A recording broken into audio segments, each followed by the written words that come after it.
I might have a special guest if you give me just 1 second.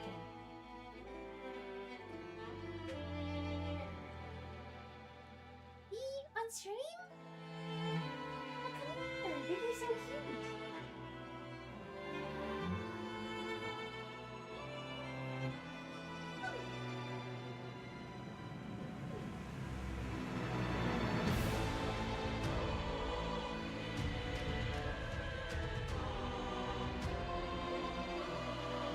Special guest doesn't want to appear, so we're gonna do like a tiny little.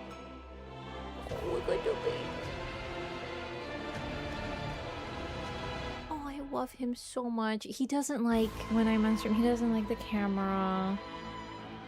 He's not really about it. He was in here. He was settling in for a nap, and I'm like, "Oh, buddy, I'm about to blow up your whole spot, sweetie."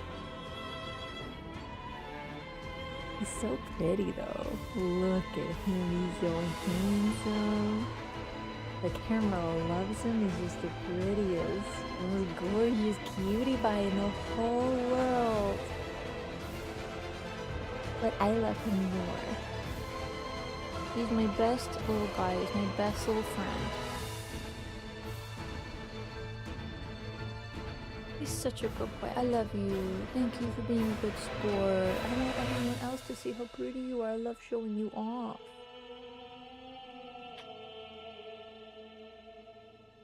He really does look grumpy. Hey, any cat owners know that's resting cat face. He's very happy right now.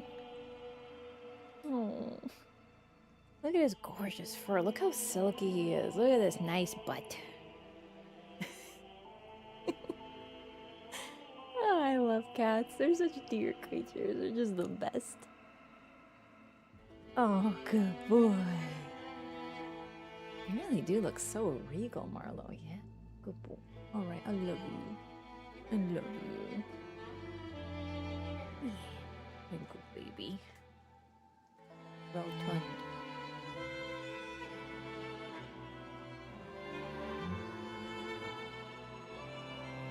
He's not about the camera, but he tolerates it because he likes to be held.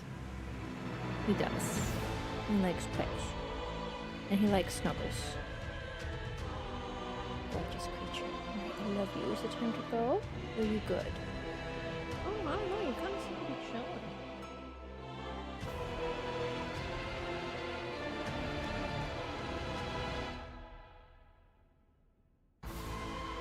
Why you live with your lion ass? Okay, look. Would this ass lie to you?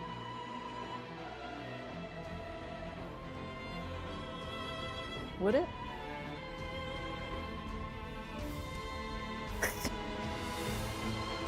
No, but it might kill you. Look at that face. I'm kidding. I'm actually joking. He looks so... Like, I know, gamers, if you know cats, they just have this face. But if a cat is angry, you'll know. The ears will be flat. The cat would not be tolerating this. He's just relaxed. He's a happy one, aren't you? Well, let's see if we can't get a smile. If we can get a smile. Yeah, yeah. Yeah. Oh.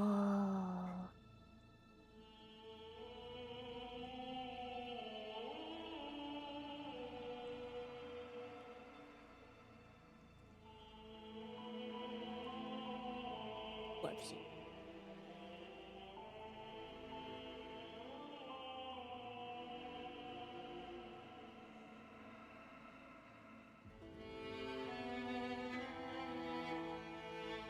Good boy.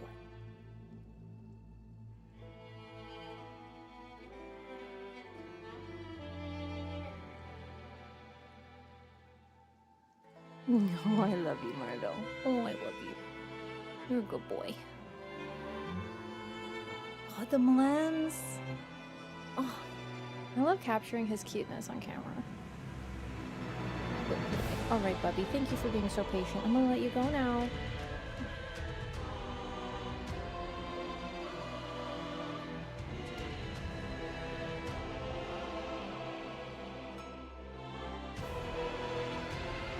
Okay, he doesn't want to go. Alright. Also, because I grabbed the kitty cat, I don't have YouTube chat open right now, so I'm sorry, YouTube chat, you're currently not open, so I can't see you. But can you blame me? Look at him. I guess I'm trapped.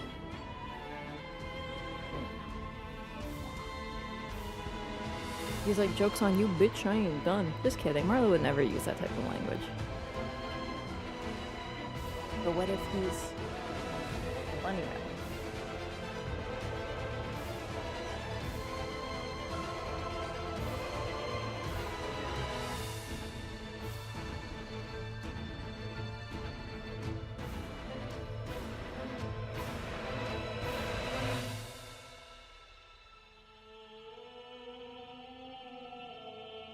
Showing off your profile?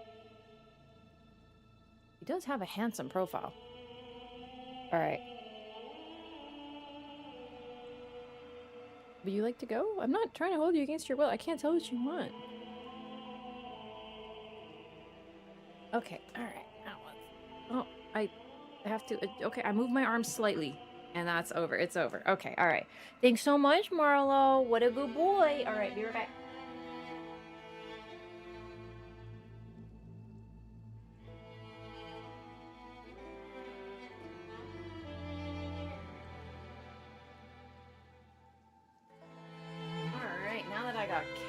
All over my body, but it's okay. The little, you know, the little sacrifices we make for a cute kitty cat. Not all cats like to be picked up. It's true. Handsome cat, thank you. Let me get YouTube chat open. Let me remove the slight fluff I got from kissing my cat. The epic music with the resting cat face. I know.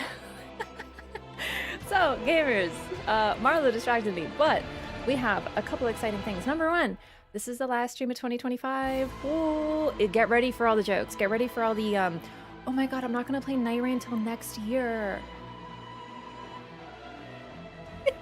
Jokes, oh my god, I'm not gonna see you guys till next year.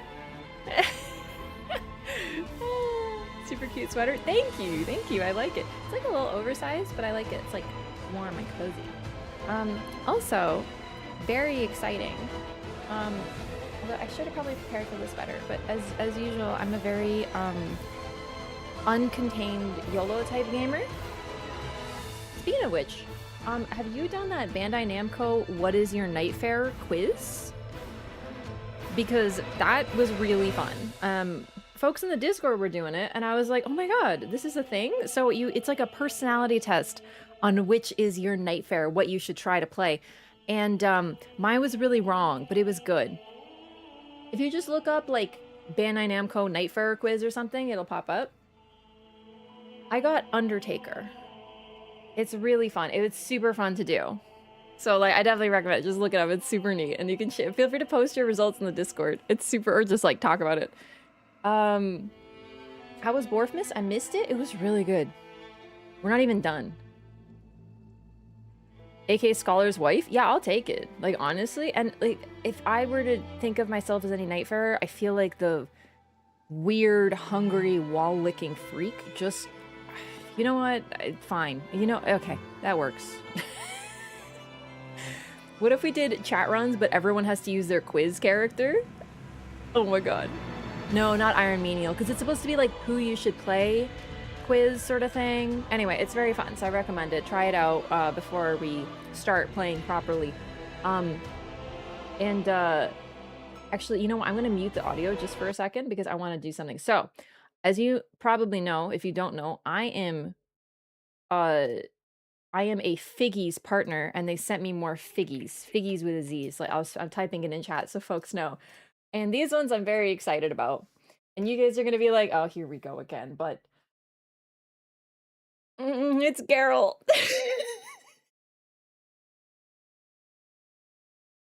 They sent me The Witcher. I love The Witcher. I've been waiting about these. I couldn't remember when I was allowed to talk about them. So I was like, there's one I'm very excited about. So they sent these to me so I can show them off for you guys. And let me do a quick unboxing so I can show you what's going on. So, of course, they have all the important characters. We have Geralt, Witcher. We have Yennefer. That's right, I'm doing the Polish pronunciations because you know I'm a big old nerd. And Ciri from Witcher 3. And then, you know, they have this other character. I don't know what she's doing in here. There's this other one. Weird who I think they sent me the wrong one. Anyway, we don't worry about that one. But anyway, so I'm going to open them up and show you guys what these are and how cool they are. I'm so pumped. I was waiting to do this. I've just been so busy. They sent them when I was on vacation. I'm kidding. It's Triss. Triss is there. It's Triss. So, if you want to pick these up, I do have a link. I have to, I'm really prepared for this. I forgot to grab it so it's easily accessible. So I'll find it. You will get a discount of like, I think it's like 5% with your order. So I will find that if you guys want to order these. I personally really like them. I have a few. Actually, if you look right there, those are the ones I have up right now. A little hard to see in my background, I know. So here's why I like these so much. I really should have made more room. Okay, here we go. Here we go. These are so cool. I've been so excited for these. These are even more exciting than the Persona 5 ones. And I love Persona 5. All right, they're a little hard to crack out of that. There you go. So, if you've never seen me open these before, there we go. Here, oh, this is so cool. This is a neat one. Okay, so this is what they are. They're like stylized magnets. And they're pixel art style, which I thought was really neat because it gives them a distinctive look without being like, you know, other things that are a little too stylized. I'm pretty picky with my stuff. I don't really like I love merchandise, but I'm pretty picky because I don't want it to look the same, but also I want it to be distinctive so they look good together. And that's why I love pixel art style. And then what they are, they're magnets and they're like 3D. And then you stick them onto a background that is made of metal. And here we have Kaer Morhen, and he can just stand there in Kaer Morhen doing his little Witcher training vibes. And it's metal, hence the magnet part. And there's also the other side. So if you want it a little bit more neutral, you want the Witcher Wild Hunt right there. Boom, baby.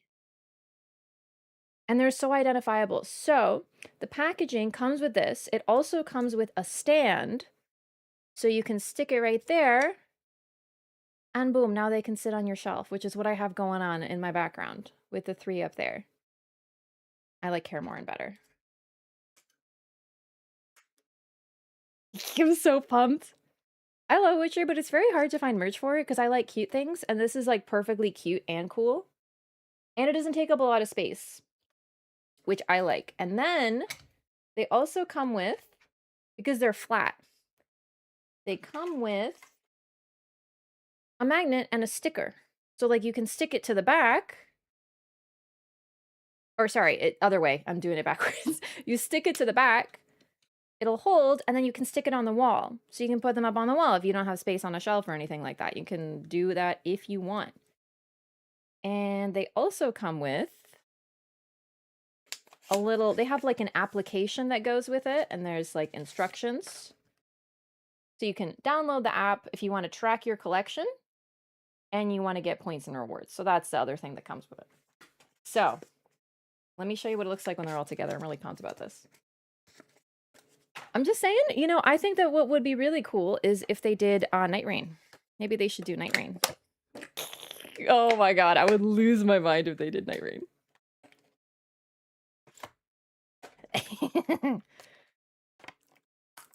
Oh, my nails are strong enough to do it. I don't need scissors. Oh, damn. I love gel.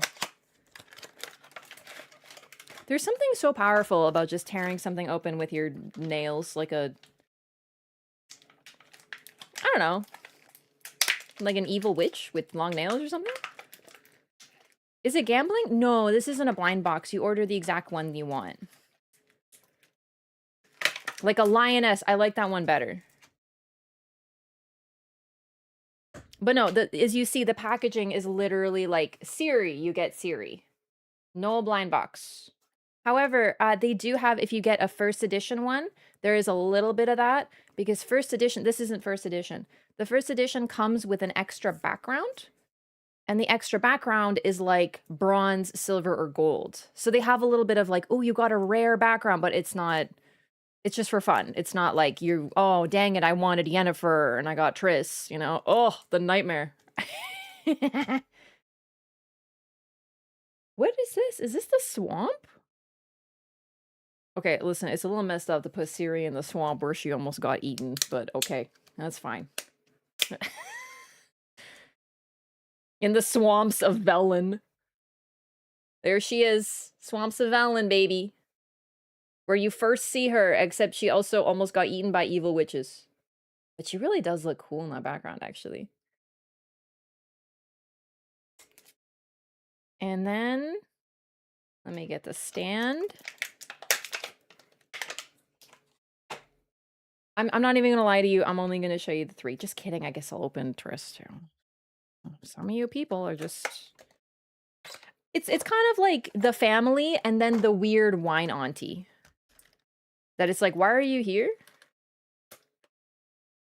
That you're just kind of waiting for her to go home. You know, you're like, we're doing like a family event, and then, you know, I guess you're family, but, you know.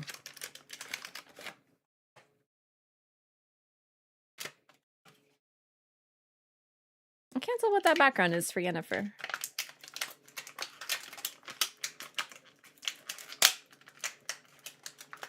You got Revenant? She's my main? Yeah, there was no chance I was getting Revenant. I said I like power too much on the quiz. It was like, I want power. And she has power, but they consider her a support, so there's no way I was getting her. And I was like, okay, might as well try. We like the Wynaunt? Okay, fair. To me, I associate the Wynaunt with, like, the drunk uncle. Like, the same vibe, where you're like...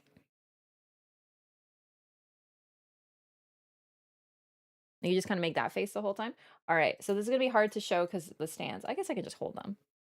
Boom. Whoa. Boom.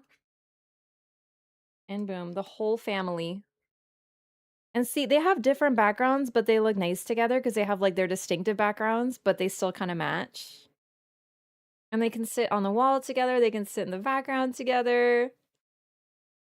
Aw, they're so neat. I really like these. I'm so pumped. I think I'm gonna have to replace the ones back there with these because these are, like, my favorite. I love Witcher. I will talk about Witcher without any excuse, any prompting. Someone will say, wow, I'm gonna dress as a witch for Halloween. And I'm like, Witcher? Oh, man, have I told you about, like, how great that series is? And everyone's like, oh, here we go. And I'll open the last one, okay. Well, okay, she's red and she's got a fireball. There she is. Fine, fine, fine. For the Triss fans in the chat. Nothing says Christmas like psychoanalyzing your family. Oh my god. I do not like being psychoanalyzed. It's like, listen, first of all, I'm not your client. Like, don't treat me like a client. Don't do that. That's not cool. The complete family and more, Triss. It's true. Okay, maybe my nails are failing on this one. Literally all chat does to you. Sometimes people from chat have been known to psychoanalyze me. I get a lot of the body language experts. I get the, she's not playing the game, you can tell because there's no keyboard clicks. Is Witcher an interesting enough setting to make games not about Geralt?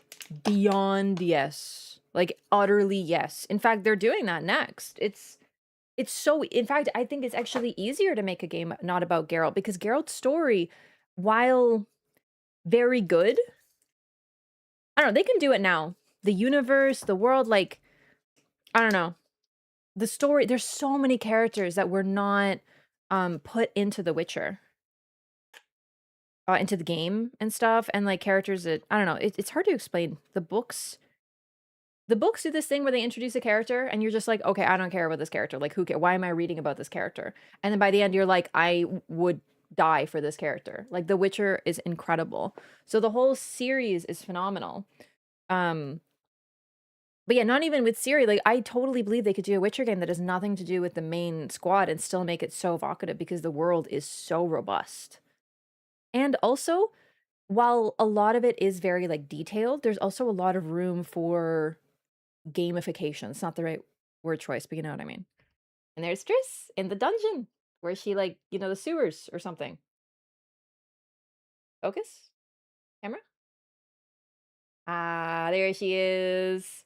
With her best friend Yennefer. Really though, they are supposed to be best friends. I really do read them as frenemies though sometimes, because dear God, the things Triss says are insane.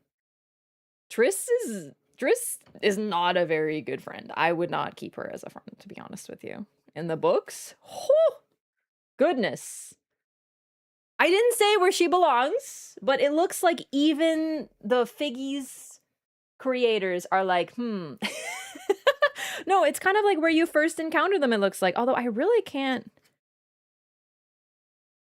parse what this is. It's just like an electrified room. It looks like where you meet Kegra Met, actually.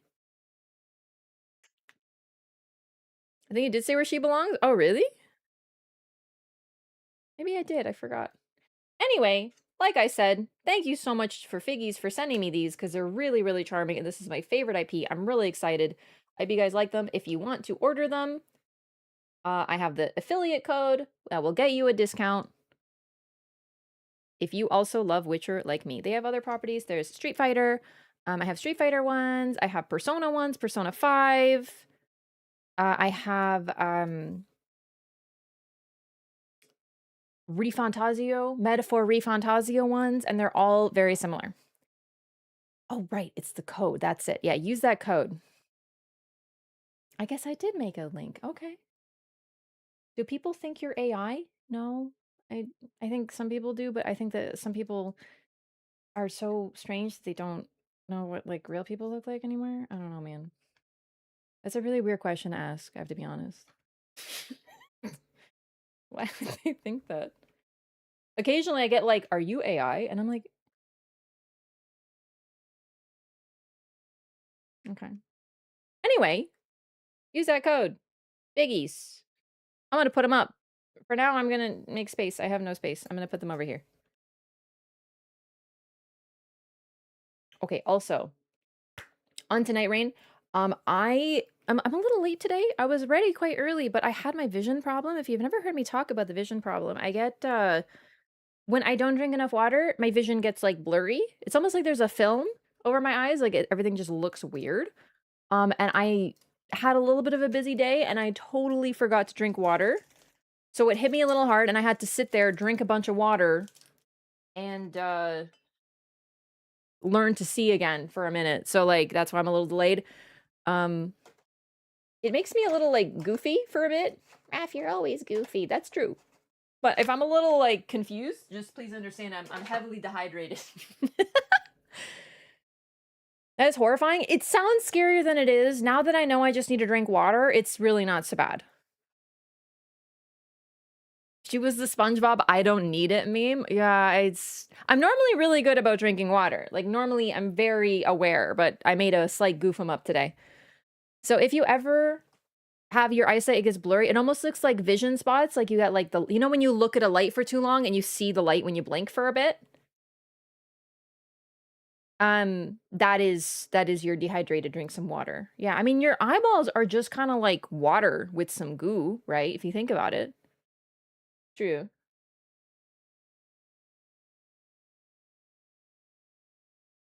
Anyway, okay. So today the plan is play with chat. Literally everything is goo to you. I'm a very goo-based streamer, it's true. Nightreign has changed me. Holy shit, it's weird to load in when you're Guardian. Everyone uses their personality quiz character. Yep, I got Undertaker. No, I'm gonna be rolling. I'm gonna be rolling for my character. So if you weren't here yesterday, we're gonna change the password, by the way. I think we're just gonna make it Wraff. We're gonna make it standard so people aren't as confused. It's easier. Password is Wraff, my name, lowercase, no sound. I unmuted it, sorry. Thank you. So what I'm doing, here we go. Here's my characters played. Hey, Reaper! Thank you so much for the gifted subs. Oh goodness, I should move the Figgies. Feel free to join me, by the way, if you want to roll for your character. It's very fun, actually, and we can have, like, some extra randomization fun. So what I do is I just look up roll a d8. The reason being, I have 3 characters that are kind of overwhelmingly my most played, as you can see. Like, by far. So I excluded those 3 characters, and all the rest are the ones I'm rolling with. That leaves 7 characters. I roll a d8. If I roll an 8, I don't get one. I don't play it, like, I just roll again. And then for me, I wrote down the characters, so that way we know. Wilder is 1, Guardian is 2, Raider is 3, Recluse is 4, Executor is 5, Scholar is 6, and Undertaker is 7.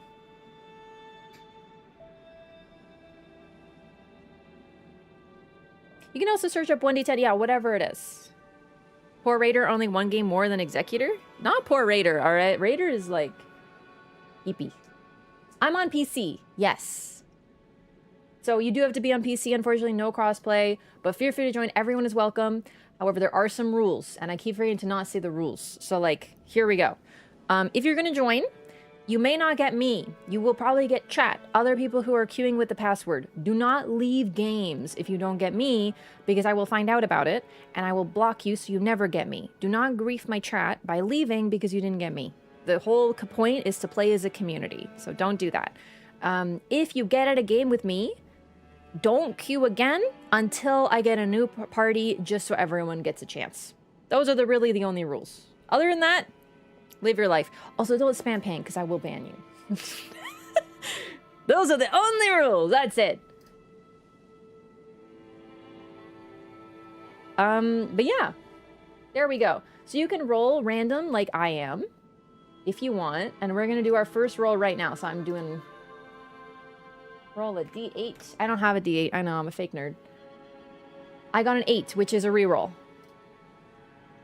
7, that is Undertaker. Yo, my personality. My suitable personality character, who I actually already picked. That's kind of crazy. Have to know who I am in chat first? That's true. However, I could just block you at the end. It's the same result. So, it's true. Aren't there 10 characters? Yeah, you might have missed the start of my explanation. I'm playing my least played characters, so I excluded my 3 most played. That's kind of the fun, is I cannot play my mains today. Or yesterday. It's only new characters that I'm less familiar with. Because for me, Undertaker, I've already played her more than I played Executor, for example. So it's like, she's new. She's only, for me, I've only been playing the DLC for like 2-ish weeks. But, you know... really, technically, I'm newer on Executor because I played him less. So it's really fun, actually. It's really making me love this game anew. All right, we're going to queue on the Great Hollow. And also, don't worry about, like, I've had some people say they're, like, nervous about their skill level. Don't worry about that. Like, I don't... It's fine. We're here to have fun. We're just doing fun runs. So, like, don't feel like, you know, you're not good enough. There's no skill requirement to play. Just try to be a good teammate, that's all. Just try to stick with us, you know? That's, I guess, the 4th rule, I suppose. Just try to be a good teammate, that's all. Other than that, everyone's welcome. It's all fun. Okay, so password is Wraff, as discussed. You know what? I'm gonna pee first. Listen, like I said, dehydrated, drink a ton of water. I'll be right back, and then we'll queue. Sorry about this. One sec.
Okay.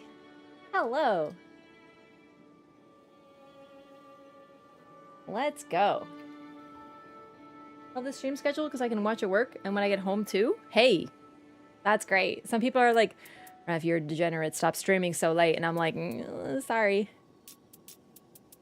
Okay, we're queuing for all 3 new bosses so we can do the Great Hollow. And the password is actually Wraff. I'm going to add that to the title. !PW. It's accurate today. Love the red. Thank you. I do love wearing red. Commence expedition, please. Game? You're not. Oh. I tried to use my mouse. Did not work.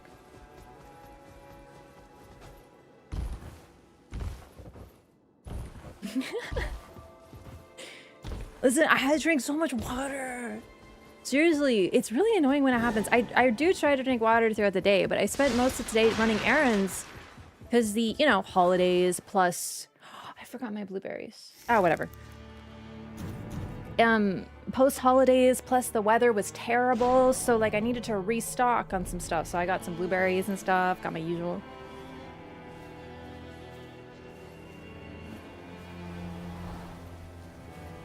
Let's get it, gamers! So I actually haven't played Undertaker in a couple days. No, that's a lie. I played her yesterday. Didn't I get her for a game?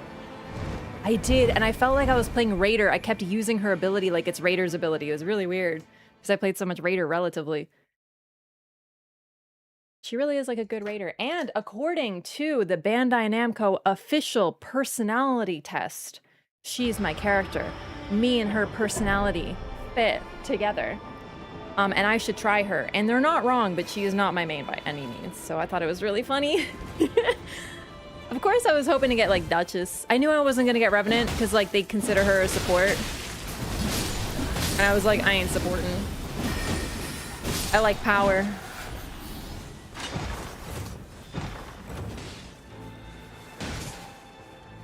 No. Top 8 characters after Duchess? Revenant and Iron Eye. If you watched me during Depths, then you think I only played Duchess. But I actually played the first, like...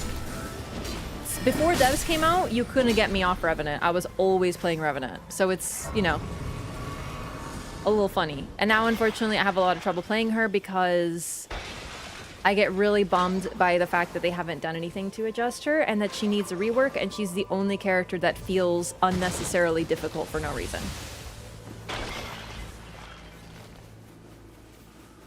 And this is from someone who has over 200 games with her.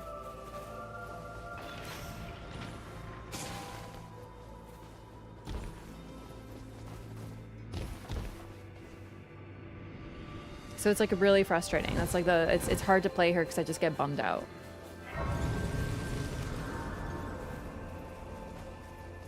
You want power but not revenge?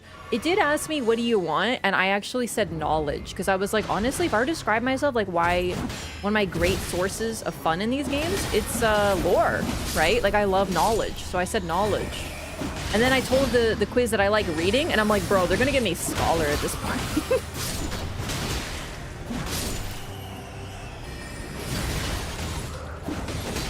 But then I said I like a mix of weapons and magic, because I do. And it gave me, oh, actually I could main hand this. Sick.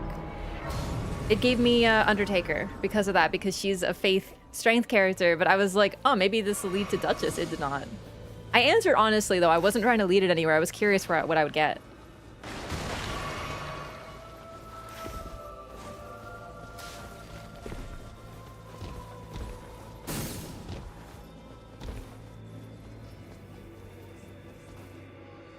Reading a mix of weapons and magic still gave me Revy? No, you probably just answered other things. Wait, weapons and magic for Revenant? That's honestly a little surprising.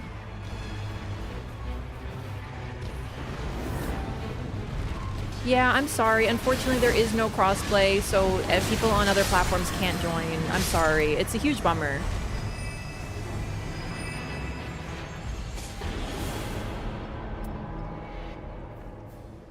You have a Wilder and Recluse. Okay. Okay, let's check what the boss is near here.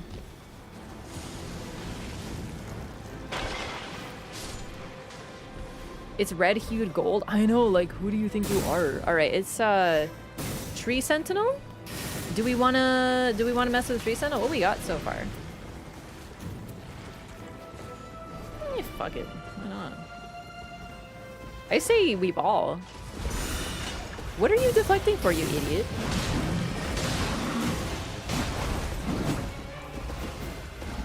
Okay, I did not expect that one, actually. You just kind of looked like you were vibing. It's hard to tell sometimes what is an attack with him, still to this day.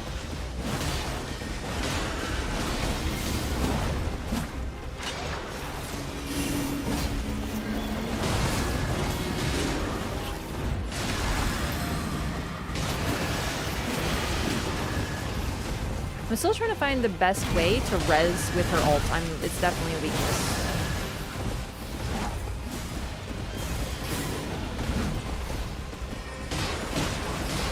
Oh, Jesus.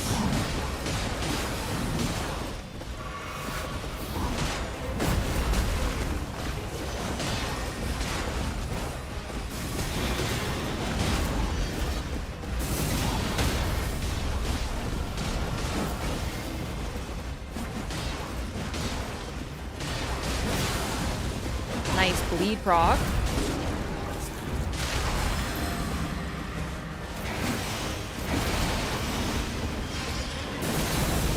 Damn it! Oh, I saw it coming, but I was out of position. Oh, geez, it's all happening. No. We got this. I'm like not even worried. This is actually so clean, all things considered.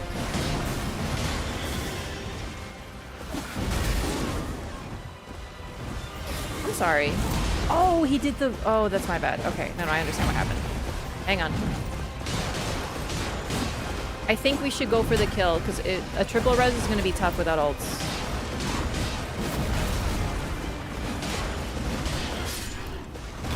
I'm sorry.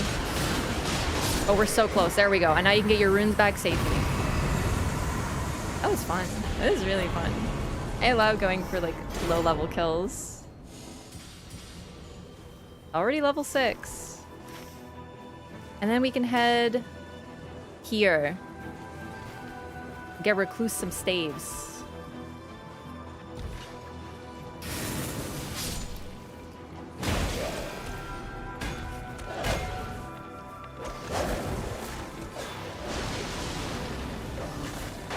I like picking fights. It's a problem. Okay, let's go. Don't want to fight him. I was just like waiting. I didn't want to run ahead. I know how annoying it is when you're going to get your runes and then you accidentally die again and then you're like, oh, and your team's gone, so. Okay. You crack it? I think so. Is it? I missed the sound. I was like focused on other things. Yes. Okay, neat. Also, yeah, I got the ring finger, which is probably one of her best weapons, so that's neat.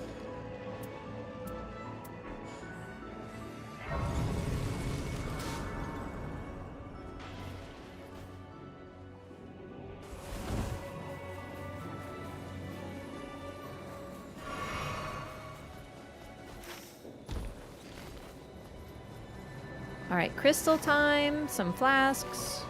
But we're already in a pretty good position at level 6, so. Oh, did I look for a crystal down there? Oh, man. Now I'm like... I looked for a crystal down here? Not there. I don't see one over there. I should be able to see it from here. Okay, not that one. Looks like we have 2.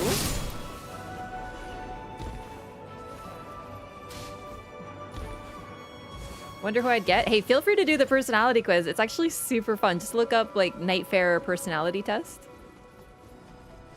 I really do wonder about the descriptions of the characters because it described Undertaker as a support fighter, and I'm like, by what standard is she support? Like, what do you mean? Support what? She's about as DPS-y as it gets. Hi. I'll mess with you later. Oh, hello.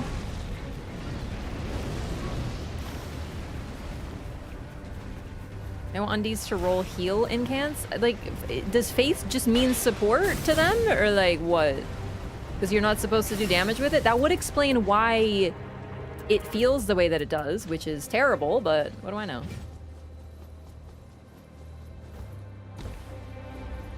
One relic can make her ult heal? Yeah, but it's like...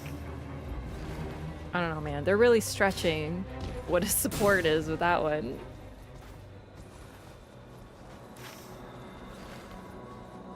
I think it might be fun to read the Bandai Namco character descriptions and guess who they're talking about. Because if I read that, I'd be like... Revenant?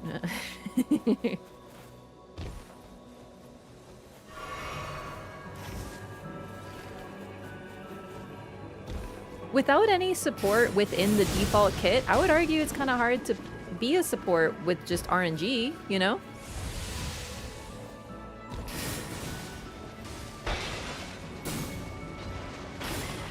Especially since I would argue that she is not a support fighter, but supported, because when she ults, or when others ult, she gets one. So it's more like she gets fed. Not gonna lie, I would actually use Eleonora's. Although... yeah, Wilder can use Eleonora's fine too. Who do we get? Balancers. Definitely a bleed resistance would be very helpful.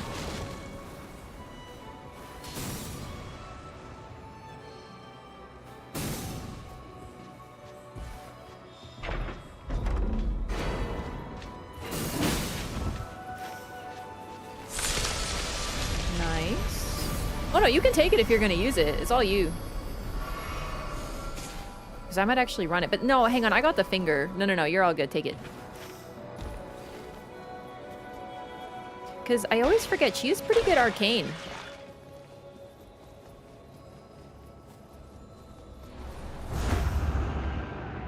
Oh, that was 4? Yo, well done, gamers. The ult stun is support, yeah. Also, when it asked how I want to support my team, I said I want to kill things before they die. Before my team dies. Because, like, that's, to me, that's the best way to support, is just kill things. Although there wasn't really a good description, because honestly, I do feel like I probably more like... I really like support, but I just feel like the responses were like, I want to support my team, and I'm like, okay, yeah, but like, I also want to kill everything. Because I like damage support, which is what Revenant is and Scholar is, but... because it was like, I want to be a warm, fluffy helper who saves everyone's life. You know, I didn't pick those, and those gave me Undertaker.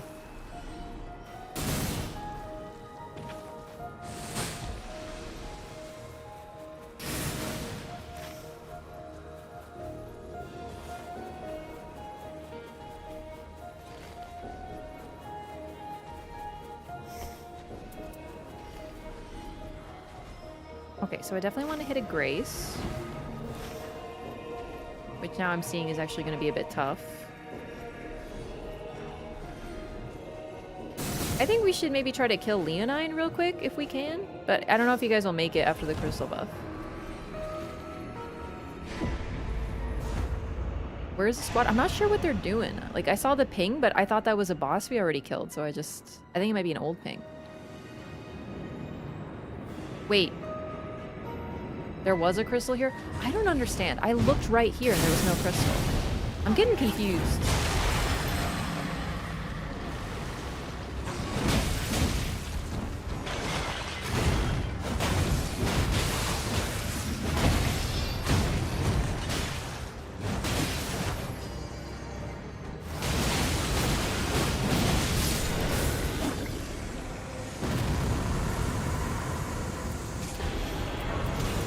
Perfect. And now I'm level 7, so I can use a better weapon. Killer.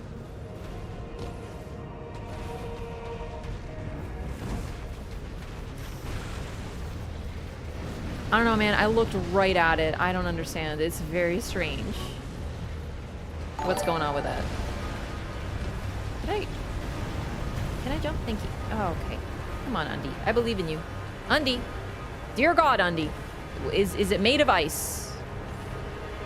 Okay. I'm glad I went here just to realize I have to go this way. I'm still learning the map, clearly. Yo, Arigalo, thank you so much for 5 months. Welcome back. Thank you so much for the tier 3 support as well. Very kind of you. Thank you. Enjoy your emotes. Can I get some hype in the chat, please? Can I get some Wraff donks? I'm gonna die. Holy shit. I completely lost track. You know what? This is kind of fine. Don't res me if you can hear me. Please don't. It'd be, like, very helpful. Oh, no. Ah, well.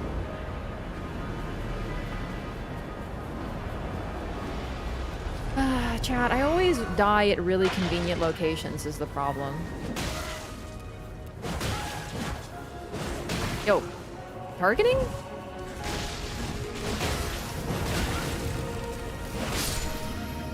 You wanna try that again?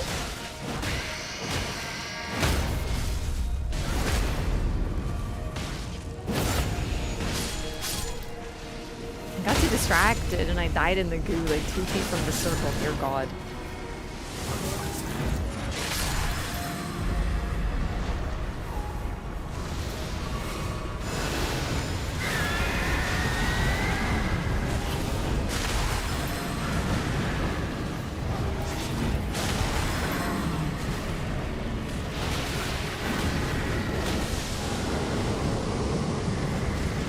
Tri-finger?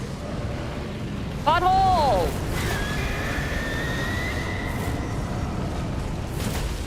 It's working. It's working real good.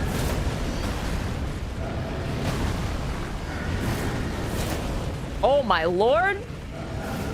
Direct impact!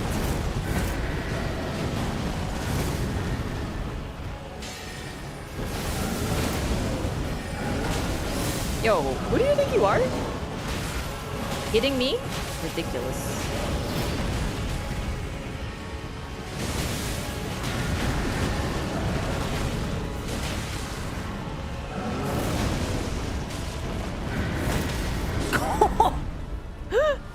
Hang on, hang on.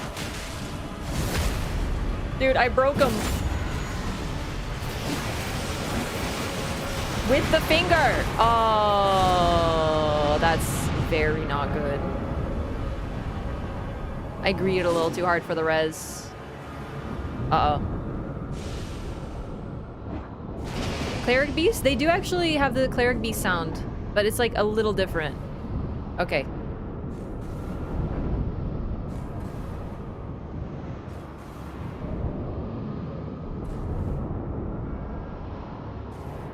Okay, yeah, just push me, boss. That's fine. Look at them, just standing back, camping the bodies and spitting. Impolite behavior.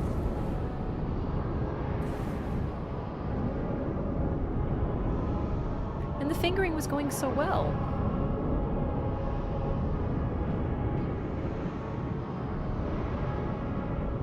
It does look like we're hiding in a bush right now.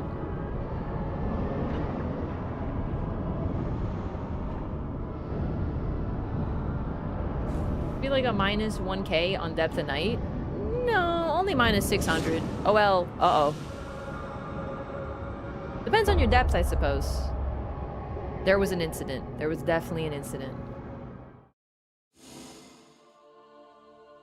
You know what? Sometimes it'd be like that. Sometimes everything's going so well and suddenly it's not. GG's gamers. I just got my ult. Yeah, I was gonna say you're probably close to it. That sucks. Sorry, gamers. I definitely greeted a little too hard for the res there when I didn't need to. I could have waited because I think I had my ult or was about to get it or something. I could have like stepped back, but I wasn't expecting both of them to target me.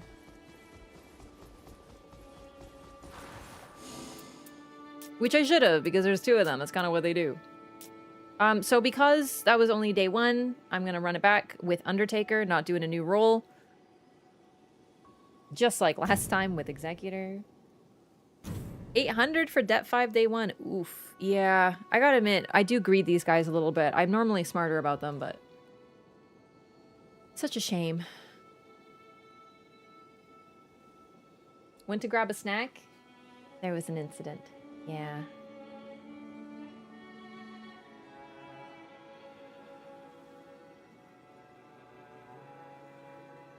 Lay fuck me? No, honestly, I know there's a lay. That's not on you. That's all good. Seriously. I mean, it would have been better if I was only on 1 bar res. Well, I would have been 2 bar. No, I would have been 1 bar, right? Because I reset by dying. Now I don't remember how it works. Chat, if you die and you respawn, you're still gonna be on 2 bar res, right? Because you need to hit a grace. Yeah, no, it's been a minute now I think about it. Either way, it would have been the same thing. I just would have had more heals, and heals were not the problem. I had a heal, I greeted the res. It's as you see. I'm telling you, I don't know what it is. When someone needs to be res, it's like my brain turns off. It's actually a big problem of mine. I get really like tilted by the, you know what it is? It also looks like a spam ping. It's not like not a spam ping. It looks like a self ping, and the big colorful thing is just like, I need to fix that. I need to address that, and it just brain gone.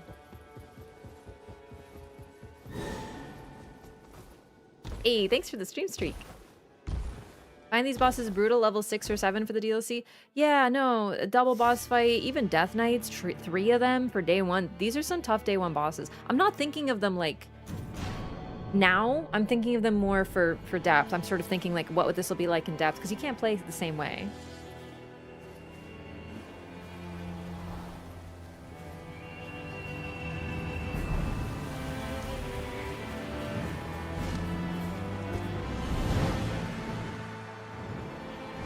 I feel like 7, 8 is good for day 1. My teammates die, I get scared. I need to res immediately because I don't want to be alone. Yeah, no, it feels really urgent to res. I think another thing too is in the overworld, you also don't want your teammate to have to respawn and run back. You kind of want to get them back up right away, and there is a time limit, so hence the sense of urgency. During a boss fight, there is no sense of urgency. You can wait to get the res, but I also like to get the res as soon as I can because I don't want my teammate to be down, because I know how that sucks. So it's a mix of things. But I know that was actually a really hard lesson I learned in Depth of Night, is when to res and when not to res, because you know, if you make a mistake and die, then your teammate's alone, and you know.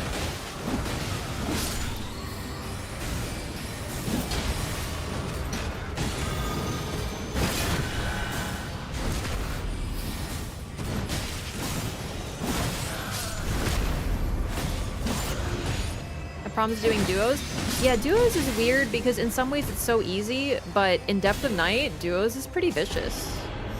Because you get hit by one cheeky thing and all of a sudden everything turns on the one person. Because the game is designed for 3 people.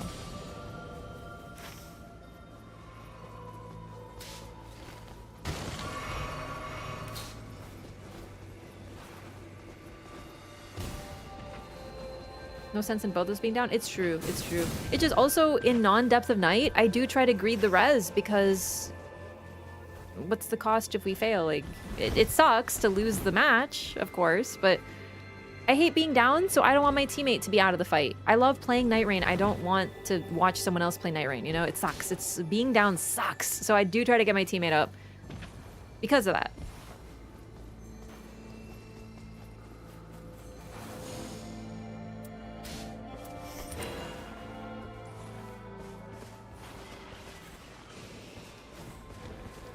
No, not for me.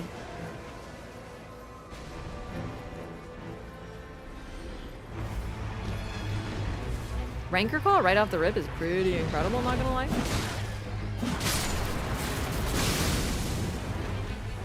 I'm telling you, trust me, as a super res greeter, I eventually learned when you just cannot get a res in Depth of Night, and it made a huge difference.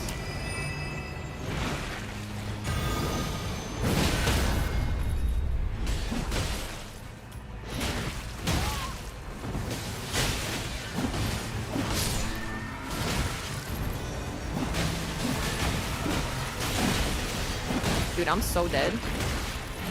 I'm stuck in a corner with these little dinkers. God damn it. There's so many of them. Like, they're just a bunch of dinky guys.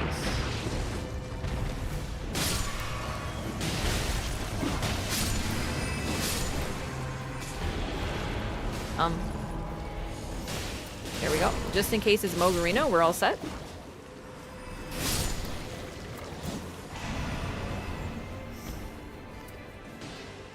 I could have been using this as well. That'd be good to know.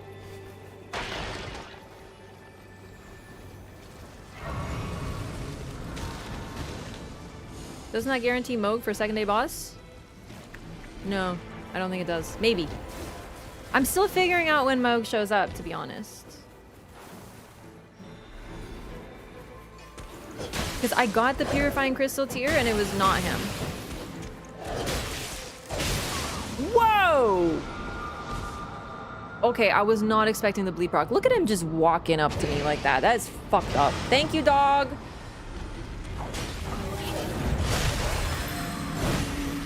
Vengeance shall be sweet.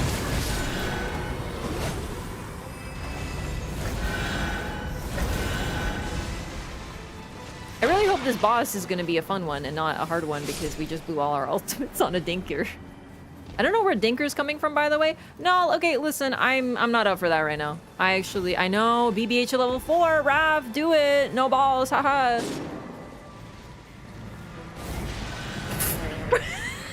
He cares not for level. What did I say? This bitch cares not for level geometry. He doesn't give a single shit about anything. He's disrespectful. Insanity. Genuinely bonkers. All right, let's get out of here. Is this for me? It could be, actually. Now you mention it. For BBH is only for exec gaming? No.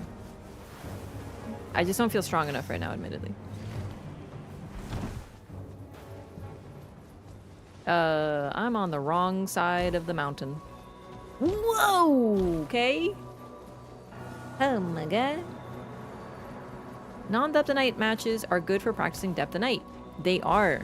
They also do teach you some bad habits, though. I will admit I'm rusty at Depth of Night because I'm playing like regular matches, so I'm just like, hee hee, I'm gonna trade with this boss. I'm gonna get hit, I'm gonna greed, and it's a bad habit, but like whatever, who cares? I'll deal with that later. Ooh, I was thinking of making a new Duchess build too, but not today because I'm not playing Duchess.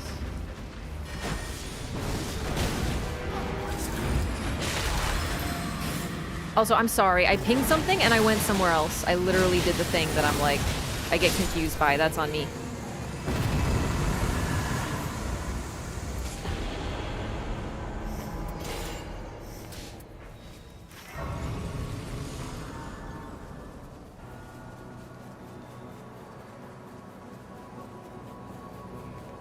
Crystal number 1.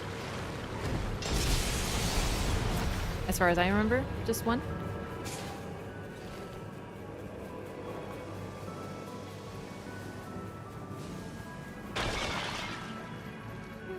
Another crystal. Very good start.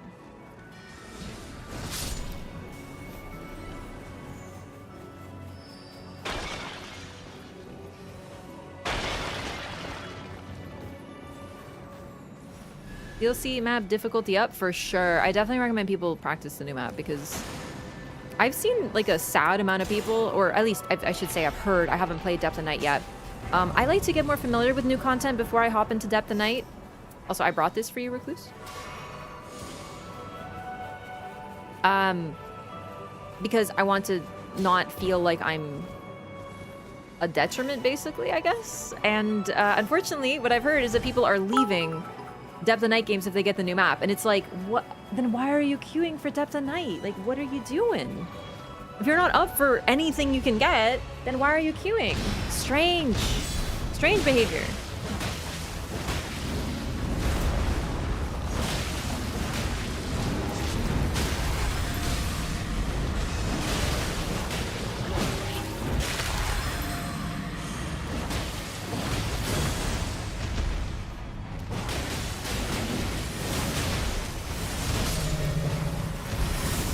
Hey, thank you for the 25 bits, Eric. People don't ping on the new map. That is one slight problem I have, is that I do want to ping stuff, but I don't know where to ping because it's like I don't want to self-ping. Self-pings are really useless. I really hate them. So I don't like using them except for in really rare situations. Okay. There is no crystal here. I'm confirming with my eyeballs. No crystal. No crystal. Okay. And then we fuck this guy up for sure. No problem.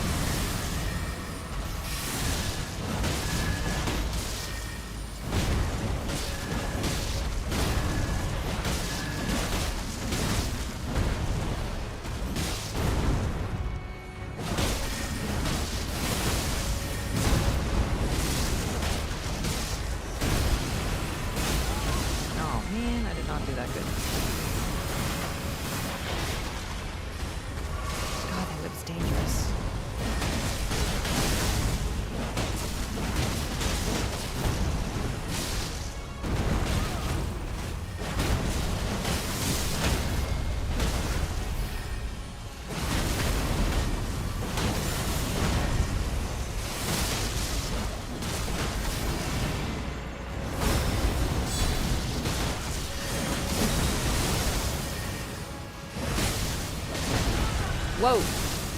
Whoa, the cute input almost killed me there. What the hell? Holy. Yikes. Still happening.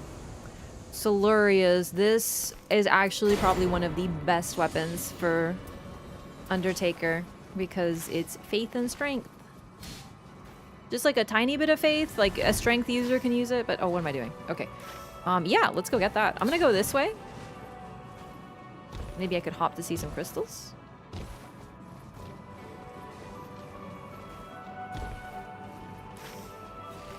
Yeah, like if you want to do Depth of Night and you still don't know the new map, by all means. Like I think that if you want to learn by trial by fire, go for it. I just have a problem with levers. There's been a huge, apparently from people reporting it, like on the Discord talking about it, there's been a huge influx of levers, and that's such a terrible shame. It's also really disappointing that FromSoft hasn't really done anything. There's no like consequences. That's very, very disappointing considering this is their first foray into the multiplayer field. Truly, like in terms of like, you know, multiplayer lobbies sort of thing, right? Like if someone leaves in Dark Souls co-op, like it's probably just a disconnect or something. No one's going into it trying to have like a perfect run. There's very few consequences in co-op and stuff like that. But this is a different game, and I was really hoping they do a little better with that, and it does scare me a little for Duskbloods. So I'm hoping they get better about that because, you know, griefing and that sort of stuff is really damaging to an online community.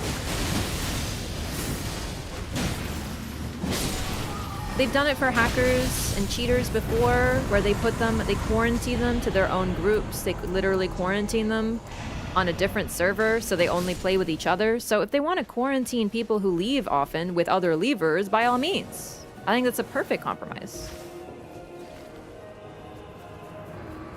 A lot of hating on the new map to the point of deleting the DLC. That shocks me. But yeah, everyone, I don't know, it's different. And I think that some people are so used to being good at the game that suddenly dying on night one is scaring the shit out of them. That could be a part of it.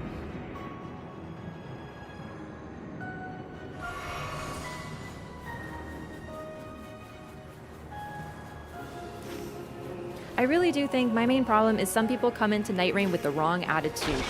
And that's one thing that I try really hard to counterbalance and talk about often because the health of the community is so important. Like, don't be a detriment. Don't be a bad teammate. If you want to play online, that is a privilege. You are not the group leader that you get to decide where everyone goes and what everyone does. You are not more important than anyone else. You can be the best player on the planet, but you are a part of a team. So don't spam ping because everyone should listen to you. Don't leave because something went vaguely wrong. Like, that attitude is a huge problem. Also, that's what it does. Not bad, right?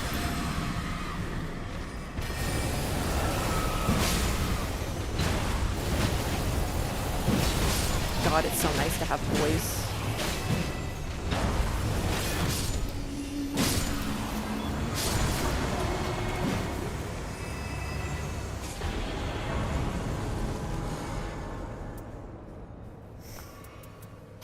I'm gonna take that for Holy Attack power up. Gonna be very beneficial with the Silurias.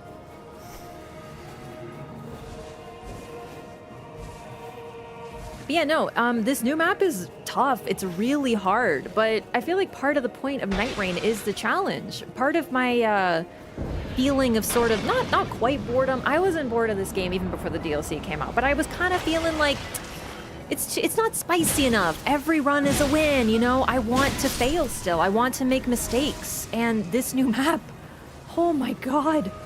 It was vicious at first. It still is. I'm still learning it. I still make tons of mistakes. Yeah, I think a lot of FromSoft gamers, unfortunately, have this attitude of, like, they're the main character of their playthrough, and they take that energy into Nightreign. So if something goes wrong, they just leave and find a new party. I don't know. It's a strange attitude, because, like, why are you playing online if you leave at every obstacle? I've even had people in this chat say, like, oh, I leave because, like, I don't have time, so I, like, you know, I need a better game if something goes wrong. And I'm like, why is your time more important than everyone else's? That's a horrible attitude. So don't come with that attitude. That's not the right attitude. Or play solo. If you want to do that, by all means, play solo. You can leave every game that things don't go well for you, and it's totally fine. No one's affected but you. But if you're playing with a team, why is your time more important to them? It's very selfish.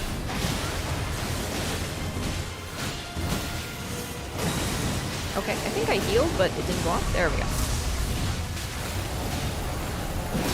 Oh my god.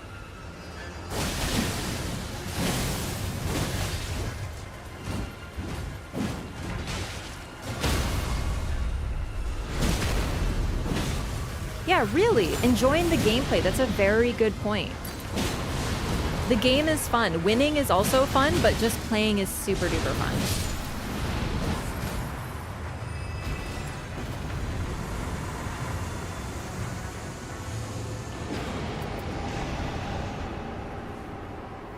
Is that the grace? Is there a grace? Okay, good. All right, gamers, I'm so sorry. The start of day 2. I really need to pee. I'll be right back.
Okay. Oh my god, so sorry. Speed run.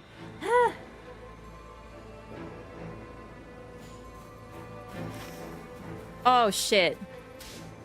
There was an event. Is that the Frenzy Tower? Where am I? Oh my god. IRL balancers raid? I gotta go. Streamer kicked due to inactivity.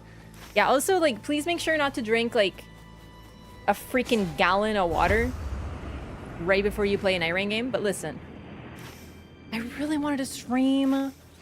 I needed to see. I'm so lost. How do I get to the crystal?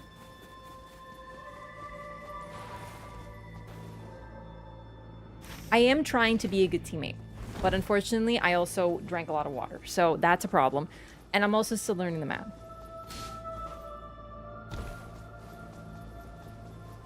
You're supposed to be hydrated for gaming. Yeah. I literally had to drink like 2 of these and a pot of tea before I could see again. Maybe 2.5. It was awful.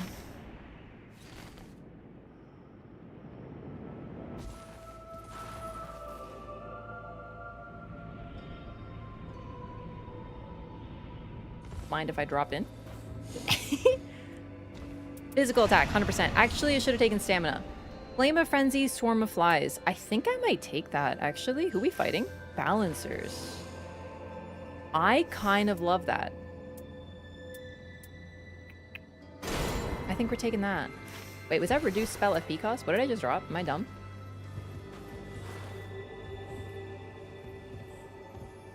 Yeah, I need this. What the hell?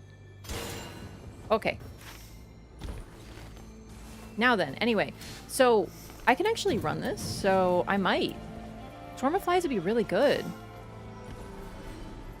What's that? Oh, hell! Oh, my. Okay. It's not for me, though. No, no dex. That's a shame. Okay, how do I get to there now? Oh my god, it's happening again.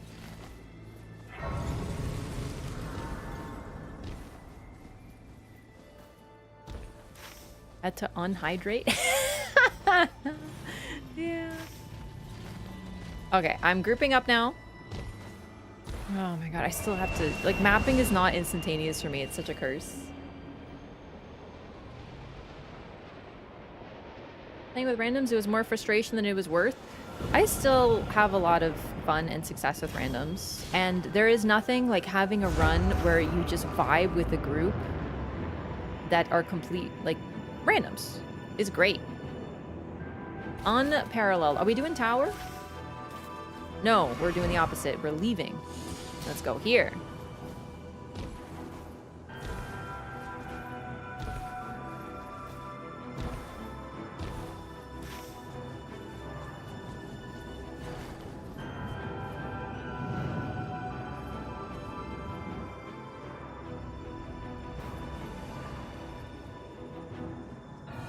Yeah, going into a long stranger.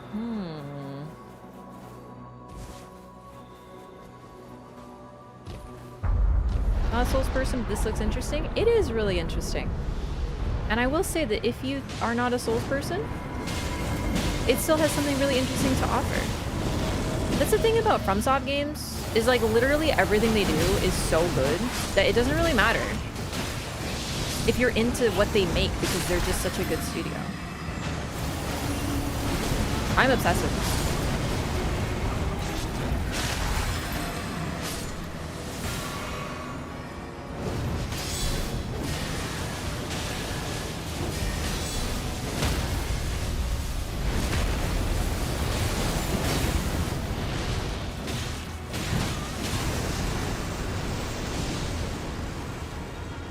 Easier than Elden Ring? No. It's different. Okay. I understand that Souls games and Souls-likes, whatever, are known for being difficult, and that is like a very common aspect of their reputation, but they also have a lot more going on than that, you know? The point of them is to have a challenge that you overcome. They're not meant to torture you, they're not meant to make you mad. They might make you mad as a consequence, but eventually they're supposed to be about, I can't do this, and then you realize, oh, I just did. I guess. And this game is a little different, but it still has that core. There are times where you're gonna be like, man, like, how the heck am I supposed to do this? This is so much to manage. I don't know what I'm doing.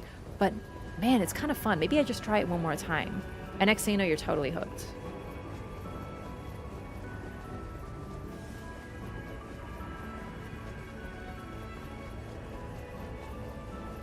It is a lot, though. It's very overwhelming, and there is a time limit because of the way the days work, right? It's like Fortnite, where the map shrinks. So there is a little bit of that going on. But I can't recommend this game enough. It's super duper fun.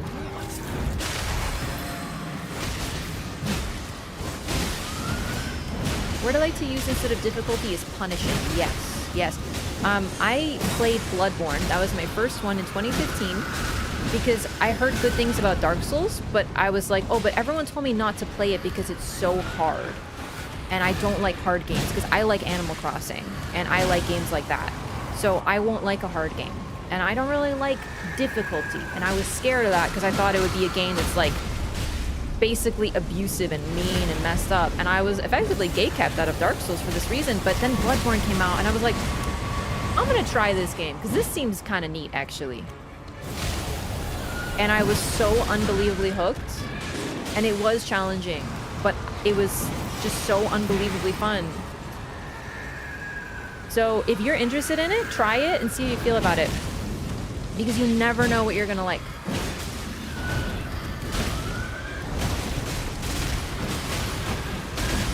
I don't like roguelikes. This game is a roguelike and I'm obsessed with it.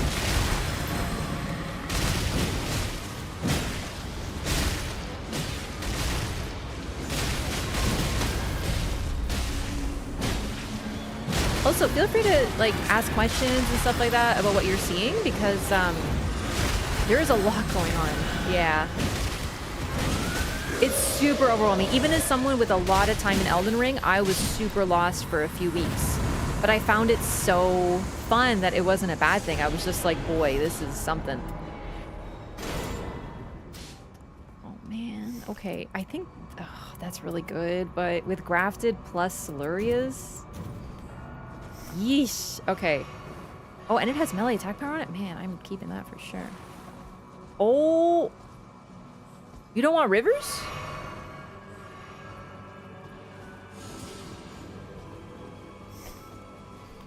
I should check your build now I think about it. Oh, I see why. Okay, fair enough. Let's go.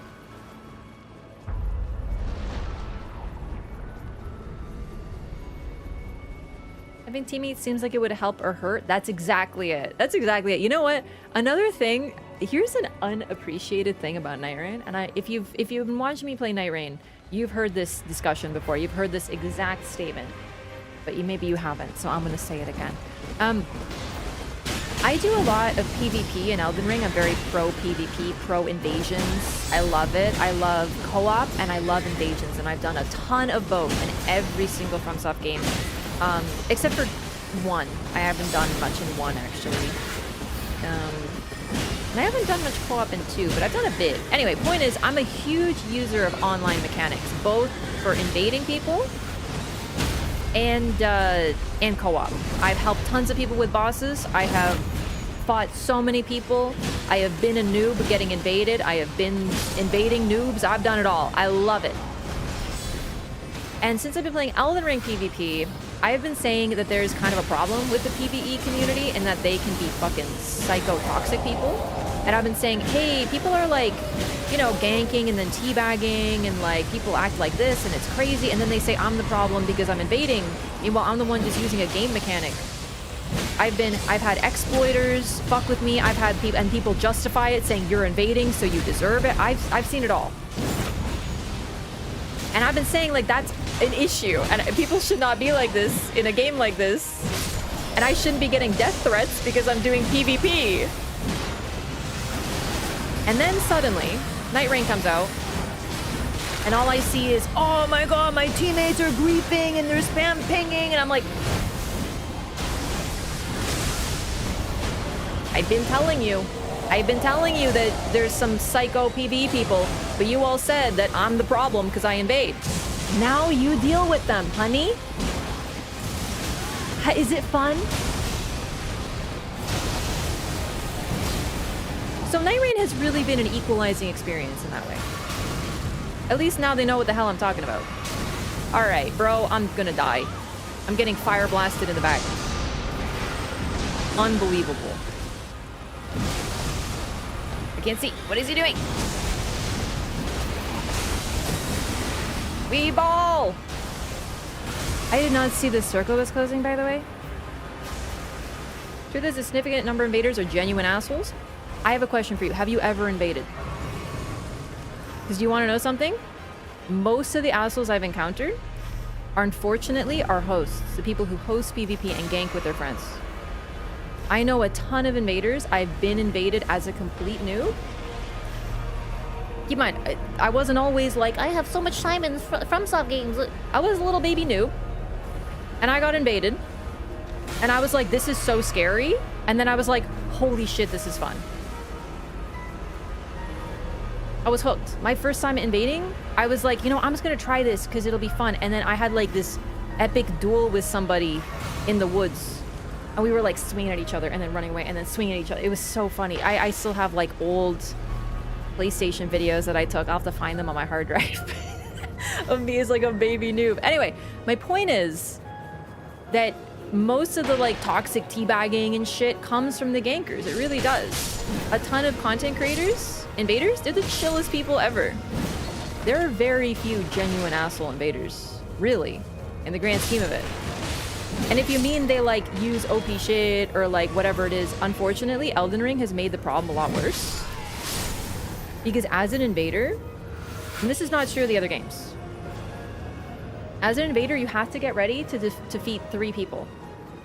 Always. Almost every invasion is 1-on-3.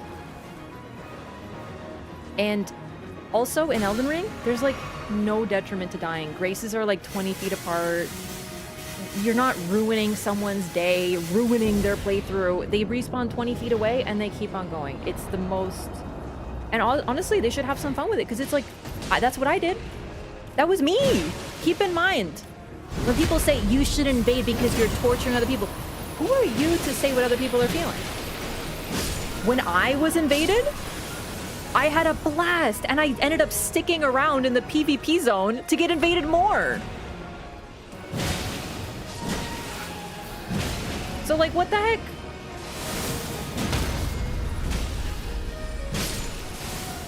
Unfortunately, Elden Ring has changed it a lot though, because they make it that you need co-op to be invaded, which is new, and it's caused it's caused a lot of problems. And I don't really like that about Elden Ring.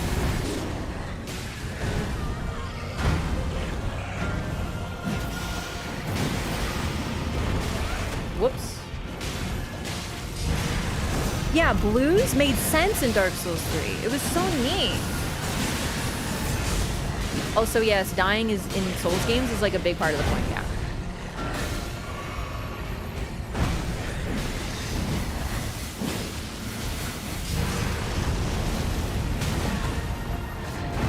Man, I'm really low on healing. That's not good.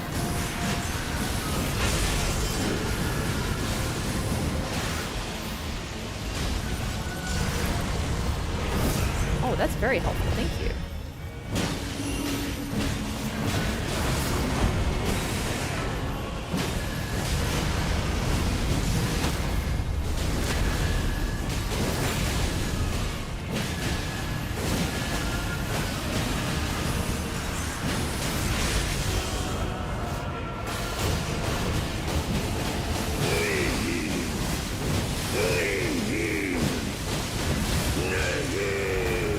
Purifying Tear worked!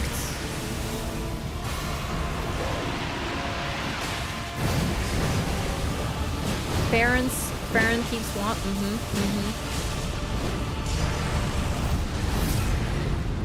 Anyway, what I'm trying to say is I think, like, unfortunately, a lot of folks, FromSoft has never made it, like, kinder to be a host. Like, they've never been more forgiving. And unfortunately, there is a cost. I miss runbacks. Like, a lot.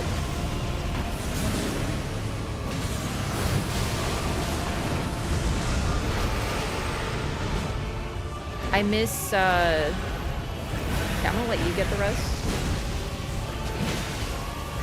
As dog. Oh my god, this guy. I miss, like, invading one person sometimes, and maybe 2, and not always running into a gank. Oh man, that was... I didn't expect the explosion to be so big. That's my bad. I'm having a rough Moog fight.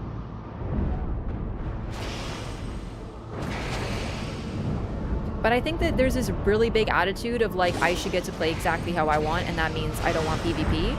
But the thing is, that is your choice. You can indeed play without getting invaded. You just have to play without summoning your friends. That's it. When you summon a friend, you are opting into PvP. Because this is a style of game that has something like that, and that's actually really cool. And there's like a billion fantasy co-op games out there. There's like so goddamn many of them. Those games exist. There is one game that has invasions. And I'm not including Lords of the Fallen because, by God, that game is just terrible. Ah! Okay, am I gonna make it? I don't know if I'm gonna make it. I don't think, no. I tried to get rid of the thingies, but it was too late. Oh man. I like Lords of the Fallen. Did you do PvP in it? Because it's... Also, it's like... It's okay.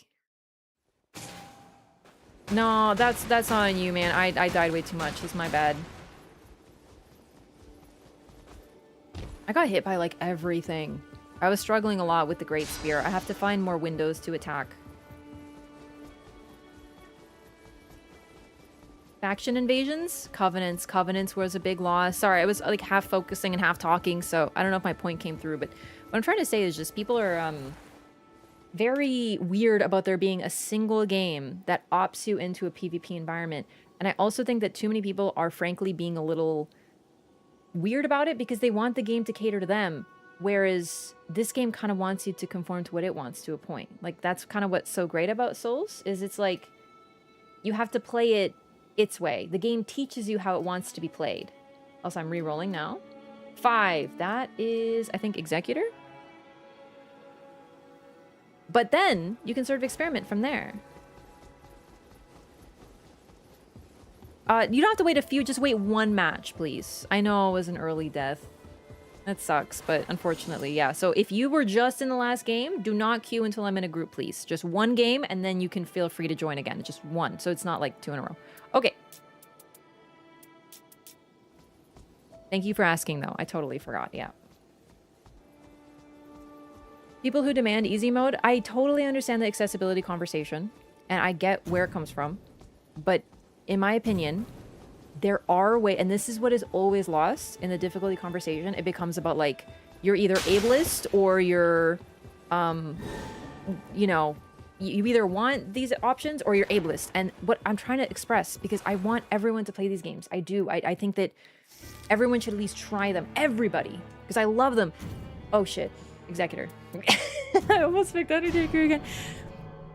There are ways to augment the difficulty within the game. Now, of course, this is more an Elden Ring conversation, not a Nightreign conversation. I mean, you could also just play Recluse, I guess. No, but there's different characters. They do different things. But in Elden Ring, you can completely change the game by using a different weapon, right? Like, that's such a huge game changer. So if you want to make it easy mode for yourself, you can ask a friend, hey, I want to play Elden Ring, but I'm a bit scared of how hard it is. Do you want to help me? Do you have a weapon suggestion? One of the strongest weapons in the entire game for Elden Ring is within 5 minutes of the start. And you can get it right at the start and play the entire game with it. It's one little mini boss you have to kill, and then you have the Bloodhound Fang. Seriously. You still have to learn, but there's ways to augment your difficulty.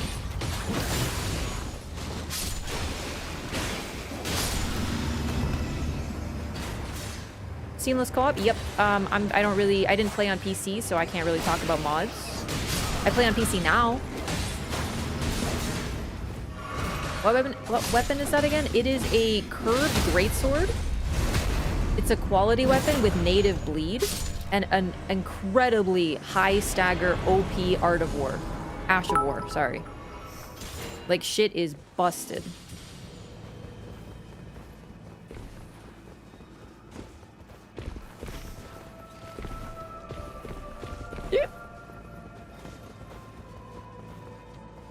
Moonveil Nagakiba? Yep. But the Bloodhound Fang is accessible, like, literally 20 feet from where you spawn.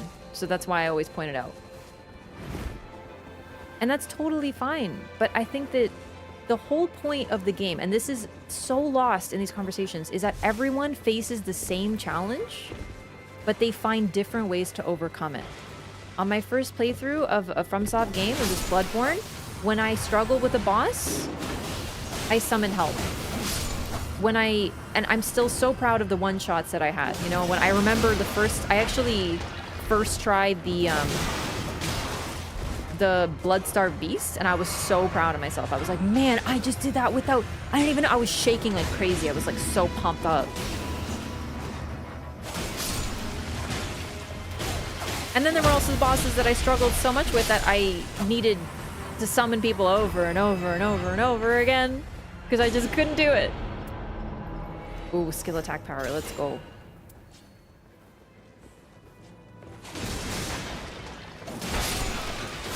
So the point is to kind of have that experience. And maybe you don't like it. Maybe you're like, you just don't vibe with it. Maybe you find it more frustrating than fun. That's okay. You tried. Because the point of the game is to overcome something that you didn't think you could. And everyone having the same experience is a big part of that.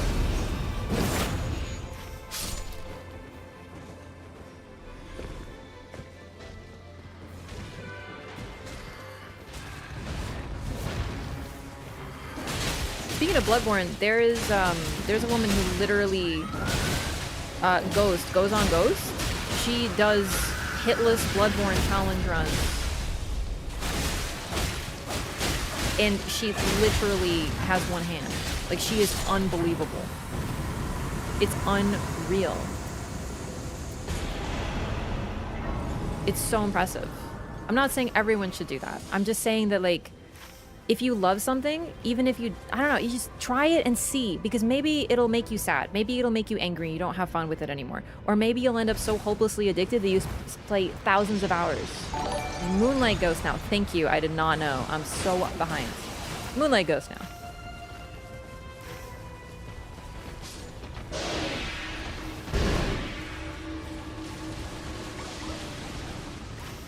It's about all of us going on the same journey. Do you think we take... I don't know if I want to fight this thing. Going on the same journey and finding a way through it. And that's so neat.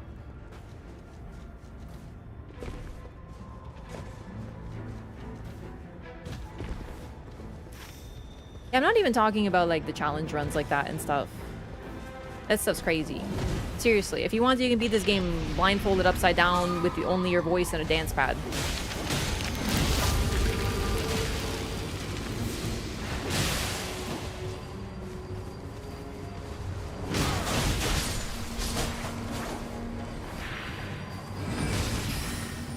You know, I should use these, because then that's like 3 damage.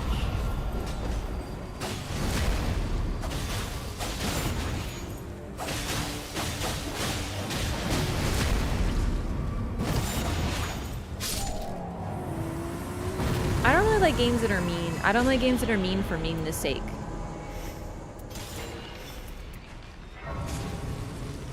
Like, I don't like games that feel spiteful. Or like, haha, you like super hard, stupid games? Here we go. FromSoft doesn't feel like that, which is why I like them.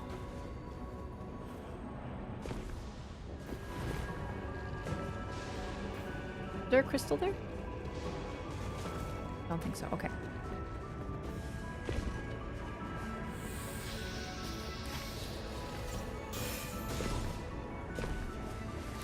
So basically, this is a really long rant to just say you should try these games and see if you like them. Because I was told that I wouldn't, and so I didn't play them for years. So I'm not going to ask you whether games you play. I'm not going to ask you like, oh, will you like that? I'm just going to be like, try it if you have the opportunity. These games go on sale. Some of them are older. They're not so expensive. Also, if you're on Steam, you can like play for a couple hours and refund it if you want. Like, I know that's the thing. I don't really know much about this. But the point is, you can do that stuff. You can do whatever you want, but I think everyone should at least try. Also, yeah, stick around here, watch, see if you like it.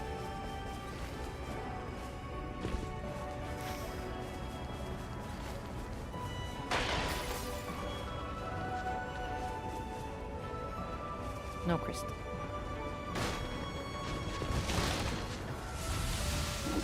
It's Starting with Demon Souls is very base.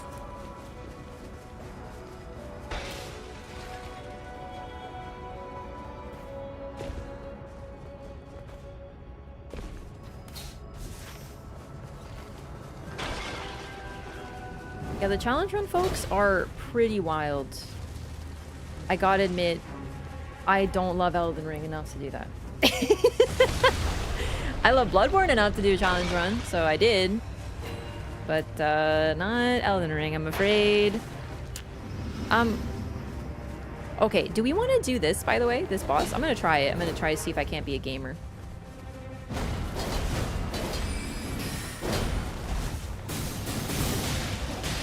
Okay, I just saw a hype train, but I don't know where it came from. I'm gonna have to get caught up. Bloodborne is just peak. It's true. I wish I liked Elden Ring more, that I could do like challenge runs and stuff, but I can't be bothered, man. But Nightreign? Oh boy. I'm so glad Nightreign exists. It's my game. Dark Souls 1 on the Nintendo Switch. Oh boy, I bet you had a lot of fun with that, huh?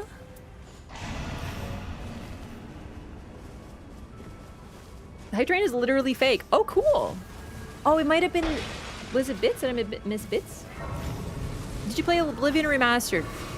So I played like a few hours of it. I did like a little fun stream just for me of it. And, well, I love Oblivion, but it needs mods. It looks terrible. So I'm gonna try Oblivion Remastered again. Probably, I don't know if I'll stream it. At some point, I want to add the mod that makes it look more like old Oblivion. Because unfortunately, they put that crappy filter on it. Do you know what I'm talking about? The... As people call it, the early 2010s piss filter. You know, like everything's kind of brown. They put the freaking piss filter on it. It's true. I'm so bummed. Like, it's... How does it look worse? They took all the color out of it.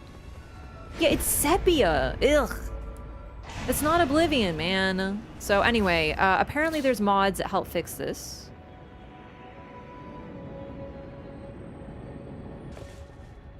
But I haven't looked into it that much.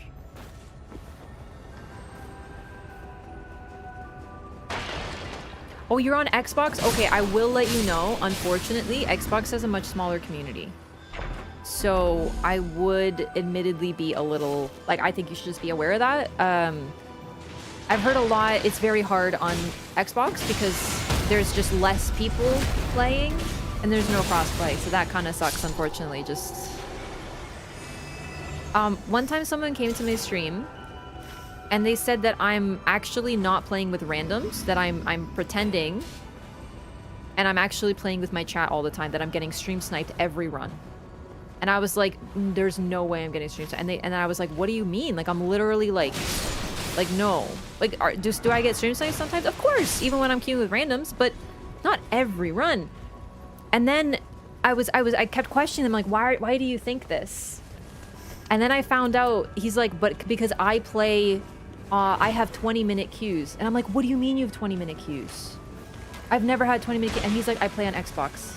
And I was like, oh. And I was like, that explains that. There's not people. There's not that many people. So that was kind of like that. We finally found out what the problem was, basically. It was like, he's like, there's no way you're getting stream sniped because on Xbox it takes 20 minutes to find a game. Now keep in mind, this is just what one person said. He said that he couldn't find a group for Libra.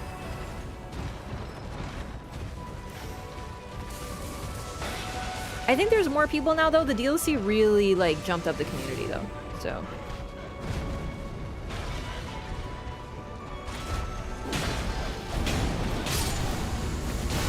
I get games instantly on Xbox? Good. Maybe bro was exaggerating. Okay, I'm so sorry. I clearly went the wrong way from the rest of my team. I'm sorry, I'm coming! I'm gonna make it! I'm not gonna make it. I'm not gonna make it. I'm so sorry. I am a bad teammate today. I'm the worst. I apologize. I really thought you guys were right behind me. I kind of feel like a child at the store with my mom. That I think my mom's right there, and then I turn around, my mom's gone, and I'm like, "Ah!" Like that's me all the time on this map. Oh, wow, I really hate you, Divine Beast Warrior. You suck.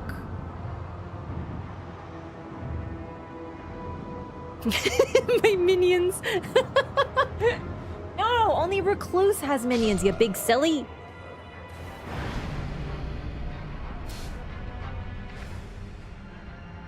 Uh-oh.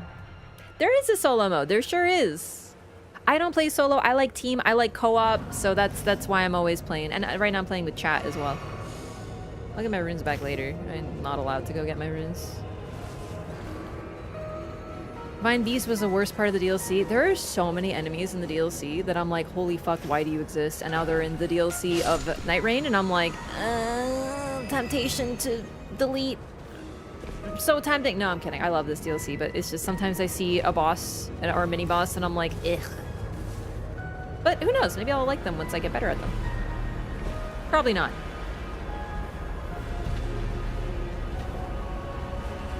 Imagining Executor crying in a Target because he can't find Duchess and Guardian.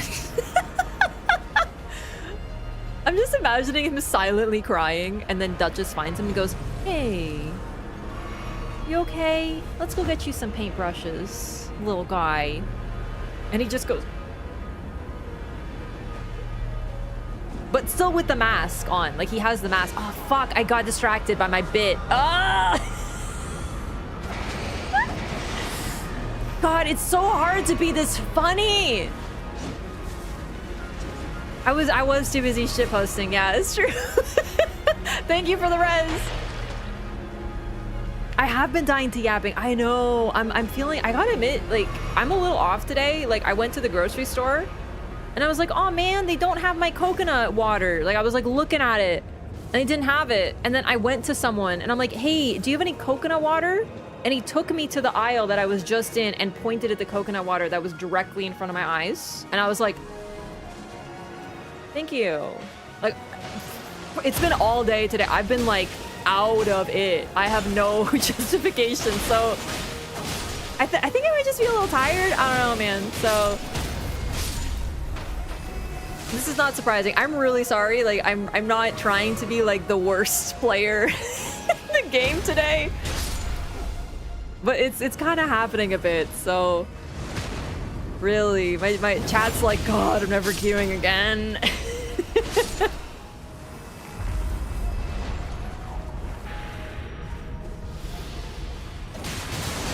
I need to get my shit together a little bit. This wasn't the only time. Like, it's just been a time. Oh, you tried to sneak up on me. Well, it kind of worked.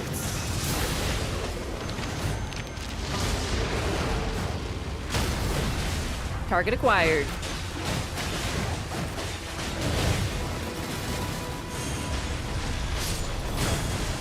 Oh, get fucked, Divine Beast dingus.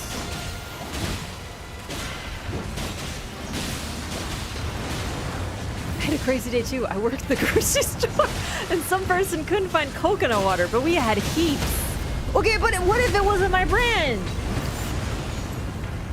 I don't have a brand, actually. I'm not very brand loyal. I've been really into coconut water ever since Thailand. So I went to Thailand. I know I've talked about it a lot, but for those who don't know, I just got back from vacation to Japan and Thailand. It was amazing. I've never been to Thailand before. And I also have never had a fresh coconut before. Like, when they take a coconut and a whole ass, like, butcher knife and they chop it open and they give it to you with a straw. I've never had that before. I know you can get it like Mexico and stuff like that. I've just never had one. I haven't been to Mexico in a long time. I think I was like a kid with my fam. And, but my friend was like, oh my God, if you ever had like a coconut, you need to try it. It's so good. So, you know, she was like evangelizing and I'm like, okay. So I ordered a whole coconut and I don't really like coconut flavored things, but it turns out I'm absolutely addicted to fresh coconut water. Also, the fact that it's, got electrolytes is super hydrating and stuff. So basically, I'm a coconut gamer now, and now I'm all into coconut water.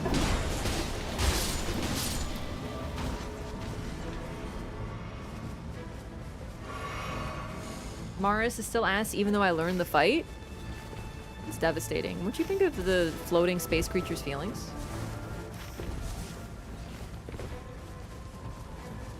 Electrolytes? What plants crave? Yeah, plants just like me. You tell us about your day in Japan. You know what? You know how I'm like playing really poorly because I'm like, my brain is damaged today? I shouldn't say that. Not like damaged, just like goofed today. I think it's time for a story.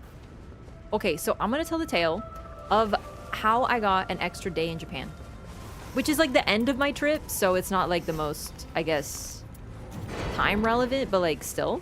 So, I flew home from Thailand, but I had a layover. Don't go this way, it's the wrong way. Go this way. Sorry. This way, up. I had a layover in Japan, in Narita Airport. And unfortunately, Thailand's airport's kind of busy. And I had to check in manually. They wouldn't let me do an online check-in. So I had to be there super early. So I woke up at 4 a.m. to make my flight, which was at 8 a.m. Just in case, because this was recommended online. Because if there was a lineup or a problem, I would be totally screwed. So I was like, okay, fine. You know. So I'm there, and I was just waiting. Point is, it was a long day. I was very tired. On my way home. And then just as I'm finally on my flight and I'm like looking forward to going home, I'm like, yay, I get an email. Hey, your flight was canceled. We're gonna rebook you. And I'm like, oh no. Oh dear. So I don't know if you've ever had a flight canceled, like in the middle of travel. But I hadn't, so I was trying to kind of figure it out on the fly what was going on with this. But I'm going to Japan, so I was like I'm gonna be in Japan, and I was like, you know what? I can totally make this work. This is not good for anybody. Like, it'll be fine. I can totally do this. I'll just maybe I'll stay an extra day in Japan, and because they canceled the flight, it wasn't me canceling it, maybe, you know, they would have to cover it and stuff, and I'm thinking about it. So I wasn't actually that worried about it until I landed. And so I live in the GTA, so I'm flying to Toronto, right? Canada's very large.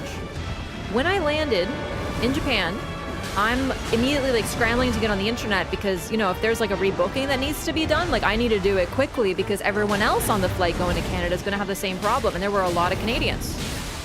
And so I'm immediately hustling, trying to get on the computer, trying to figure out, and then I see you've been rebooked, and I'm like, okay, a little disappointed, you know, because I was maybe hoping extra day in Japan, but I can make this work. I'm flying to Vancouver, and I'm like, oh shit, because I don't want to be in Vancouver. No offense to Vancouver, but I don't know anything about Vancouver, and that means I'm gonna have a layover. And I was flying direct, and I was like, ugh, that sucks. And then I see 9-hour layover in Vancouver, and then I fly to Toronto. And I'm like, oh bitch, no shot. I'm not going from direct to a 9-hour layover. I'm gonna be sleeping on the floor of the airport. Hell no. So I'm at this point, I'm nervous. I'm like, oh my God, what if I have to, that's gonna be terrible. It's gonna be a nightmare. No way I'm doing that. But I did a bit of research, and basically, as long as you say, hey, I want to be rebooked, it'll be fine. So it was. But I had to wait in line, and there was a lot of angry, stressed out travelers. And some were like, I'm not staying in Japan. I don't know what to do here. I have my whole family. And it was it was tense. There was a lot happening. Hello? Chat, I got fully stun locked. I literally was dodging and I couldn't do anything. That was fucked up. This raid needs to be adjusted. That should not be possible.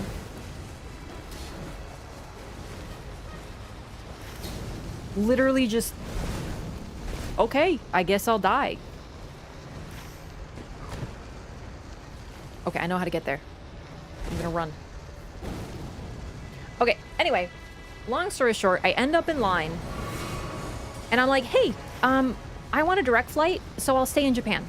And they're like, okay, no problem, but you need to get a voucher, you need to go here, you need to do this. And also, the flight is out of the other airport, which is an hour and a half away from this airport. So we need to get you to that airport And also the hotel is over there. And I'm like, okay, no big deal. You know, I'm just like exhausted, dead on my feet, but I have enough brain for this. But I'm a little worried because that airport is like an hour and a half away, and I don't know really how I'm gonna leave this airport, and I still have Japanese customs ahead of me, and Japan takes their customs very seriously. So I have like, I know that it's probably gonna be like 4 hours until I get back, until I can sleep, basically. And I'm like, yikes, this is gonna be a whole thing. My estimate was correct. I had to go through customs, I had to wait. However, before all this, there was a bright light to this event. And also, I'm traveling alone at this point because my friend didn't go home with me, so this is where we split on the trip, so I'm on my own. Wow, it took me a long time to get here. Sorry, gamers. I am chilling at the airport, and I'm like, I don't know where to go, because the guy told me go over there, and over there is a wall. I have no clue where I was supposed to go. I went down an escalator. Nothing. I went up an escalator. It was the place I just came from. I am so confused. I'm lost AF, just like I am in this video game right now. And I'm concerned, but I'm walking in circles, and then all of a sudden I hear Polish. Now, I may have mentioned there's been so many Polish people that I encountered on my travels. Like, I swear I heard more Polish than I have in my entire life while I was in Japan and Thailand. There were so many Polish people, and it was awesome because they're very friendly, especially when they find other Polish people. But one thing you need to know about Polish people is they're crazy travelers. Like, they travel a lot. Which is probably why my friend and I love traveling places, because we're, you know, we're a Polish stock, as we say. So I hear Polish, and I'm like, okay, I need to find these people. And I find them, and I just, in Polish, say, hey, were you on that flight that was canceled? Like, where are you heading? And they're like, oh, yeah, we're heading to Toronto. And I'm like, oh my god, like, do you want to go, do you want to stick together? Because it looks like we're going the same place. Are you on this flight? And they're like, yeah. And I'm like, sick. Do you want to go through this all together? And they're like, yeah, sure. So suddenly I have friends, which is really great. And they were super cool and super duper friendly. And suddenly I have travel buddies. And it turns out that they were like really cool. Like, sometimes you meet people and you're like, oh, we'll hang out a little bit, but then, you know, we split up. But they were like super cool, Polish Canadian, lived in Canada for like 20 years. Super friendly people. And we ended up spending the whole time in Japan together. We went to the hotel together. It took 5 hours. I was right. I was exhausted by the end. I was like, I'm full. And when I get tired, I get migraines. So I started to get the worst migraine, and I was terrified that my whole time in Japan... Oops! Wow, I love his ult. I was terrified my whole time in Japan was going to be a migraine. But then I got some food, got some water, took an Advil, and I rallied. And these people were super cool. They wanted to see Japan. They hadn't been to Japan before. So I was like, oh my god, well, I just came from here. Like, I'd love to help. Like, we can plan some stuff together. I have some ideas of stuff if you want to do this or that. And they're like, sure.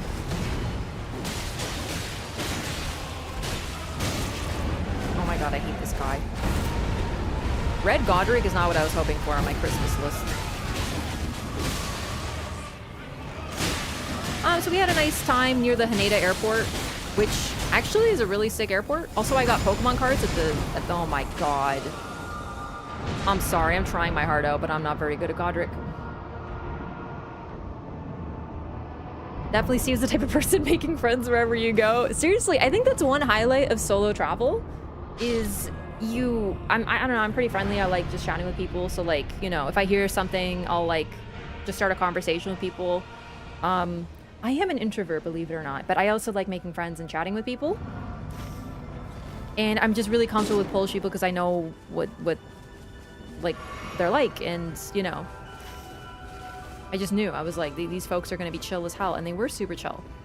Then we had a whole day in Toronto, and I was like, or Toronto, in Japan, and I was like, so I'm really nerdy, by the way. Would you like to do nerdy stuff with me? It's totally cool if you guys want to do your own thing. But I'm super nerdy, so do you want to do nerd stuff? And they were like, honestly, that kind of sounds fun, because I'm not nerdy, but maybe we'll never get to see nerdy stuff if we, you know, don't go with you. We'll never have a nerd tour. So I was like, bro, oh, I got you. Like, they were just like people who were just like, I'm not nerdy, but that sounds fun. Sure, let's do nerd stuff. So I took them to Shibuya. So we saw the crossing, we saw the dog statue. I'm lost again, by the way. I'm gonna make my way back up there. And then, of course, I took them to the Pokemon Center and the Nintendo store.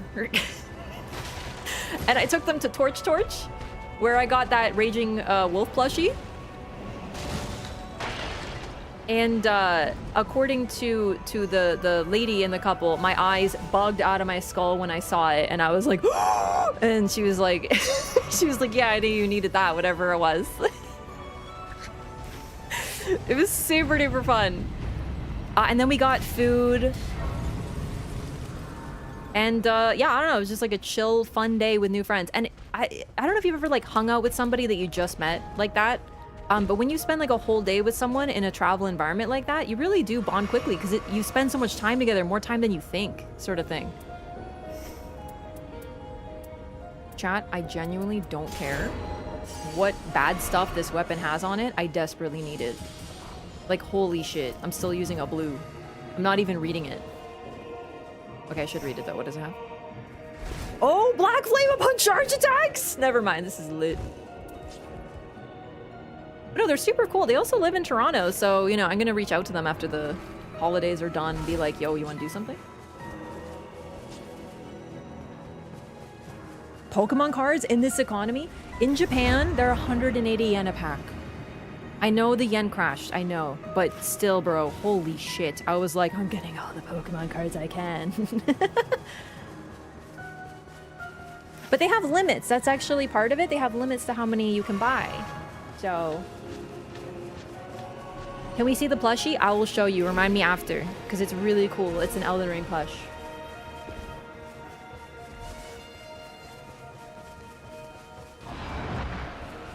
Did you go to that one crossing in Shibuya? Yep, that's the one I'm talking about. Like the very famous Shibuya Scramble. It's the busiest crossing in the world. And I just love Shibuya. It's so fun. It's a really cool area. And we kind of didn't have time.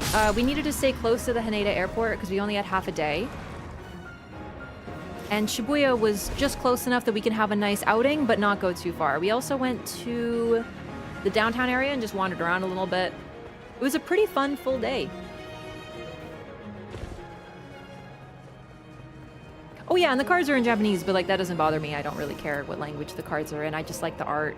For me, it's just fun to be able to collect them considering they're so hard to find. Because personally, up in Canada, there's very few Pokemon cards because they're printed in the United States.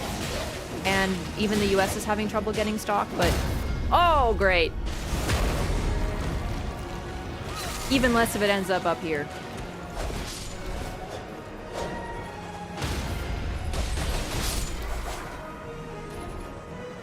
Get parried? I did.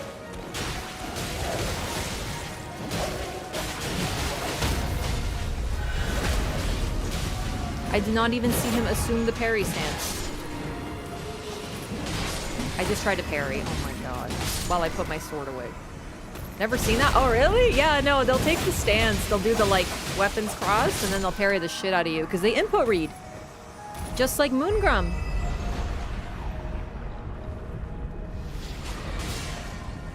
It's good you can make friends easily. Couldn't be me. You know what? Like, I like chatting with people.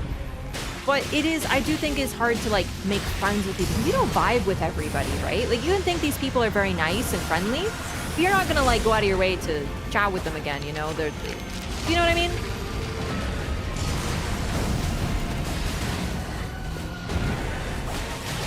It depends. It's nothing against the person, but it's sort of like there's a fine line. There's a difference between I made a travel buddy and, like, someone you actually want to hang out with after you're not traveling.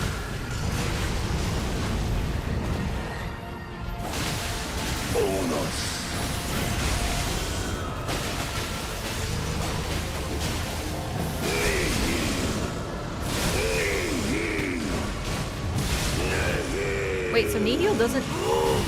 You can dodge the ult by becoming dog? Because when you're a dog, you lose the Nihil stacks. Oh, that's really cool. I didn't even think about that. Alright. Oh, that's not good. Okay. Oh, what the fuck, Moog? I'm so sorry. I'm gonna do my best here, but it's not looking great for me. Okay, keep it together. Res your team, because it's about to go nihil mode, and then you're fucked. Go, go, go, go, go, go! Okay. Holy shit, Moog! Relax! There's a mechanic! We're not ready!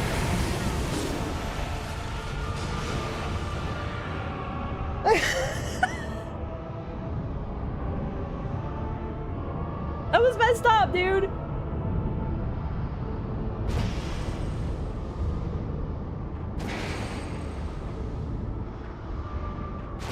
Oh, hang on. Okay. I have one heal. Oh my god, oh my god, oh my god. Moog is being Moog again!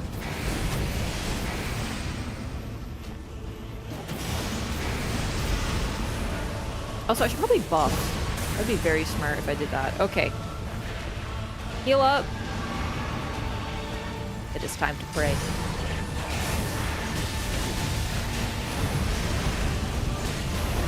I can't see when your wings are in my face, you freakazoid. Okay, mechanic. Wait, look at him. Watch him.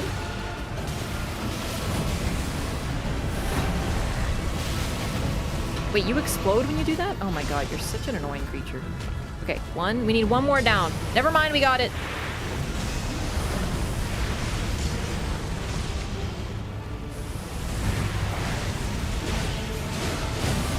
Holy shit. I might be dead. Oh, god damn it. Executor's ult is actually so detrimental. Oh my god!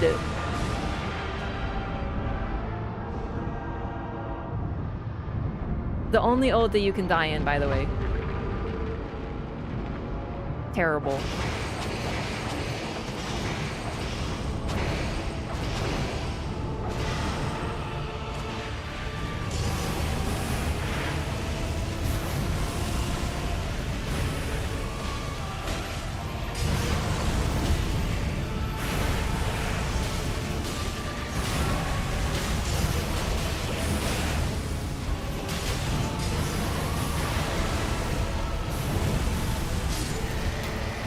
Well, that was really close.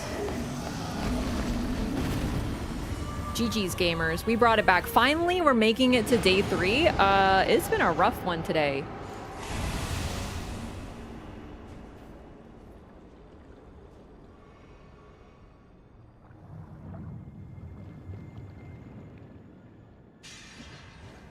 Marika did nothing wrong. Finally, some truth in the chat.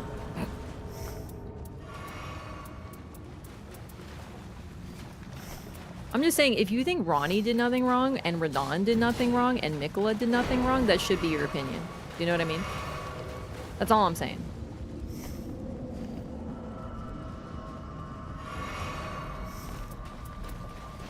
I think that if you're a FromSoft character in a position of power, you're kind of cooked.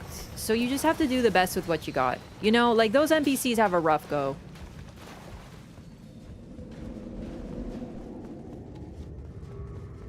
I'm not talking about, like, NPCs, actually. I'm more talking about, like, the mythical characters. Do you know what I mean? Like, that's why I'm so much harsher on characters like Radigan and Radon and Mikola. Radigan because he has no just, like, good features. Mikola because he should know better, but he doesn't. And Radon because he could have gone a different way and didn't. But I'm not so harsh on Marika, Godfrey, especially after the Shaman Village information that we found out, that she did not seek power, she did not try to become a god, like it was foisted upon her. I think that really changes it.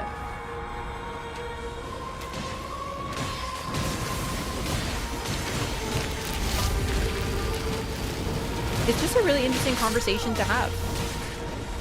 And the fact is, a lot of people are a lot more forgiving of characters like Ronnie for committing some of the same sins.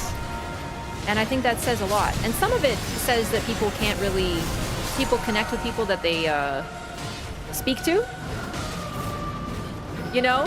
So, like, if you can talk to them and they got a nice voice and they got a nice hat, oh, I think they have to be kind of cool. But they do a lot of the same things wrong. Yeah.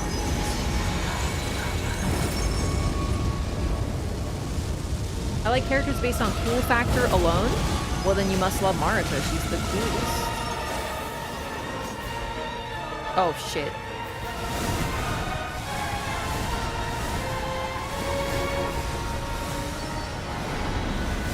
You...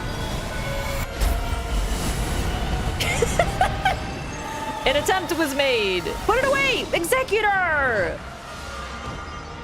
Oh, he put the parry tool away too slow. Oh my god. Okay, I'm so sorry, dude. Iron Eye is sweating. He's like, ah, not again. Oh my god. Like, Ron, I wouldn't even say that Ronnie's evil.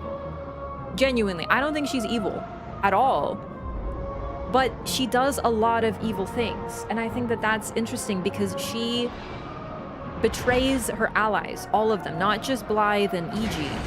But we can assume that, based on everything we know, that she betrayed Marika, who she was working with, and ended up killing her child. Like, that's insane. Especially since killing, like, the death of a child is one of the most devastating things. So, anyway, point is,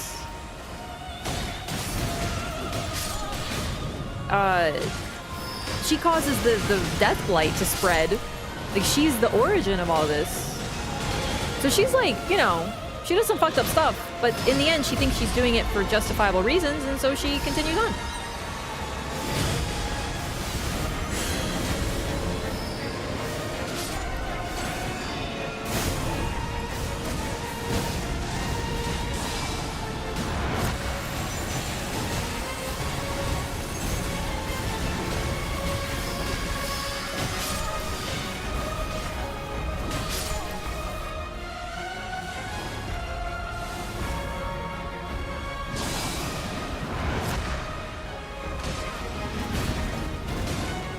Sacrifices equal to how high her goals are. She doesn't care for the morality of those sacrifices. Yep.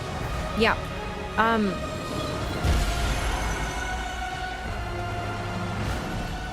So I guess that's sort of my point, is it's really, really easy to moralize when you were not there. And I've noticed a lot of people have a lot more oh my god, I nailed it that time.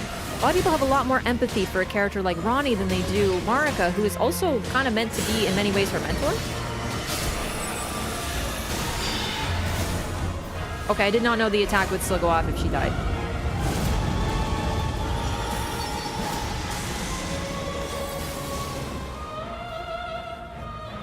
It's also so much harder. Sorry, I didn't know it was on me. I'm running away from you now. I did not mean to come to you. I just saw a nice warming stone, and I was like, that looks nice.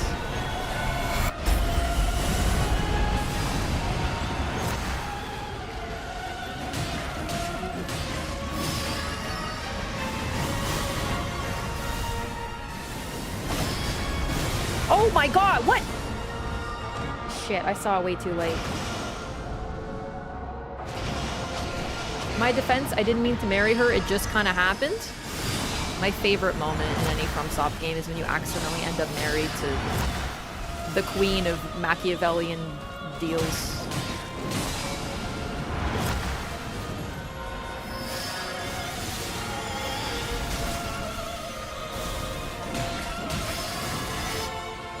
I'm just curious, what did you think the ring would do? Oh, also, I have 2 uplifting aromatics that I forgot to use, so that's my bad.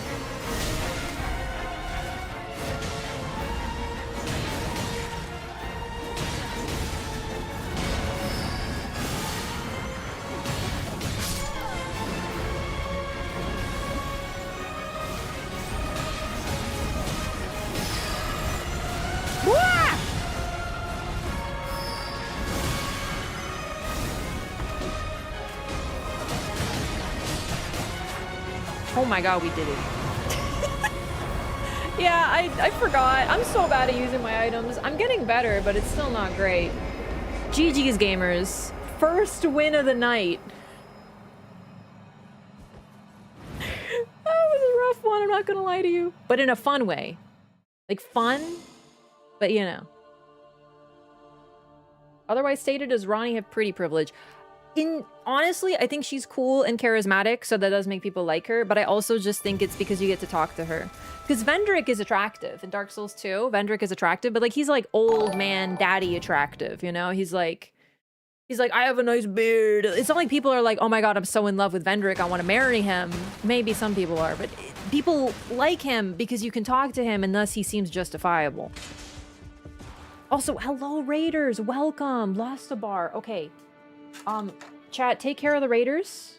I'm gonna run to the restroom and then we shall return. I'm so sorry. Give me just 1 minute.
Okay.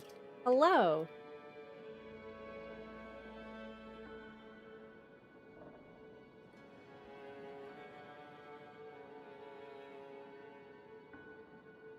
Lip gloss. It's all hidden under my Figgies mess. Lost a bar, thank you so much for the raid. How was Nightreign today? Okay. Also, okay, listen, I cannot talk about this right now because this is gonna take all my willpower. Vendrick was not right.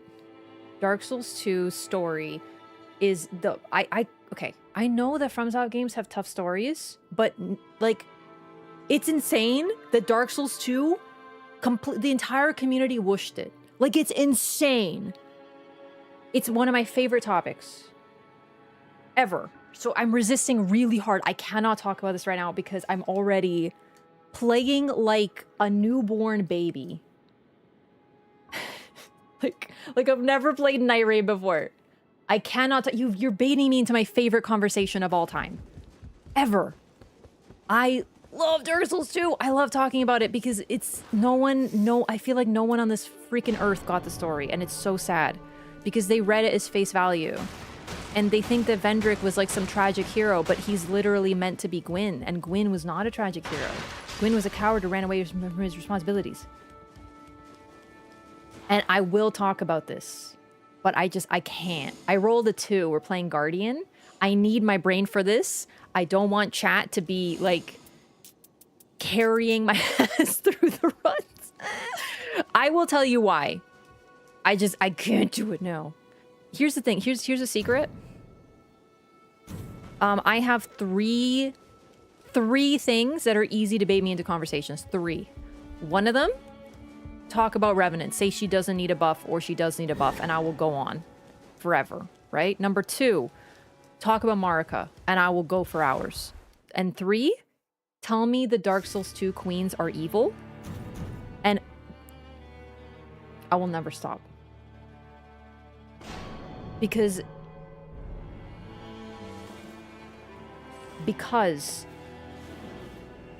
no, I have to focus. Later. I'm focusing. I'm not talking about this. I'm not looking at you, chat. I'm not looking at you. This is taking all of my power. They're not evil. They're not evil.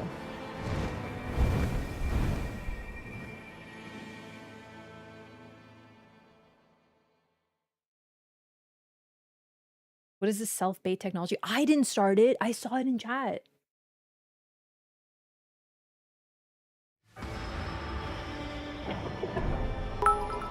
I'm not looking at you. I know what you're doing. You're trying to bait me. I'm not doing it. Vendrick gets excused because of sad boy status. He deserves to be sad. He did it to himself. He did nothing to correct his wrongs. He is the villain. I have to be strong.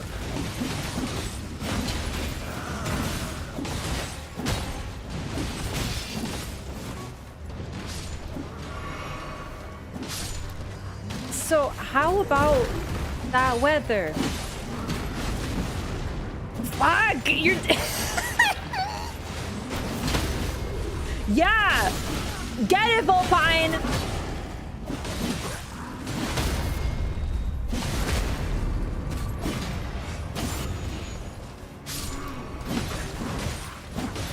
I can't. I have to. Okay. Fuck.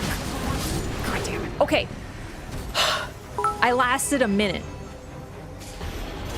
Like a whole minute, and all I could say during that whole time was... Okay. The queens are aspects of Manus. Like, literally Manus. And Manus was not evil. Manus was having a goddamn nap. And then a bunch of dicks woke him up and said, hey, can you give us some power? And he's like, no. And then they took his precious item away. And he's like, bitch, give me back my necklace. And they wouldn't let him go back to bed. Effectively, what we learned from Dark Souls 1 is that he was driven insane by the people of Ulasil, and the Ulisilians created their own downfall, right? We know this. And that is an aspect of the evil of humanity. Because the Ulasil citizens and the Ulasil, they were human and they did an evil thing. And they were, you know, corrupted by Koth. But the thing is, and this is very important. This is a very important question I'm about to ask you. You might be like, why are you talking about Dark Souls 1? I thought this was 2. Yeah, it starts here, baby. The Ulisilians were corrupted by Koth. However, if someone tells you to torture someone and you torture them, who is more evil? It's a trick question. You both suck. Don't torture people, you freaking dingbats. So the point is that if someone tells you to do something and you do an evil thing, you are just as evil as when it told you to do it. I was just following orders sort of thing, right? Doesn't matter. Not to mention, he was like, hey, you can get a lot of power if you do this. They had a great lust for power. That's a huge aspect of what they did. Now, while Manus is the villain of Dark Souls 1 DLC, he is very much just a guy who got disrupted from his sleep, and if he had been left alone, would not have been villain. And when we defeat him in Dark Souls 1 and stop the spread of the Abyss, we now learn that in Dark Souls 2, he splits into 4 aspects. And those aspects represent humanity. Truly humanity, in the truest form of what humanity is, which is, in this case, they represent anger, loneliness, ambition, and fear. Because all of those things are very core to humanity. Loneliness because we're social beings, sort of thing, right? I think that's pretty gnarly. Holy shit, my best in slot. Thank you. The queens cannot be evil unless humanity is evil, and humanity is not evil.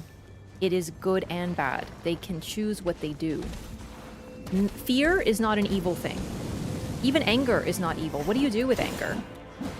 You can choose to kill people because you're angry, or you can choose to be angry about something, an injustice. Let's say, I'm angry that, I don't know why I'm thinking this, earthquakes harm people, so I'm gonna come up with a way, like buildings that don't get destroyed by earthquakes. Is that a random example? Yes, but that's the point. Passion is an aspect of anger. Anger itself is not inherently evil. Fear is not evil. What do you do with fear? Fear is integral to humanity. Fearing something is often described as being alive. I clicked my alt, it was too late. Now anyway, we have to also remember something very important about the queens, because I think this is very often forgotten, and I really do think it's because they're queens. Normally I'm very like, agency is very key. However, we also know they're fragments of a whole. 4 fragments of one human. A very powerful human, but 4 fragments nonetheless. And thus, they're not full, developed humans. In some ways, they're almost like infants, like children. And they're like aspects of one, so it's a little bit more complicated with them. Because they are like literal fragments. Anyway, a lot of people who talk about the queens say all of them were evil. And then I say, okay, and what about Alsana? The queen who met with the Ivory King,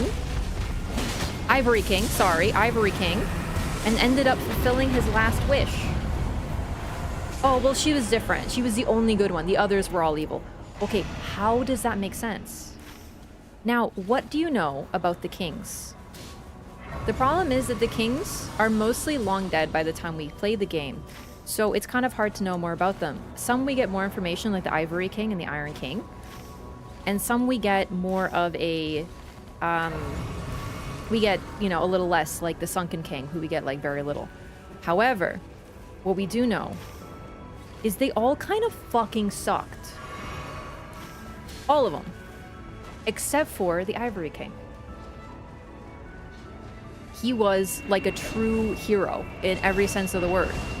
FromSoft doesn't have many of them. There's like Artorias and the Ivory King when it comes to like true epic heroes. Very heroic character.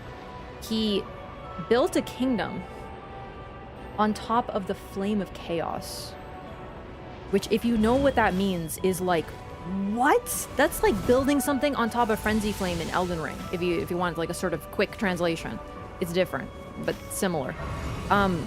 He did it in order to keep the Chaos Demons from getting out.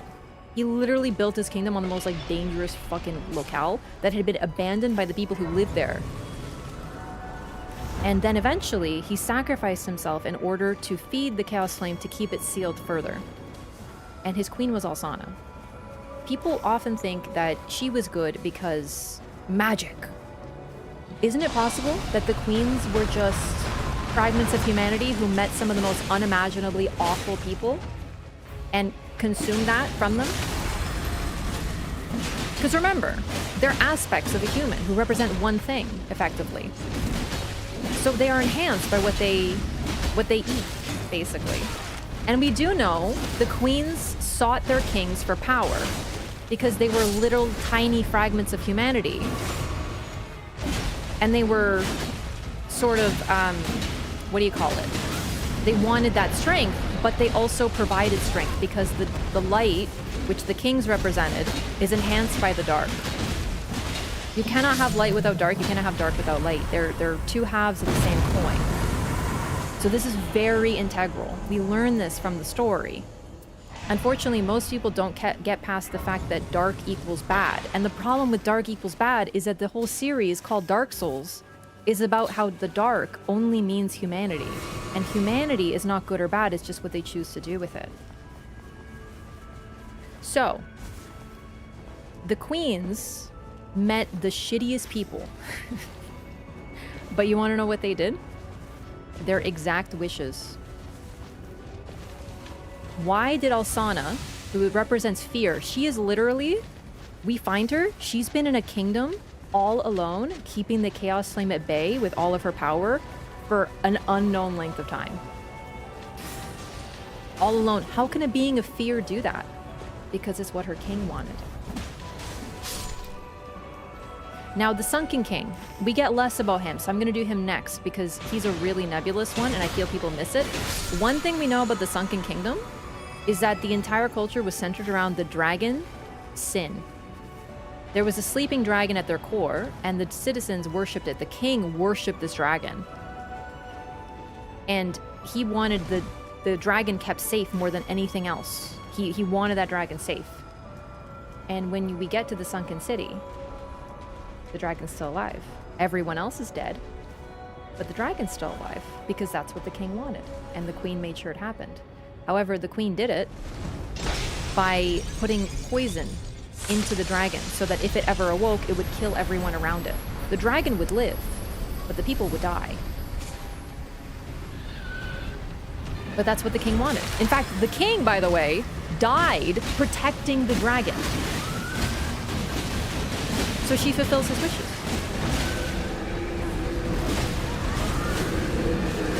Then we have the Iron King. He's an interesting one as well because the queen actually never met him. Because he was dead before that. And she was the representation of loneliness. So she... It's so fucking sad people consider her evil, dude. She never met her king. She was lonely and sad, so she latched onto all of his belongings. But then we get something really interesting. Because why did she latch onto his belongings? Because he was the Iron King, who was known for greed. That was his whole thing, was he was so greedy that his kingdom sank into the lava because he couldn't stop building his kingdom bigger. He's like a really classic story of greed in every way, shape, or form. And his queen holds onto his belongings and latched her soul onto them. And all she really does, like, she haunts the place. She's effectively a ghost because she's a disembodied soul clutching onto these belongings. But that's all she is. She just is. Her story's sad. And then we have the most complicated, Nashandra. She is effectively the villain of the game. So I understand. She's an antagonist. Of course. I get it. But we get a lot of information on Vendrick. A ton. And let me tell you Vendrick's story, just in real brief. Because this is in the game. None of this is headcanon. None of this is made up. The game tells you this stuff. But for some reason, people don't pay attention. I have no idea. It's subtle, I guess. Vendrick was not a ruler who was born a king. He wasn't like the son of a king. He was not born in Drangleic. He invaded it. He went to Drangleic, took over it, probably renamed it actually. So whatever the land was called. He conquered it, killed the people who lived there and or forced them out with his knights, the Dragon Rider Knights, and became king that way. He's that type of guy. No, she did not tell him to do that. He hadn't met Nashandra. That's not part of this. Like, Nashandra is not even around yet. This is exactly what I'm talking about. She did not tell him to do it because she wasn't around then. In other words, he's a conqueror, a conquering king. And from what we can tell, people were pretty happy in his kingdom as long as they weren't the original denizens of Drangleic. He did that all by himself. However, a conqueror who conquered one land, who did it for basically power, you know, probably wants more. Thank you so much for this, by the way. Thank you. And that's exactly what happened. So the idea that a conquering king needed to be told to conquer someone is fucking laughable. The man wanted power. Now, why does he want power? He had ambition, aka want.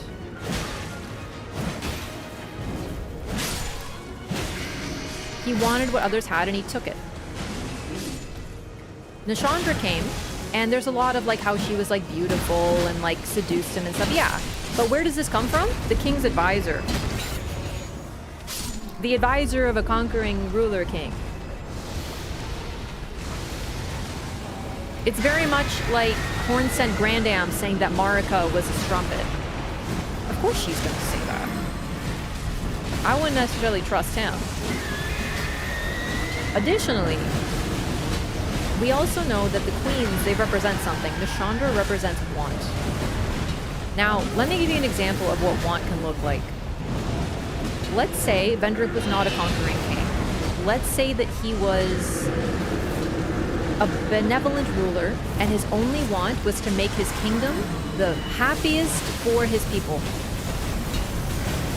He didn't care for power. He wasn't a conqueror. He just wanted to make this place the best. He's playing civilization, and he's going for max happiness.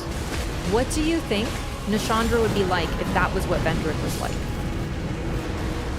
People think that Nishandra was the only problem. They don't realize what Vendrick was like before she came.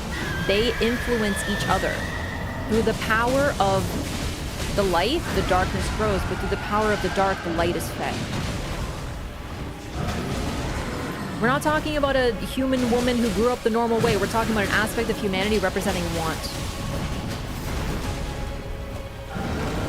Nishandra fed off of him, and that truly means feeding off of him in the sense of becoming what he was like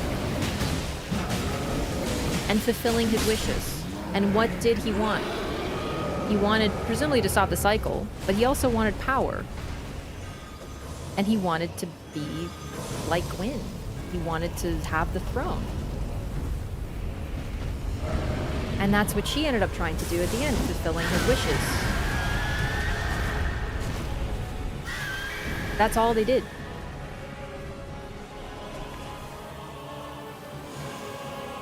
Now, this is also, by the way, confirmed even more so in Dark Souls 3, where we pick up the Shield of Want, which is an item. And the Shield of Want description basically talks about a king who had a great deal of want, and it destroyed him. Not a queen. It's Vendrick's shield, by the way. It's just called the Shield of Want in Dark Souls 3, but it's from Dark Souls 2, and it's Vendrick's shield. And it talks about him as being a being of want. Even Dark Souls is telling you, Vendrick was not... Like, Vendrick made mistakes, but they happened a long time before Nishandra. And it was his greed that fed her and made her worse. So anyway, that's basically my point. I love talking about this. It's one of my favorite topics because I genuinely think it's the most misinterpreted thing in Dark Souls. I know some people, every time I talk about this, I get one or two people who are like, oh, but humans are evil. Haha, I'm a misanthrope. Okay, I get it, yes. But no, like the whole purpose of Dark Souls is there is good and bad. Humans are not evil. The dark is just humanity.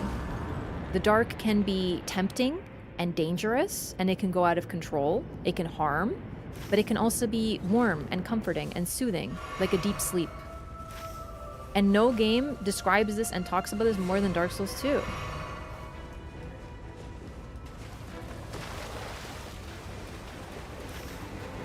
In fact, the dark gets explored in that game more than any other. There's so much interesting stuff about what the dark is. It's really all about it. So if you're a believer that Alsana was just good by pure magic, then I'm afraid you have to take a look at more of the game, because it really has like one of the deepest stories. Now I know if you haven't played Dark Souls 2, you're probably like, what the fuck are you talking about? I know. We get into deep lore here. If I've intrigued you though, I did play through Dark Souls 2 and I did a lore run where I talk about all this with examples while playing through the game. It's on my YouTube channel. I did one for all the games except for Demon's Souls. Still haven't done that one. And it's some of my favorite content that I've done. I'm very proud of it. Because it's basically just this, but I'm actually playing the game I'm talking about. I lost you guys again. Are you still in the mine?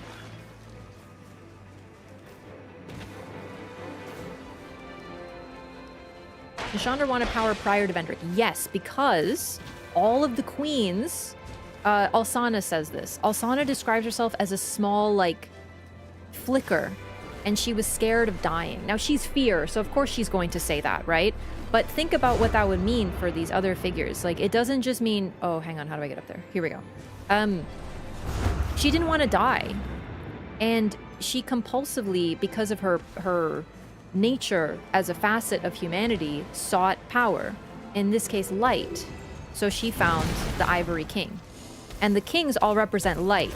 But, as we also know from Dark Souls, light does not equal good in Dark Souls. Look at Gwyn. He's one of the worst most selfish figures, and he's literally light. He has no darkness in him, right? Like that's a big aspect. So yes, all of them were attracted to power because they were scared of being snuffed out.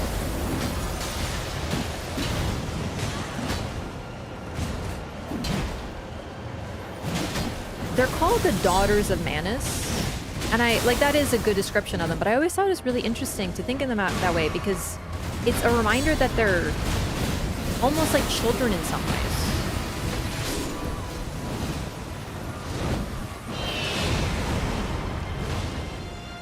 They're not full developed people because they are fragments of one human, and they need something to become a full human, and they seek it out the way a human seeks food when they're hungry.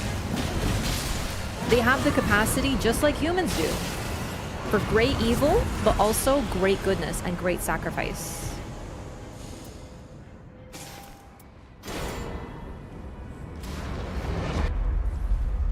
Which is what Alsana does. The king sacrificed himself. The Ivory King, he's actually a reflection of Gwyn if he were truly a hero. Because he throws himself into a flame, but he does it to protect other people.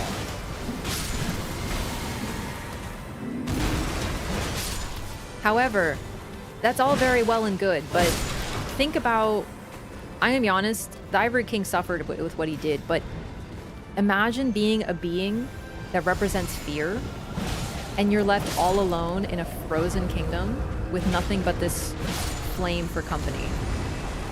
Everyone else is gone. You're all alone until your power runs out. But just like him, she sacrificed herself for this because it's what her king wanted. And that's actually another really interesting thing. Not only do they kind of represent like facets of humanity, but they don't necessarily have a will of their own. Okay.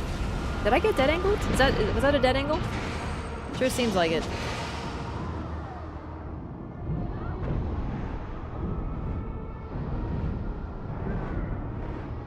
I know I was like angled. Yeah, that sucks. Because like that should have still been facing him close enough. This shield has no skill. That's insane. Hang on. 2. Okay.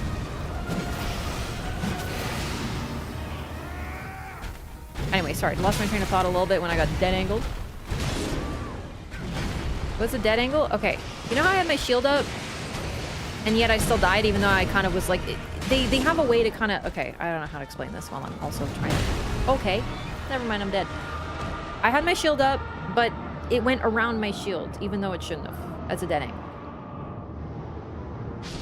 I'm not very good at explaining them, but that's basically what it looks like. When something just... It's not... Yeah. I fucking hate Godric, by the way. Anyway, hang on. Sorry, I lost my train of thought. The queens... Oh! They don't seem to have a will of their own. They embody the will of who they are attached to. Which is why all 4 of the queens just did what their king wanted. It also furthers the fact that they are aspects. And yes, another reminder, Manus, he was not evil. He ended up being a villain, of course, starting the Abyss and everything, but if he had been left alone, it wouldn't have happened. When you look at it, it's sort of like... It's a little bit like Frankenstein versus Frankenstein's monster. You know? Frankenstein's monster was not the monster. Frankenstein was the real monster in the story.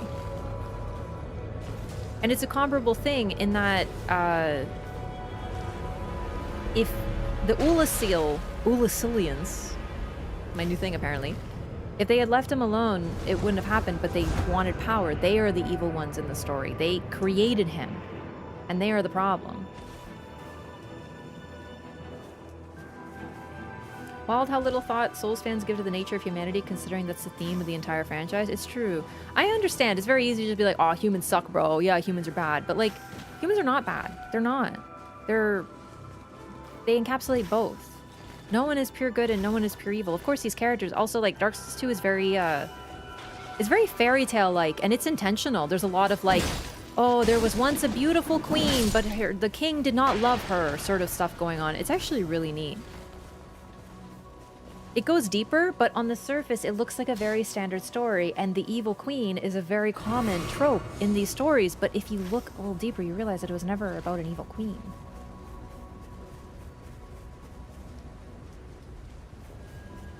All this information would be really cool if you didn't have to read every item in the game.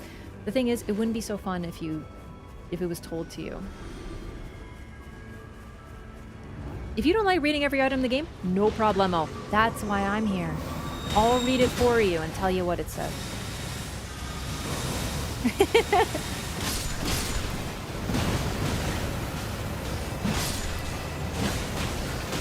Really though.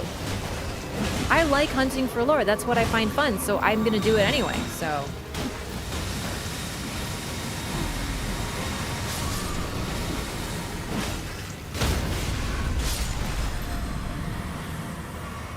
That's also, I know, another interesting thing about Dark Souls 2, but it's true. One of my favorite things about Dark Souls 2 is that, what do you call it? Oh, I didn't get my runes. I didn't realize. Ah, well, too bad. It's all about humans. There's like no gods in it, unlike Dark Souls 1, right? It's so neat. It's all just people. Ah, Saint! Thank you so much for the raid. Welcome.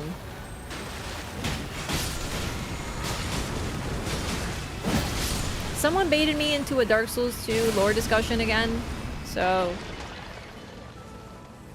I was good this time. I resisted for 2 whole minutes. Elden Ring is all about gods, but what's fun about Elden Ring is that you realize that it's really just about a family. And to me, that's the most interesting part. I don't really care about the demigods and their political machinations. I care about a family.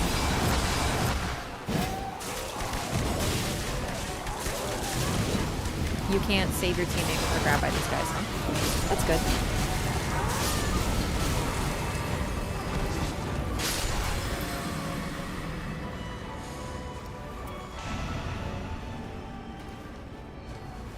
Fast and Furious reference. That's actually a great source of lore for Elden Ring, yeah.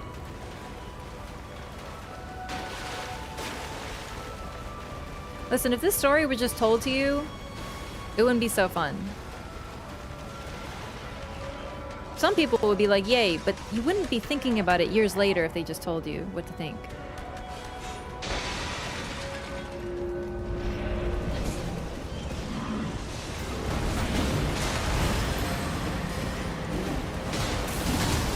Oh, I don't have to two-hand because this has no skill. Yo, out of the hallway, buddy.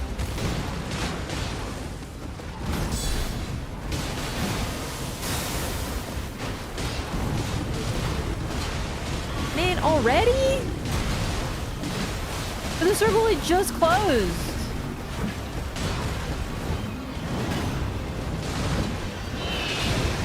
Some parts could be told a little clearer. I don't really think it needs to. Like, I actually think the storytelling is perfect as is. Listen, it's what I said about Invasions all over again. There are a billion games with no lore, no storytelling that are just like, hey, once upon a time there was a king and a queen and a whole bit. Isn't it okay that there's one story that makes you work for it?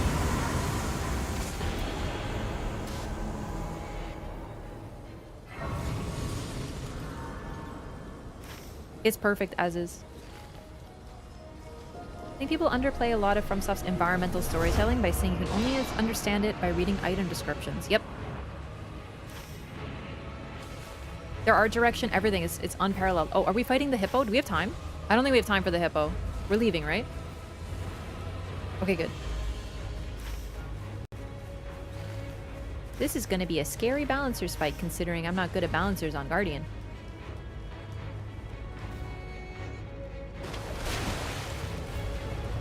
Yeah, or you can just ignore it and the game's still a banger and then you watch a YouTube video or come to twitch.tv/Wraff and be like, Wraff, what the fuck happened in Elden Ring? I'm so confused. And I'll be like, how much time do you have?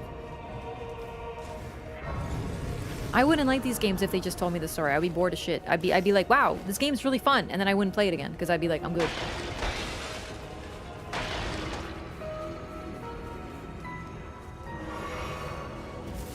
Also, yeah, Elden Ring was indeed a lot more straightforward. They couldn't go as deep because of how big the game was in scope, yeah. Lore Lady Wraff, that's me. And, of course, there are also interpretations of the lore, but to me, no matter what you think of Dark Souls, no matter what you think of the Queens, if you are just, they are evil and therefore evil, I don't think you understand the lore. Like, I don't think you can understand, I will go as far as say you can't understand Dark Souls if you just go, the Queens are pure evil because they are dark. Like, that to me is... We had 3 whole games about how the dark is not evil, bro. I'm sorry, if you just think that they are pure, unadulterated, fairy tale, evil queen evil, you don't understand Dark Souls.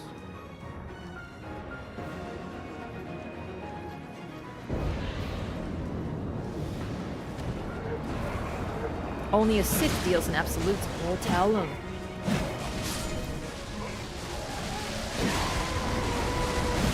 Deeper thematically? I don't know. I think Elden Ring has a lot going for it. There's a lot of really neat stuff and cool concepts. But, I really don't think it has the most interesting lore. I think number 1's Bloodborne. And then, it's hard to beat Dark Souls, though, because Dark Souls has 3 full games of lore. Right?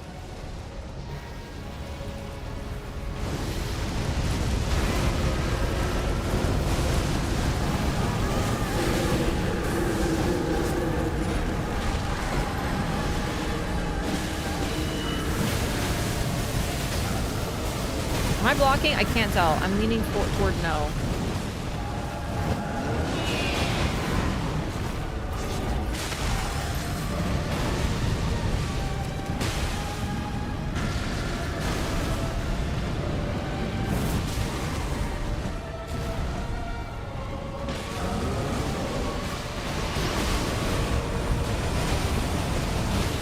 Three whole games plus DLC.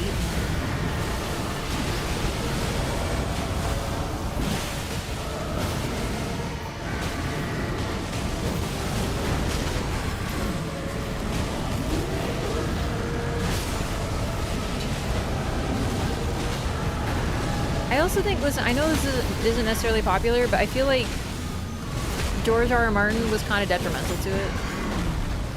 Because then we had a DLC that just basically boiled down to, here's the same characters. And if FromSoft had made that DLC without any input from Martin, I think it would have been a lot different.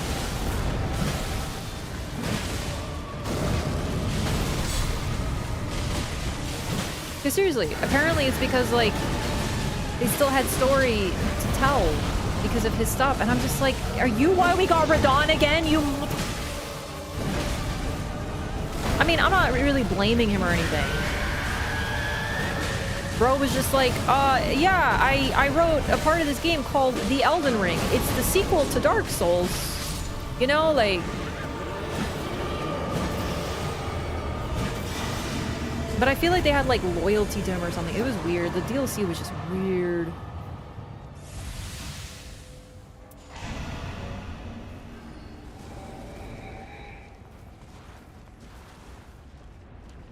I liked some parts of it. I get the theme of, like, Miquella's journey is just hubris. Like, I get that he's claiming he's not doing what his mother would, he's gonna be different than his mom while following in her footsteps. I get it.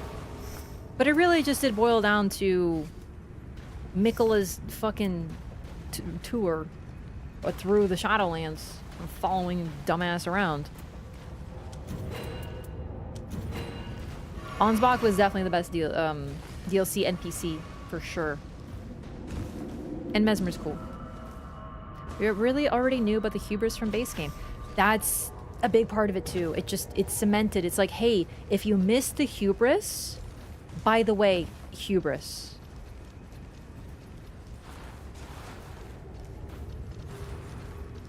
Also an exploration of genocide? Oh, because we didn't get enough genocide discourse in the base game.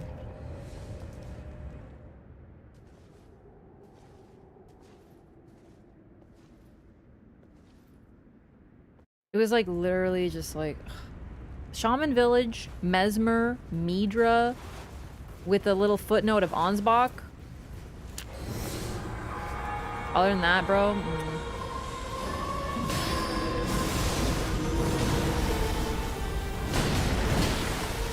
Like, I love the fleshing out of Marika, but that was just Shaman Village. We didn't need like a whole DLC about it, right?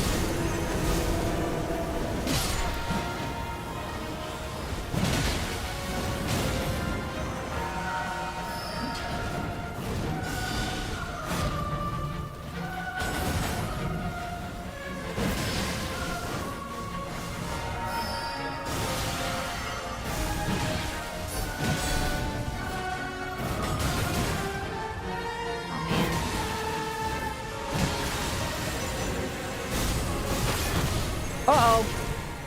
Bad stamina management.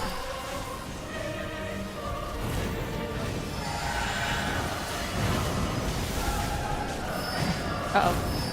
Ah! Oh, man.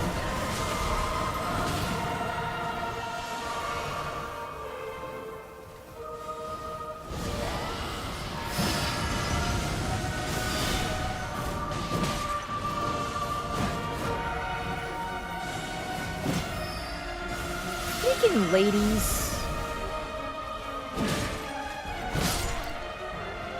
Explore the Outer God stuff more. The thing is, I totally get it. Outer Gods are cool, but I also think that Outer Gods are cool because we don't get much about them. That's sort of my hot okay, I really thought I'd kill it with that last one. Oh boy.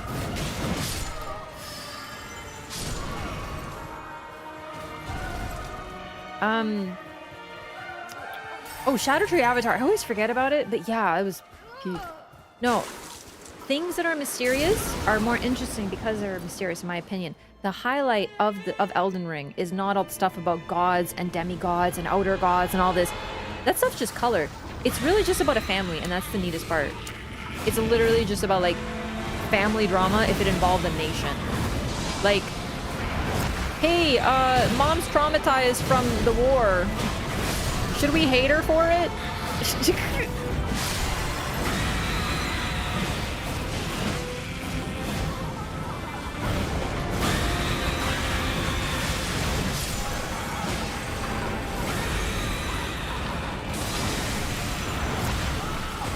Oh, man.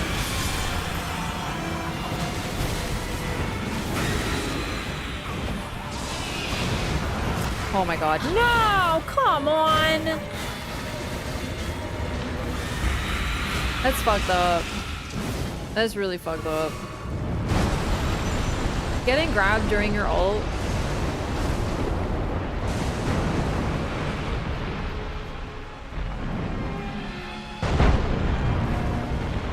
Dark Souls 4? Nah, Dark Souls 3 was a good conclusion. Another thing about Dark Souls 3 is, like, they use up all their good ideas in Dark Souls 2, I think.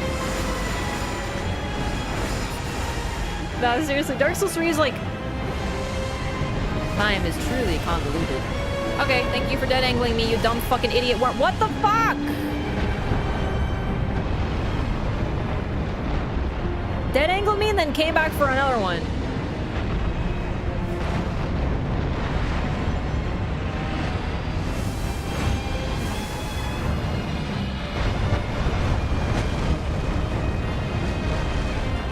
Like, we are so good without Dark Souls 1.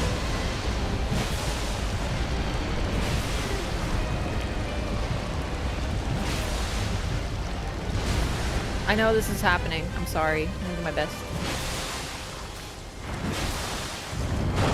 But I popped so many pimples.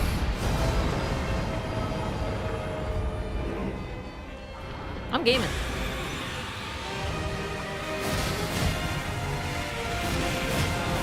Dan, thank you for the super chat. I died a little. That's my bad. Bale? Bale was cool in terms of theming and stuff. I didn't really love Bale as a fight, but it was the only part of the DLC that didn't mention Nicholas. I was like really pumped about it. I have to be honest.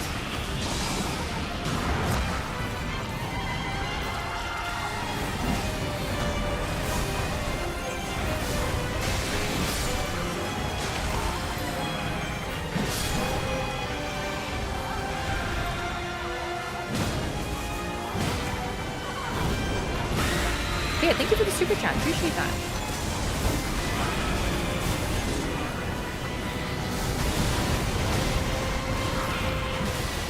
Too many ladies. Holy shit, that was close. Happy New Year, Wraff Arena. And then they grabbed me out of my ult again.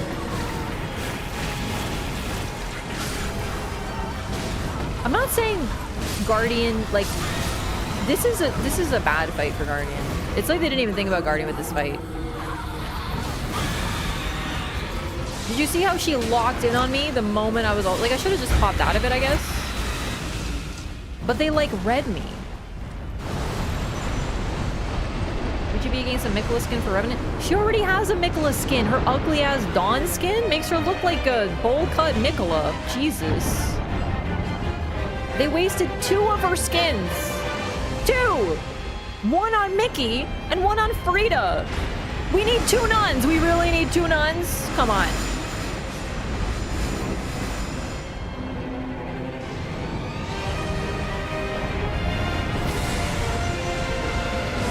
Dude, what the fuck? You see this shit?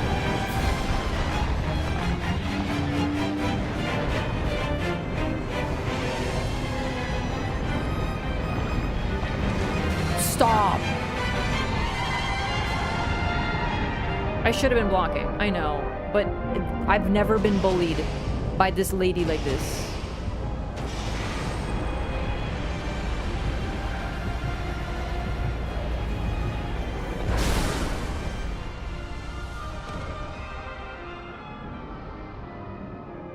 Unfortunate. Thank you for rezzing me. Unfortunately, it did lead to our demise.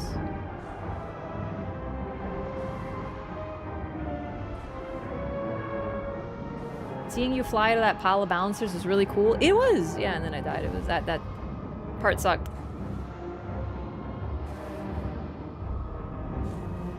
Also, yeah, they may, they don't ignore Guardian that much because Guardian got a buff.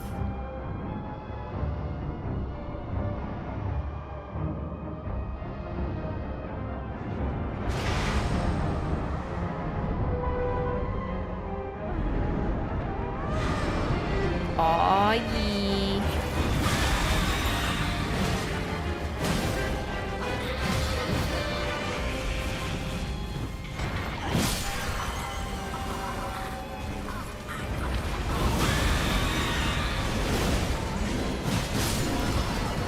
Alright, now we run away. Run away.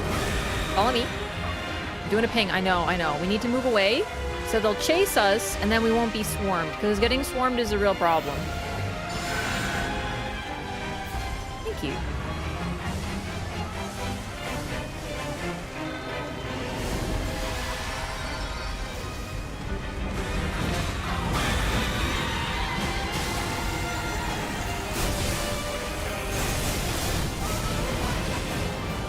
That cut through my entire stamina bar, I think.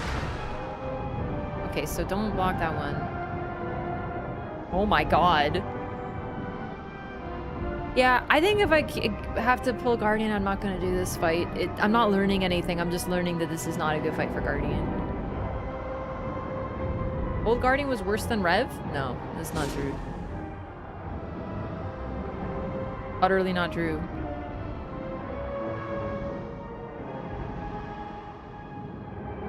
I think it was dead angled over the top of your shield. Oh, that's fun.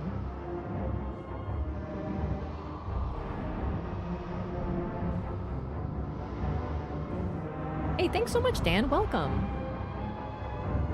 Welcome from Cowboy Stream. I'm gonna like this too, since I'm down anyway. But no, like, listen, I'm not saying everyone else feel the same way about, like, Shadow the Erdtree or anything. It's just, like... I don't love a lot of it, unfortunately. Why don't you lift up your shield? I was literally holding my shield up. That's why I died.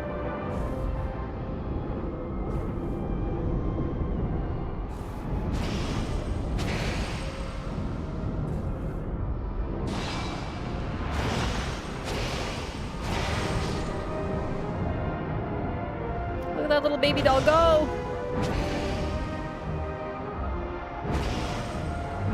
Only at half your stam? That would explain it.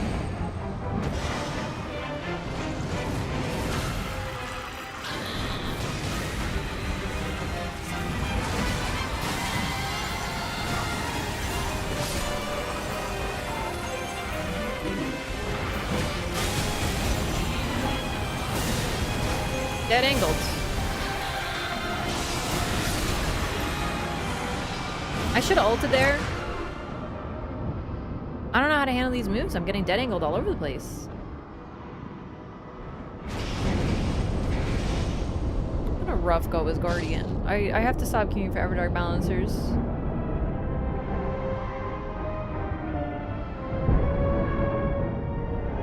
It's making me not like Guardian.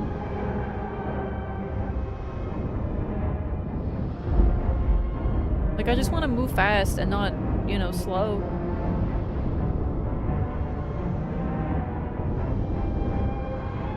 Bird down. I know, I feel so bad. I should have ulted so I at least wouldn't be down, but... I'm saving my one healing, too, so I, like, have a better...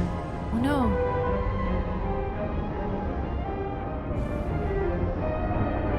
No, I mean, I'm consistent. I may not like playing Bird, but I still think Bird's really cool.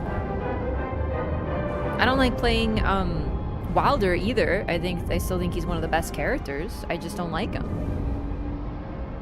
There's a difference between not liking playing someone and not liking the character, you know what I mean?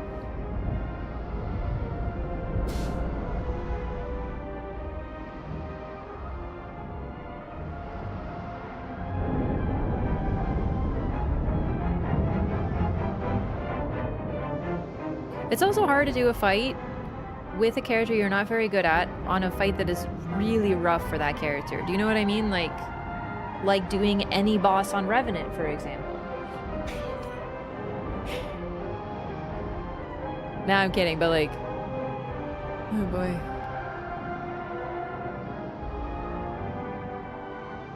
It just sucks I have my ult. You have a heal? Okay, but like, did you not hear me when I said that, like, the heal is not the problem?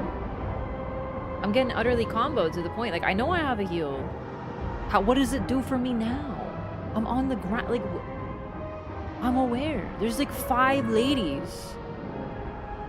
Poking through my entire stamina bar, and I'm on my ass, and then I'm dead.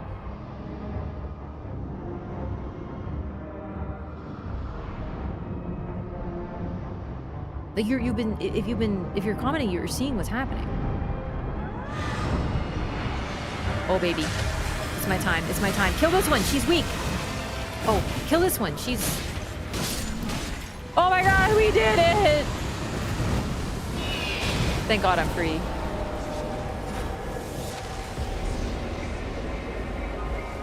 Like, most of these fights, I had a full health bar. Not bad for level 12, by the way. Holy shit.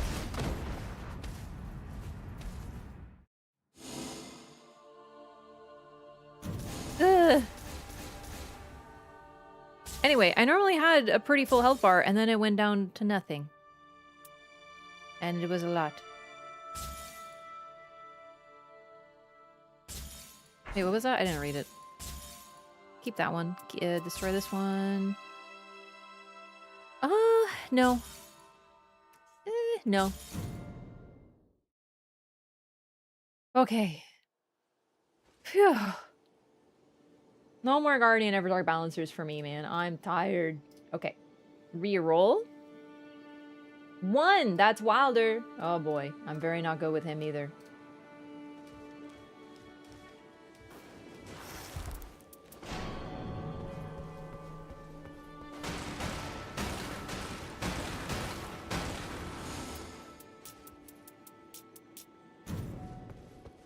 Greatsword follow-up attack? No, but I actually do kind of want it. I don't feel like I get very good skills with Wilder. But it just, if he does get something good, then it's very good. So, I don't know. I really do like the fire greatsword follow-up.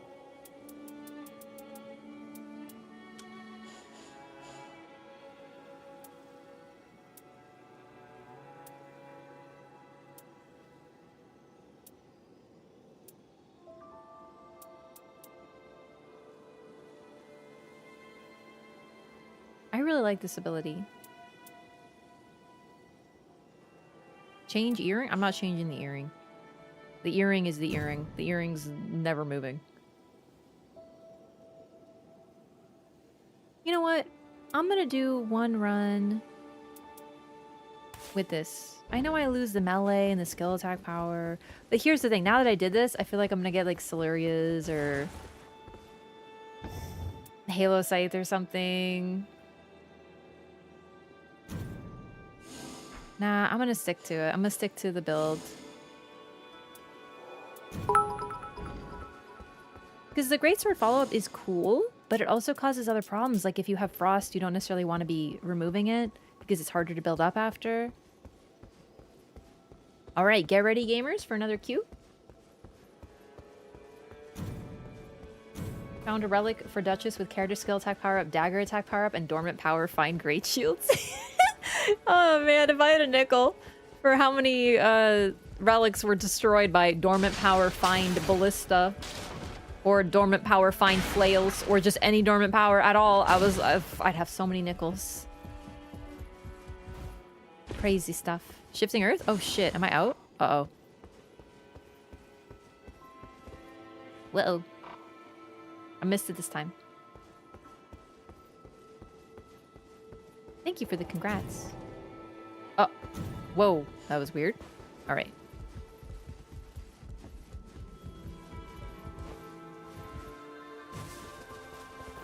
The earring is just way too good, yeah. I love it.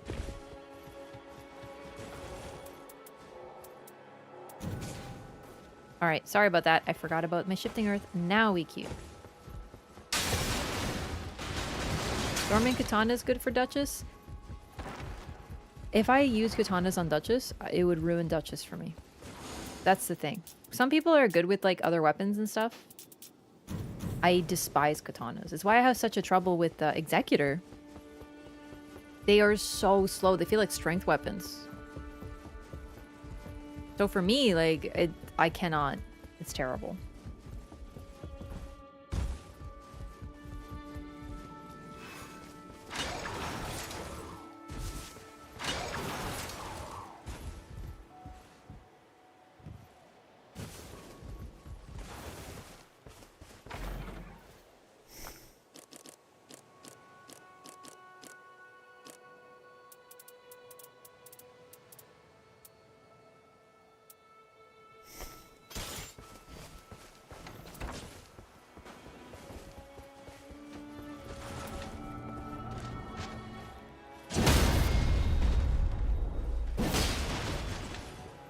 Matchmaking machine broke.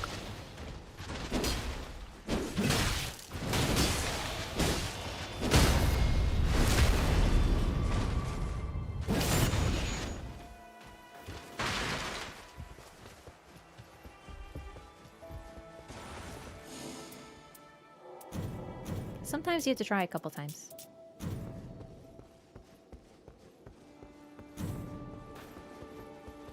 The Nightreign lore feels much more like the classic Souls lore than base Elden Ring, which I think is because George R. Martin isn't a part of it. They were able to do their own thing, it feels more human. Now that you mention it, I never even thought about that, but really... Because I'm not a big fan of George R. Martin's work. Like, I don't really like his prose, I don't like his style, I don't really like Grimdark, I don't really like... I just don't like his work, right? It doesn't mean it's bad, it's subjective, I just don't like it, right? And... the fact that he was involved, to me, I was like, okay, I don't really care. But it appealed to a lot of people. Both his work, his like the TV show, of course, his books, like they're very popular. But for me, I was like, whatever, man. And I kind of never thought about the fact that, yeah, he's not involved in this at all. And maybe that's why I like the characters so much. Because they can just explore what they would have explored if he wasn't involved. I know Elden Ring exists because of it, for sure. Like, I'm not trying to, like, but the thing is, a lot of people give him a lot of credit for it. And I don't feel like that's fair because we also know he isn't big on writing a lot, nor does he finish his work. So it's like, FromSoft used what he created, but changed a shit ton of it to the point that they said he would find it unrecognizable.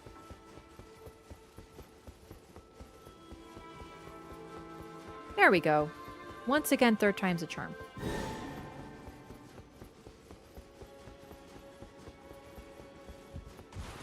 Yeah, I feel like listen, I know the show disappointed a lot of people for many different reasons, and a big part of it was that the ending was rushed and that ruined it. But the ending, if it wasn't rushed, would have still boiled down to people are victims of their own blood and can't change at all and will never grow. And that's like the crux of the ending. And I hate that. So like even just his philosophy is not for me. I don't agree. I'm like the complete opposite. I think that I think humans are capable of immense growth in general, and redemption, and compassion.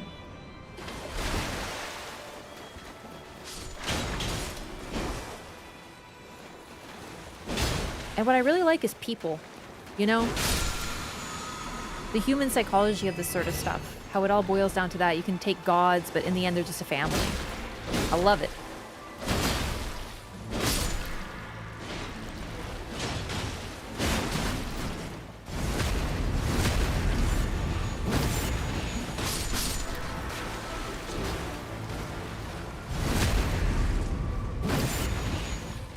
How the books are at all?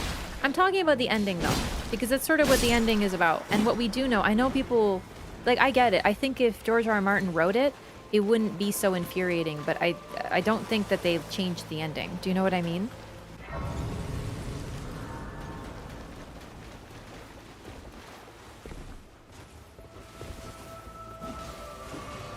Like what the showrunners did is presumably exactly what was supposed to happen. The whole thing with Daenerys, Jon, like all that. Bran, that isn't Jamie probably. It's just if they didn't rush it, they probably would have had more build-up and stuff like that. But in the end, it's all the same. It probably would have been the same. I don't know, because the books aren't done, and I'm not reading them anyway. So, you know. I'm just saying I disagree with that sort of stuff, and I really, really, really, really, really hate Grimdark. I hate just everything sucks for everyone all the time.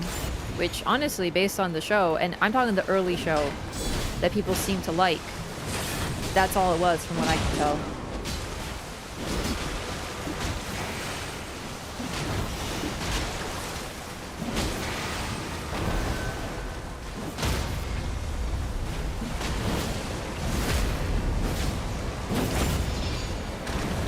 I just don't like things that are so upsetting, I guess.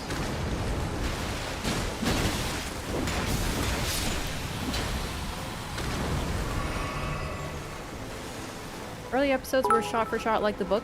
I did hear that there were some changes though, including how the relationship between Daenerys and the guy is at the very start. It was changed for dramatic effects and frankly for everyone to take their clothes off, apparently. So, you know, it's not one-to-one, but yeah.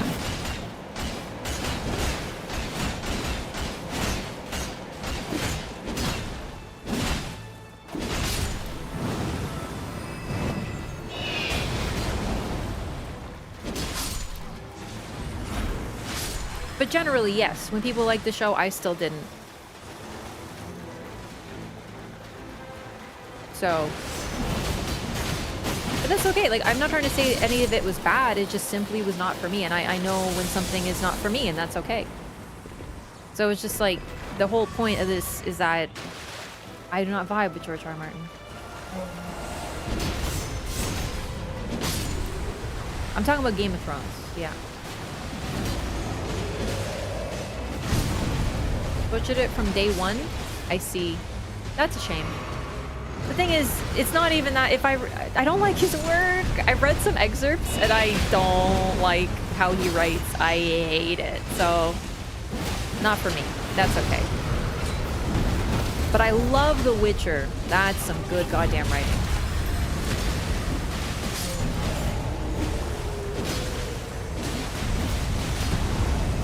Join late to fix my sleeping schedule. Good morning.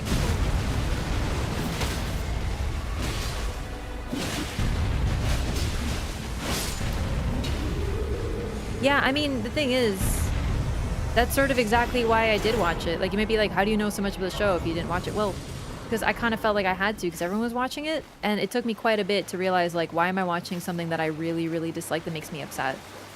So I stopped.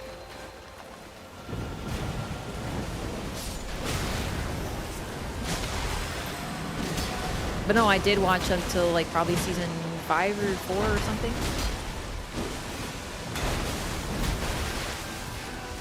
The Witcher ultimately has a positive view of humanity. Maybe that's the difference. I think so.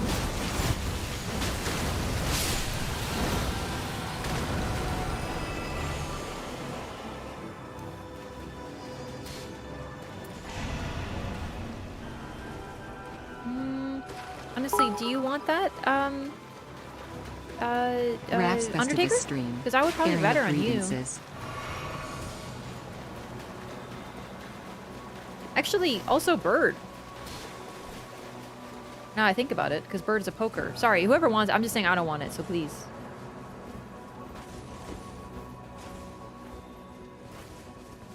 Airing of grievances. It's true.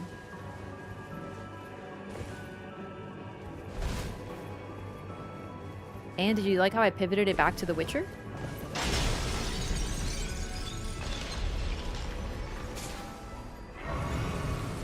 Don't have a positive view of humanity. I know, but that is the major appeal of Grimdark. I'm just trying to say that generally I don't like that stuff. Which even FromSoft games are very grim and rather dark. But I still love them because in the end they have a lot of hope and a lot of whimsy. I can't handle a piece of art that has no gosh darn whimsy in it.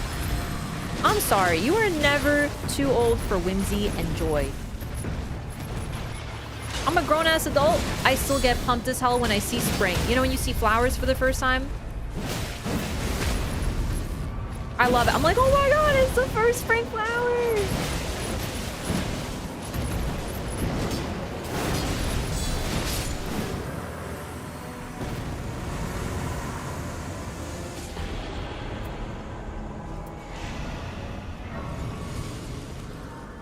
Need more genuine hopium? I agree. I think it's a little trendy to be like doom and gloom, but I don't like that trend, suffice to say.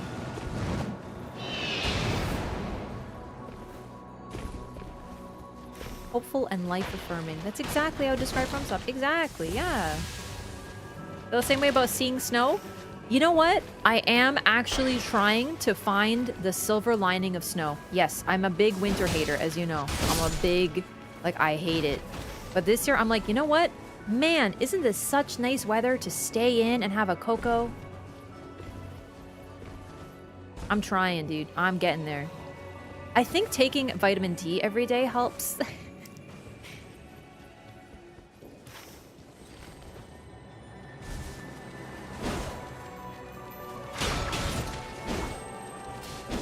Okay.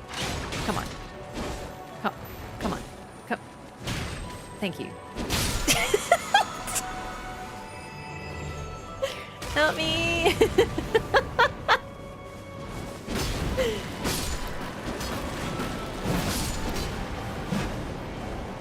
I love snow because my dog loves it. See, that's a nice reason. I like, you know, warm.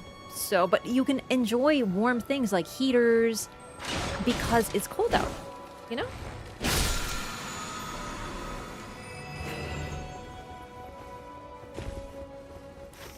Just you wait. I'm gonna get a skill thingy, and it's gonna be... What up, gamer? Ready for the shit?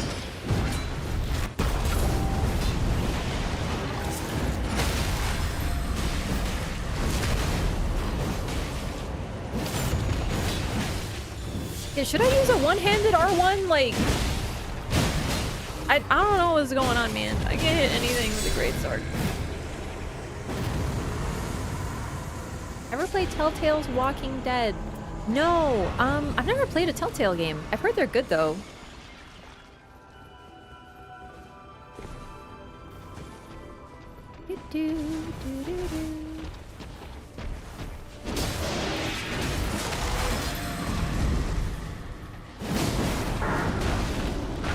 Are you supposed to one-hand great swords? Let me see how I feel about this. Because like I always saw you two-hand.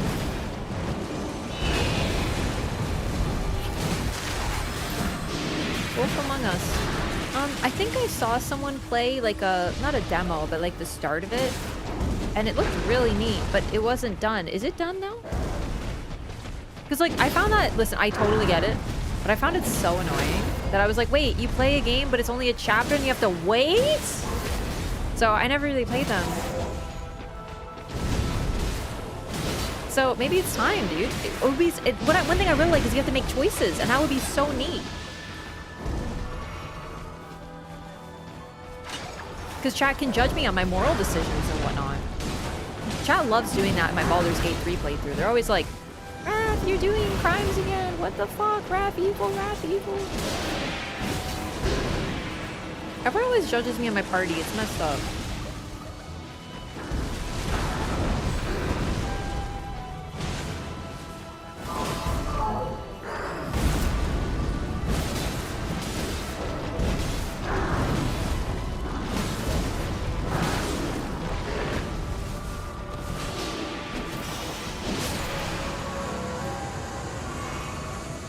No, Disco Elysium's on the list though. All these games are sort of on my extended list. Okay, really? Now that I'm thinking about it, Vikes would be very, very good.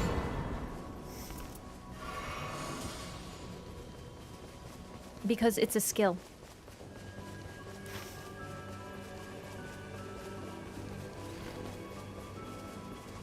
Let's get some starlights. However, I am really... Oh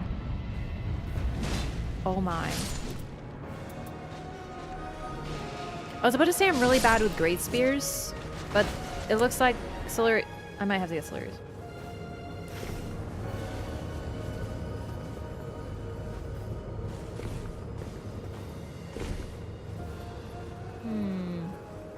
No Rest for the Wicked? It sounds familiar, but I can't place it. I gotta be honest. Once I'm done, not done with Nightreign, but once I'm like, you know, I'm gonna add in Baldur's Gate 3 again, I don't know what else I'm gonna add, but I would like to try some of these games, especially if they're shorter. Like shorter being like, I call a short game 20, 30 hours. Because that'd be really fun. I love playing different genres, and it could be fun to hop into some of these. It's been a minute since I played a new game because Nightreign has consumed me so completely. Expedition 33 DLC? Silk Song. There's a lot of the game. The list keeps extending because they keep on releasing games while I'm just playing Nightreign.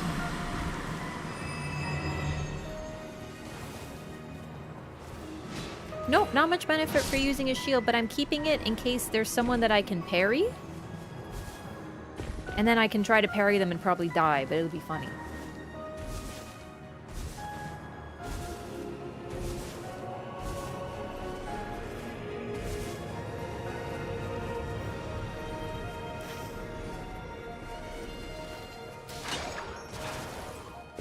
Also, Lies of P's on the list, yeah.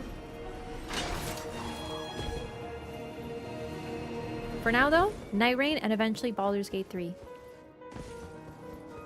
I stopped playing that game for months with Nightreign, and then I went on vacation and DLC came out. So basically, before Baldur's Gate, I want to finish it. I'm on Act 3. Someone asked me that like 2 streams ago, and I forgot to answer.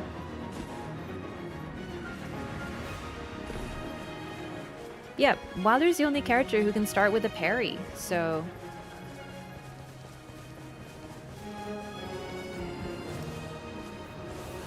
I like to keep it until I need to drop it for passives, and I'm nowhere close to that.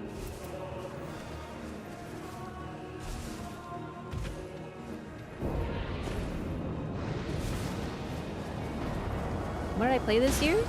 Witcher. Not the first playthrough, my second, but... it turns out my memory is so poor that I didn't remember anything, so it felt like a first playthrough. Expedition 33, Nightreign. Did I play Cyberpunk in 2025? I think I played Cyberpunk this year. That was amazing. First time playing that. Or was it 2024? You know what? It would have been a lot smarter to do like a, oh my god, here's the year in review for 2025. What did we do? But you know what? We'll do that in 2026. We'll be like, here's how 2025 was.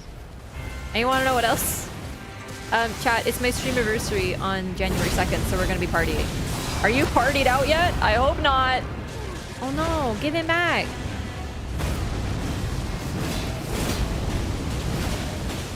Okay. No, Vikes is very good with the skill attack power up. I'm gonna stick with this.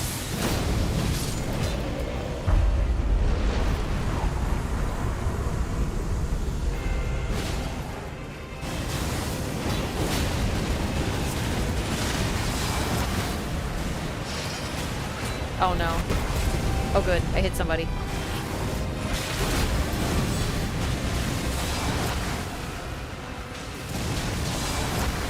Oh shit. Wow! My entire health bar? But I'm Wilder! That's messed up. Did I have any damage? I might have. Oh, he hit me a little with something, didn't he? Or did he just bounce me back? Maybe I got hit by something.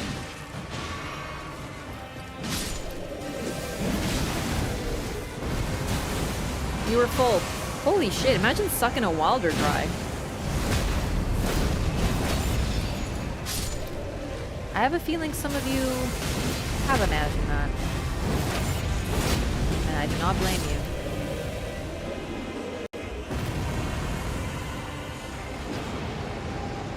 Monka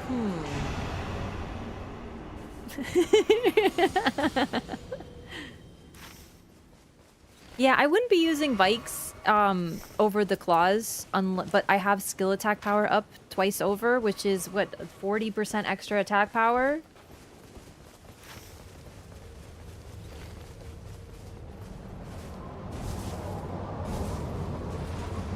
Yeah, I wouldn't like Berserk for the same reason. That's why I haven't read Berserk. I get a lot of people who are like, not like rude about it or anything, but people who are like, whoa, like how do you like FromSoft and you don't like Berserk? Let me think of a food-based analogy to explain it. I love food analogies.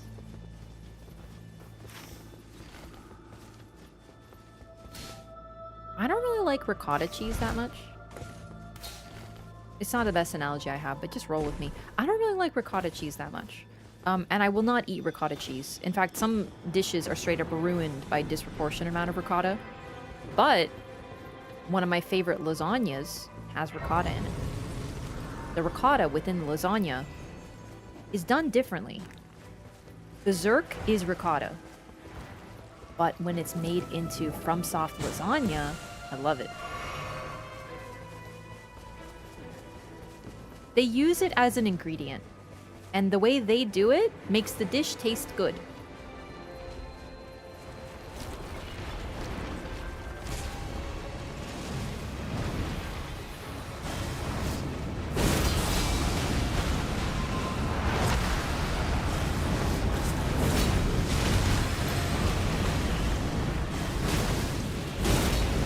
I'm always a little bit thinking of cheese.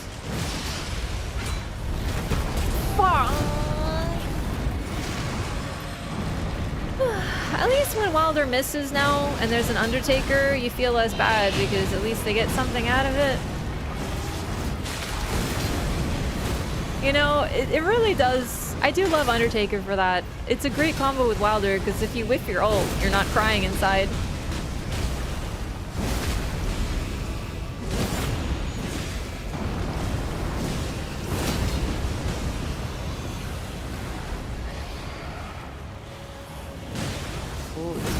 Careful. Oh, messed up one.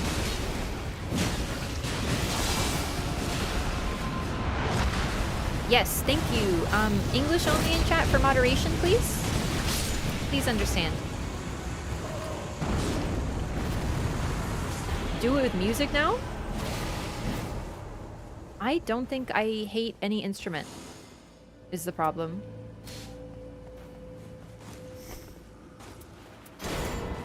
You just got a shield, right? You sure did! Perfect. Because then I can use this.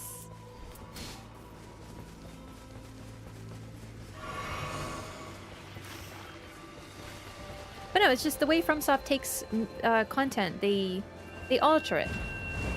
Of course, Berserk is one of their inspirations, but I just don't feel the need... Oh, I should have gotten the flask. Oh well.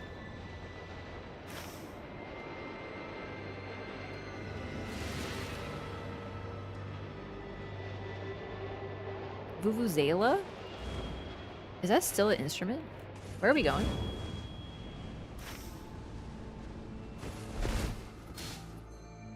Oh, I see the idea. Okay, okay, let me see. Let me, open this.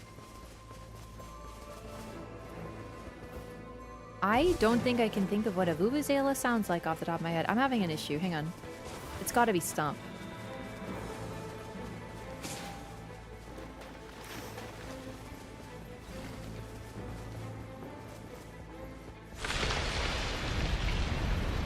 Oh my god. Silly me.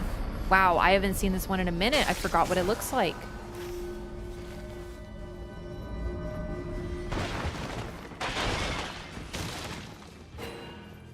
So maybe I don't know what a vuvuzela is.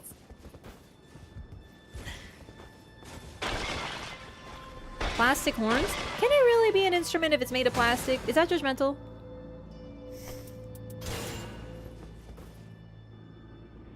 It's an old precursor to the trumpet. Oh, damn. 600 hours, by the way. Listen, if you can't handle me at my wandering confused around a rise, and you don't deserve me at my oops, I fell into a pit. Okay? Take that.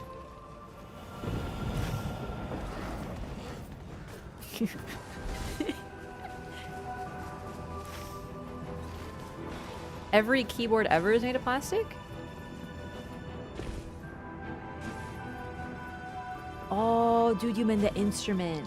I was like, yeah, but what do keyboards have to do with music? I am not a musician. Can you tell? I was like, okay, but you type on those. What do you mean?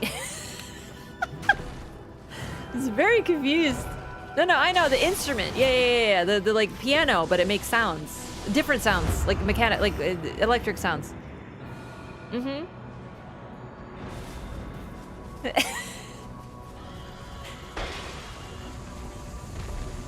Like pianos, but for music.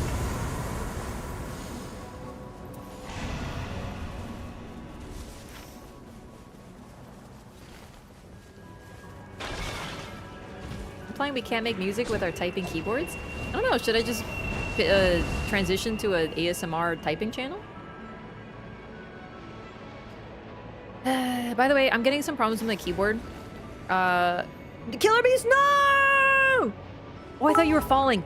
Oh my god, I legitimately just thought you were Google descending says into Wraff is the a musical abyss, and I artist. was like...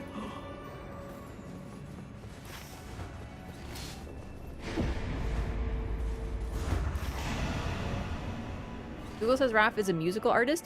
Google AI says that I'm a musical artist, which is yet another lesson. I think it also says I'm a man. I don't know if it's updated yet. Well, at least it uses he, him pronouns for me. Basically, this is another lesson that you don't fucking listen to AI because it's horribly stupid. Like, horrifically dumb.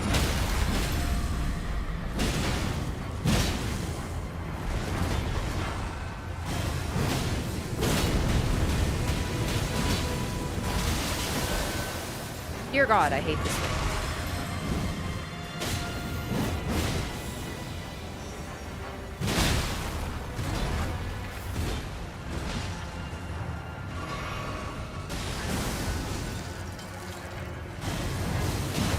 Anyway, my mechanical keyboard is starting to goof up. It's starting to double up my letters. So like C's and N's, it sometimes types them twice. So I think I need a new keyboard. Oh my God. Wow, I hate this thing. Oh, it's so close to dead.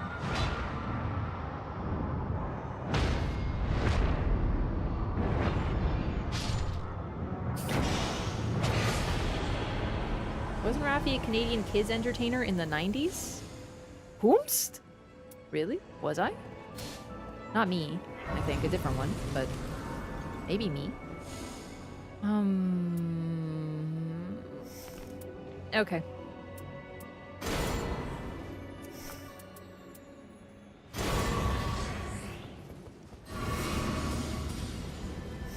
All the best great spears in the game are in my pockets.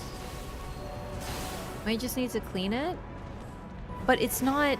How do I explain it? It's not sticking or anything. It doesn't feel odd, and I cleaned it. Admittedly, it's been a few months. Yeah, you're right. I should clean it. My keyboard tends to, like, of course it gets like dusty and stuff, but it's relatively clean because I don't eat here or anything. Like, yes, just my blueberries, and I don't use it to game, so... But I should clean it. You're right. That's a good idea. Because it's mechanical.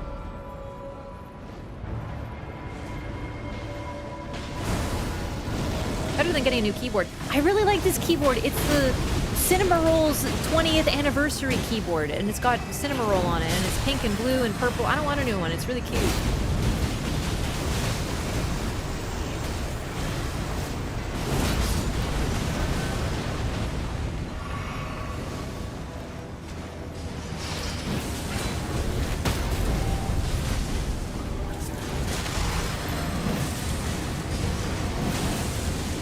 Nihil!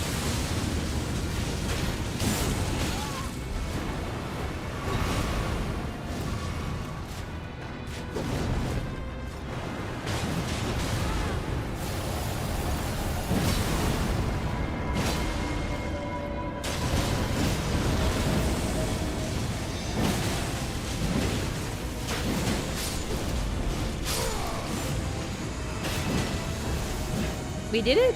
Yay. I don't want less likely to be targeted, but the problem is that this Death's Poker is unbelievably strong on not Guardian, on me. Where is Guardian? There you are, perfect. Do you want, what are you running? You could use...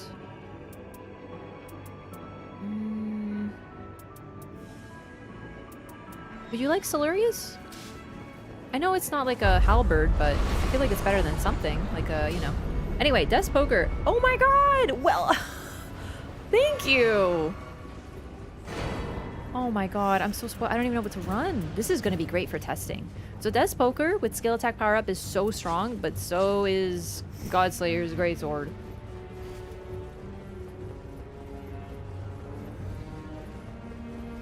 Chat, am I cooked? Oh god, what did you do?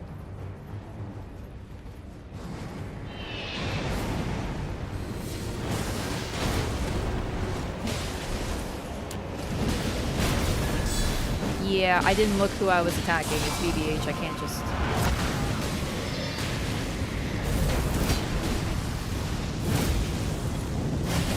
It's very slow. I think Death's Poker is going to be better, actually.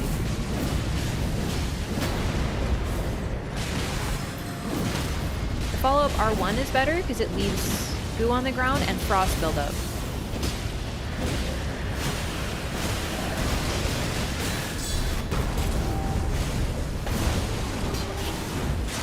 Oh, nice. Are you running the... Oh, man. I don't think we're going to clear him.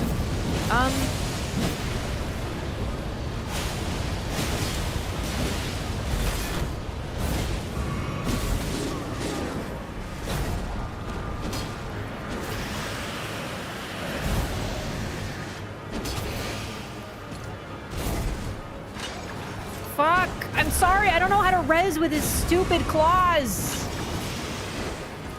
God damn it! No! It would have been so cool if I did it better. Yeah, we need to go.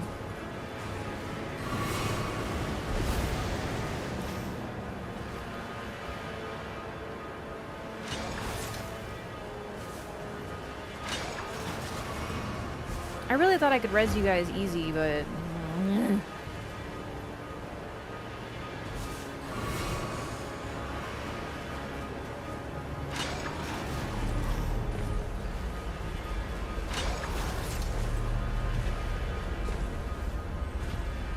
I should have been able to if I wasn't using a gosh darn two-handed greatsword again.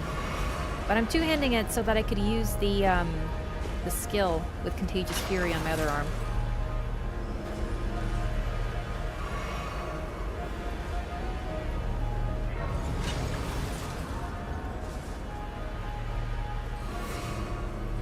Honestly, the tower is annoying because, like, you're having such a good time and then the goo comes and it's, like, on top of you already and you're like, dang it. Like, you can't, like, greed that much.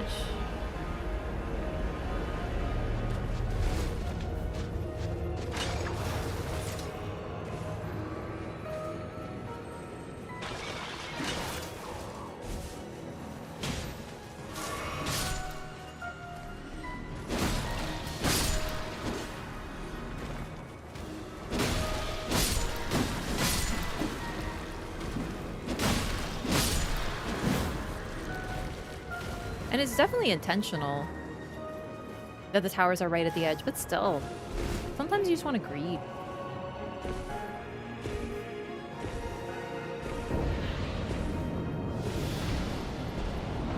To be fair, Raffi with an R is very different.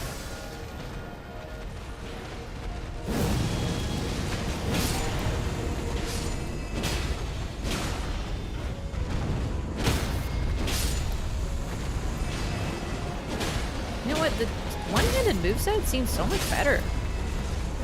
For me, personally.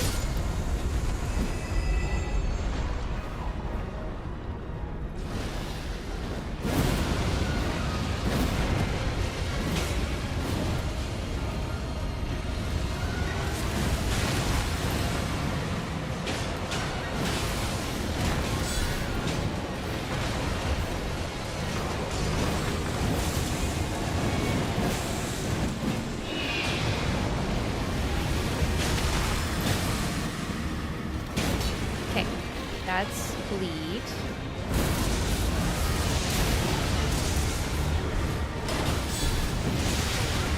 Ugh.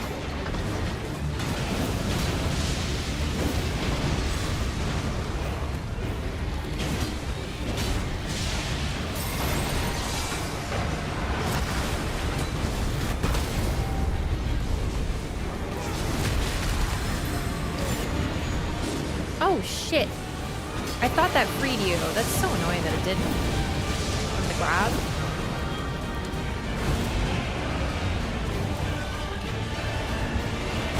Whoa!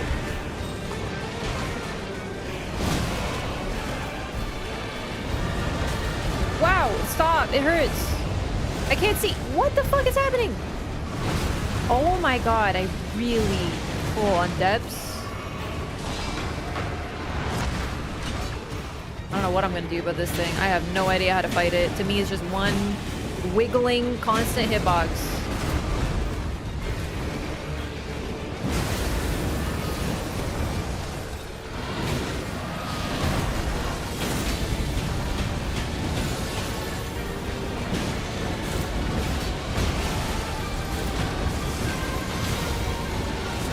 I'm probably dead.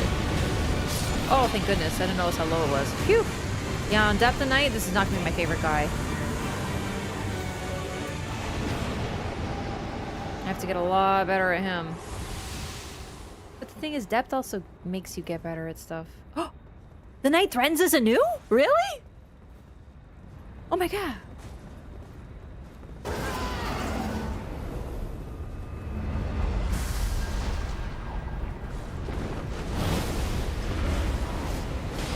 Night Threatens is anew, and it's a stinky, but that's okay.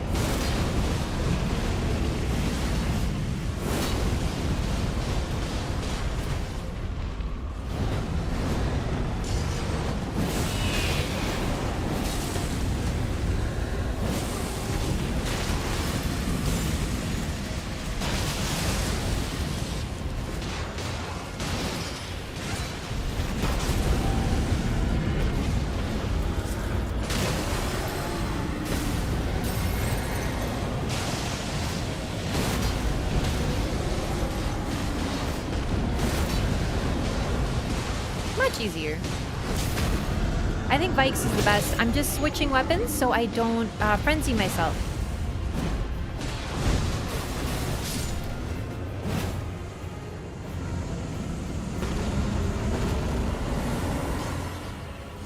But I think it's gonna be the one I use for sure. Let's do HP. Oh my god, it's Draglord. Oh my god.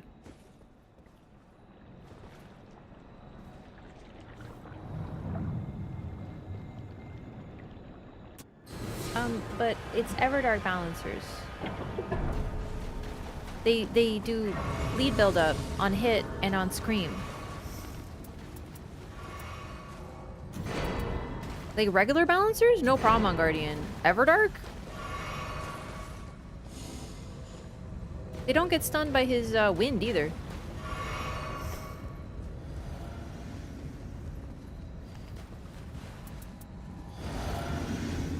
Not to mention, they apparently are the fucking queens of, what do you call that?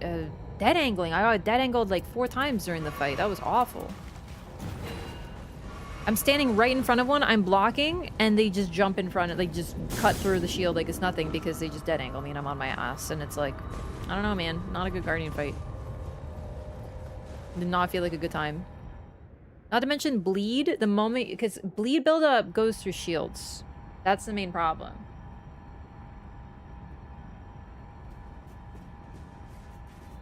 There's a character issue? Okay, but there's other people on the Twitch side agreeing that it's not a good fight for Guardian. Doesn't mean don't play Guardian, because there's some good Guardians, but like, that is not a fight as well designed for Guardian. Whoops, I ate 2 freaking crabs that time.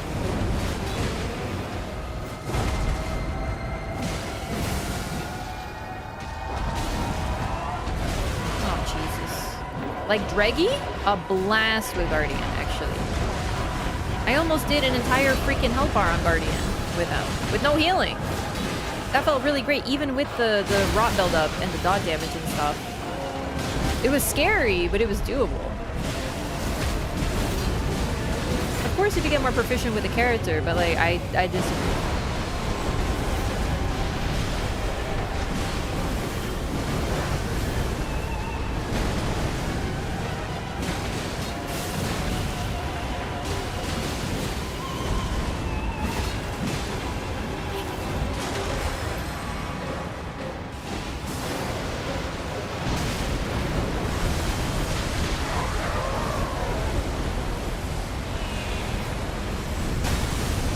Oh, that almost messed me up. I don't even know why I dodged so early there.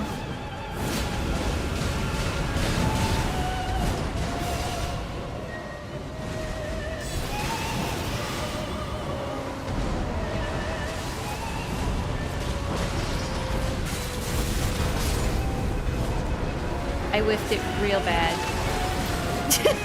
Like really bad.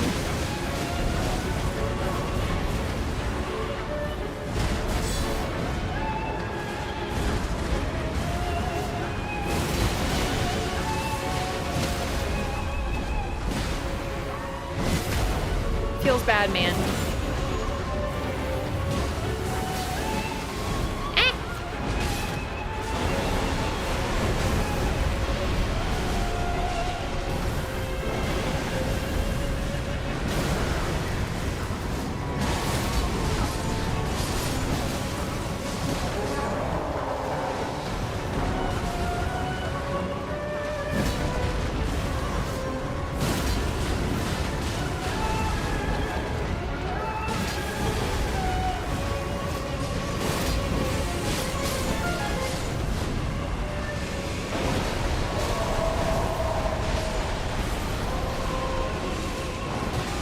Oh shit, I dodged too late. Oh my goodness. That sucks.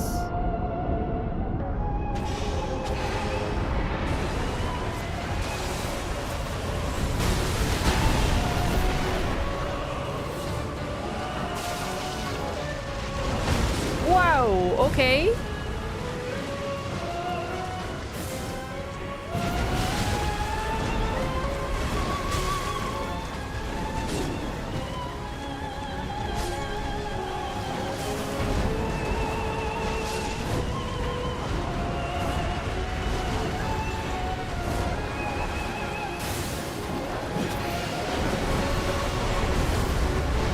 Go.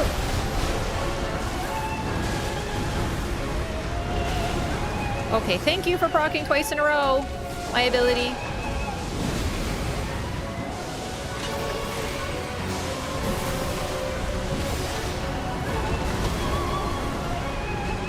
Oh no, it's happening!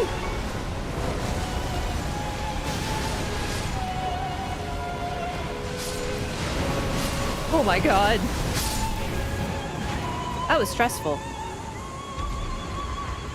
Phew!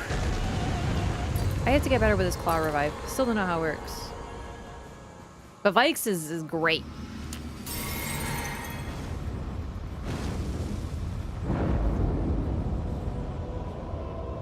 I gotta trigger the Savage Flames while walking.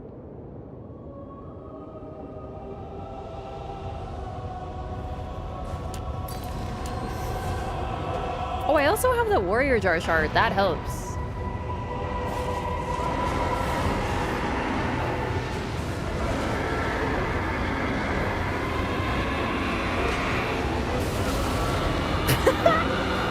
Oh boy.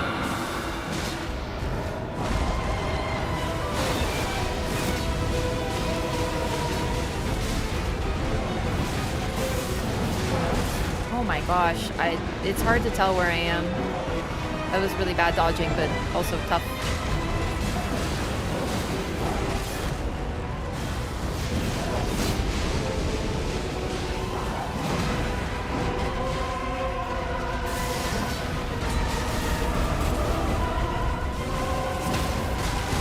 Fire damage, let's go!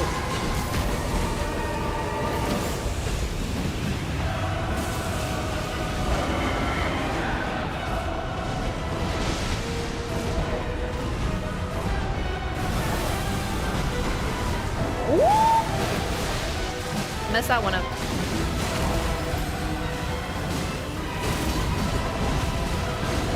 Oh, what? Oh, that's a true combo. I did know that. I was out of position. Where's my light switch? Uh-oh. I think I buried my light switch. My remote underneath all the Figgies stuff. Uh-oh.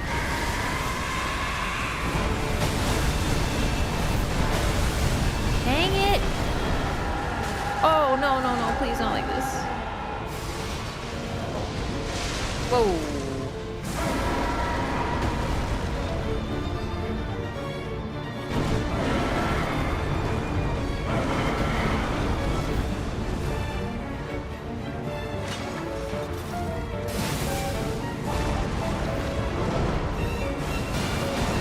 This track really is an absolute banger.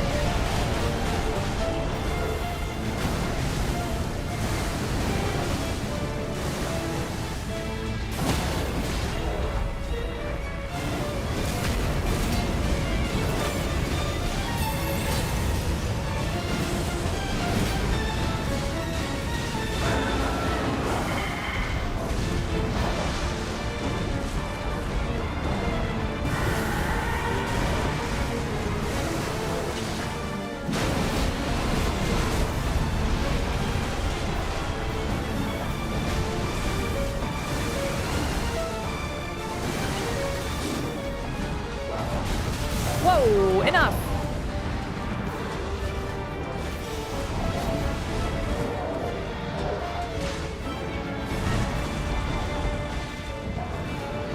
Okay.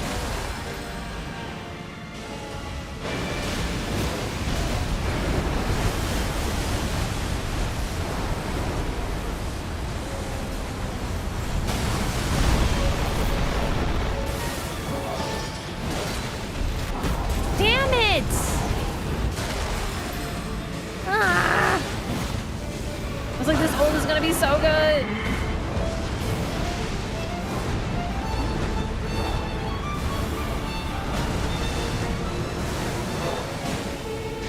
I'm gonna die to rot. Oh! Oh, how nice! Either his jump or the pillars are a hitbox. That's cool. Thank you for the res. Oh man, I feel really bad about that one though.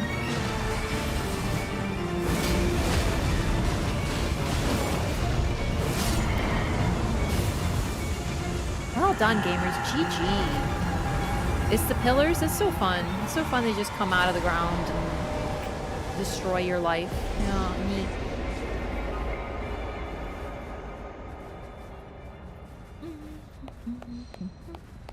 And a secret Wendy? Ah, it wasn't even close. It was a little close there, actually, for a bit. Where did I leave my... Oh, there it is. All the Figgies packaging. Bluetooth mode. Everdark balances are literal hell in D5. I can imagine. It's weird because sometimes they're like so easy peasy, and sometimes I'm like, oh my god, they're swarming me.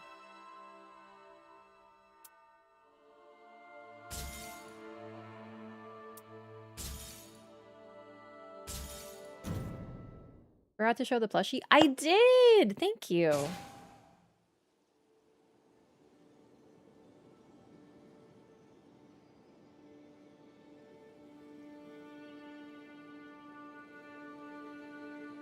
So I told the story of my last day in Japan. And let me tell you, it was very special because I would not have gotten this guy. They sold him at Torch, but he was not there when I was there 2 weeks before. So because I got a free stay in Japan, also, of course, I didn't mention this, but, you know, the airline had to pay for my hotel and my food. So I got free dinner, free breakfast, free hotel, free transport to the airport, to the other airport, an hour and a half away. And that was pretty legit. So I'm like, damn, I'll take it. Like, I'll stay in Japan. Oh. Another thing, I mentioned that there was a 9-hour layover in, what do you call it? In Vancouver. Well, one of the girl I was hanging out with, told me that it was actually, it got delayed further. So instead of a 9-hour layover, it was a total of 13 hours. So the people who took that flight were in Vancouver at the airport, just chilling on the floor, dying for 13 hours. While I had a nice sleep in a really nice hotel and got to eat food in Japan. It was great. Got stranded in Vegas, didn't get shit. They legally have to. But anyway, I got him, and he's so cute. He's really well made. So I got my very first Elden Ring plushie. Now I'm thinking about it, I don't think I have any others. I have Artorias. I have the doll from Bloodborne. They're back there. Yeah, I have Maria. A little Maria head. It's pretty cute.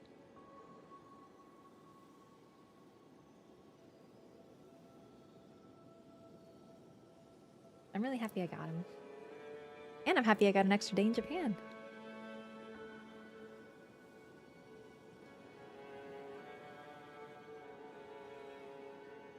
He must be protected.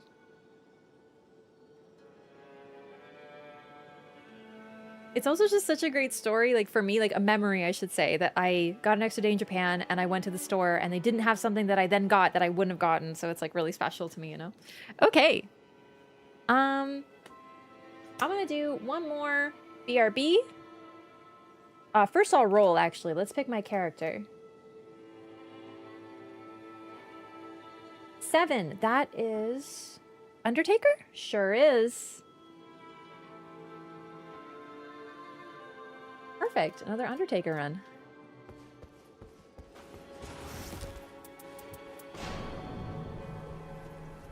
Better Raider? Yeah. Either way, be right back, gamers. And then get ready for Q.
Okay. Hello, gamers. An extra day in Japan is awesome. You lucky. I know. Honestly, I've never been happier about a flight being canceled before. Admittedly, if I was in any other city, it probably would have been a lot more stressful, but I just went from Tokyo, so I knew Tokyo. I also know Tokyo pretty well. Like, I mean, as much as a tourist can. Like, it's pretty easy to get around. The trains are amazing. It's so nice to have good infrastructure for getting around. It's just, ugh. It's so safe. Love it there. And I met friends that I got to travel with, which made it so much better. And like, that's what I told them. I was like, listen, like, I'm so glad I decided to talk to you guys because like traveling alone is, I would have had so much fun in Japan, but it's so much more fun to share it with somebody. It was like so great. And they were like, yeah. And it was just like, it was nice. It was a fabulous day.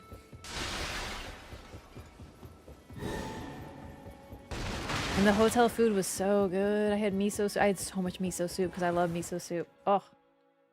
Now I'm making myself hungry.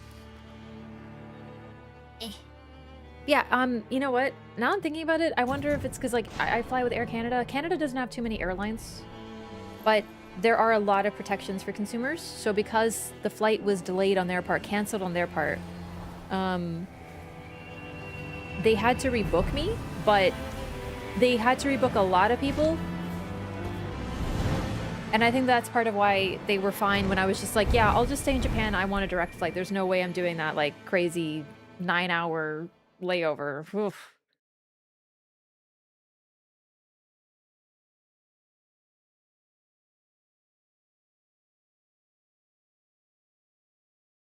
It's DLC bosses because I'm doing Great Hollow, yeah.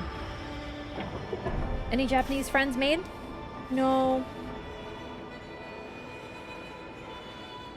I have to admit, it's a bit tougher. Like, I chatted with bunches of people. I really did try to use my Japanese as much as possible, which is not very good, but, like, even just a few words. And it was with mixed responses. Some people were, like, legitimately, they were saying that my Japanese is really good, which is not true. But it's just a polite thing to say. In fact, like, my friend, I told my friend that I was traveling. She's like, yeah, they just say that to be nice. They don't mean it, and they're tired of saying it. And I'm like, okay, but is it not possible? Some people are just being, like, nice. That I'm trying at all, you know?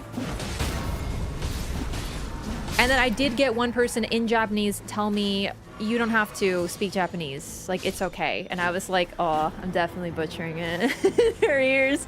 She was like, oh, it's okay. You don't have to. Daijoubu with this. And I was like, but I want to try. Like, where else am I gonna get to speak Japanese? And then the one time they told me that my Japanese is good in Japanese, and I understood it. And I was like, definitely not. But thank you.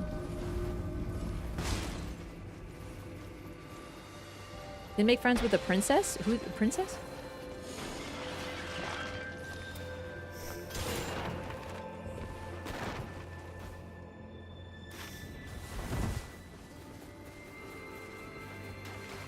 Two teammates all D4 with the password?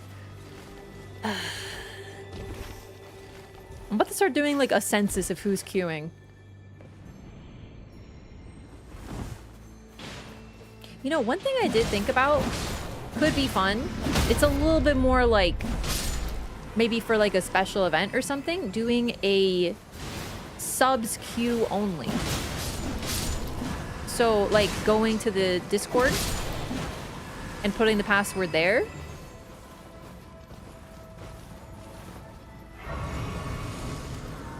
Because that way we'll know everyone who's queuing. And hopefully less people will be doing this that I really don't like. This is not in the spirit of the community, you guys who are all D4ing. I don't like it.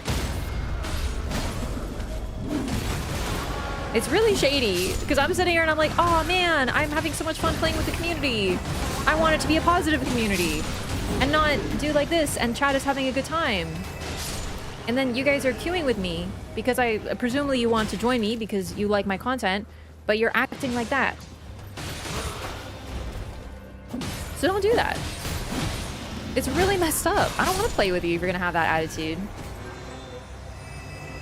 Playing with chat is a blast. Honestly, sometimes playing with chat is better than playing with me. Half the time I'm like, Dark Souls 2 lore! Wee! And then chat's like, ugh! Like I'm like lost in the sauce somewhere. So don't do that. Don't do that to my community. You're like, I want this to be a place where people are having a good time, and like, it's really messed up to want to play with me when I have this attitude and then not embody that attitude. You're not welcome here if you do that stuff. Don't grief my community. You're making my community bad.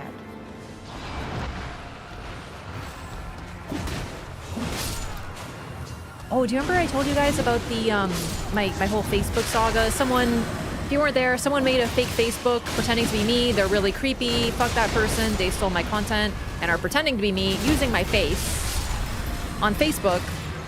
And Facebook is just so good about it that they didn't take down the page. And then they banned my Facebook account. But anyway, I told my parents about it because I thought it was funny. So because you know, I just tell them about what's up. And I'm like, yeah, guess what? I have an impersonator. And my mom said, oh, that's I'm scared for that person. And I was like, what do you mean? They're like, well, you're really scary when you're mad. I'm scared of you when you're mad. They do not know what they're in for. And I was like, oh, thanks, Mom. She didn't mean it as a compliment, but I definitely took it as one.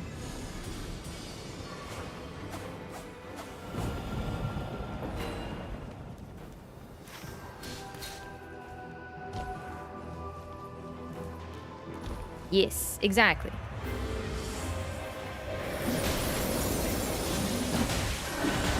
Festive? I am feeling very festive today. I would say this is probably my most festive sweater.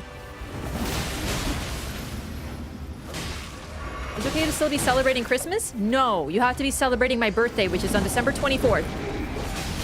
And then you can celebrate Christmas after.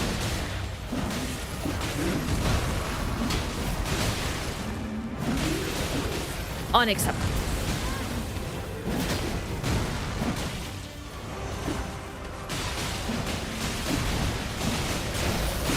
Honestly, my mom exaggerates. I'm not scary. She thinks I am, though. But honestly, I think she's scary when she's mad. But I can't say that to her because here's the thing. Let's put this out there. Okay. I think she's scary when she's mad, and I'm scared of her, but I can't tell her that because I know she'll get mad at me, and then she's scary. But she can tell me that I'm scary when I'm mad, and it's okay because... You know what I mean? That's how you know she's scary. I'm scared to tell her that. If I told her, she'd be like, what do you mean? And then I'd be in trouble. And...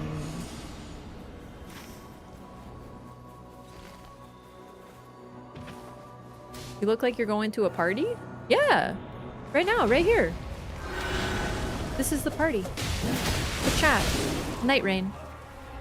Chat, I really want to do like a meme that's like me when special personal event, and then me when Nightreign, playing Nightreign, and me like all dressed up and shit. But I can't think of what would be a good event. I'm using my starting weapon again, aren't I? Frost Starfists. Yes. New Year's Eve, I am actually going to a party. My friend that I traveled with is back in town, finally.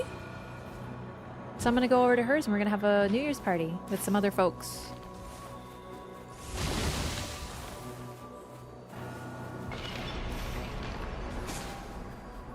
So today is New Year's Eve Eve.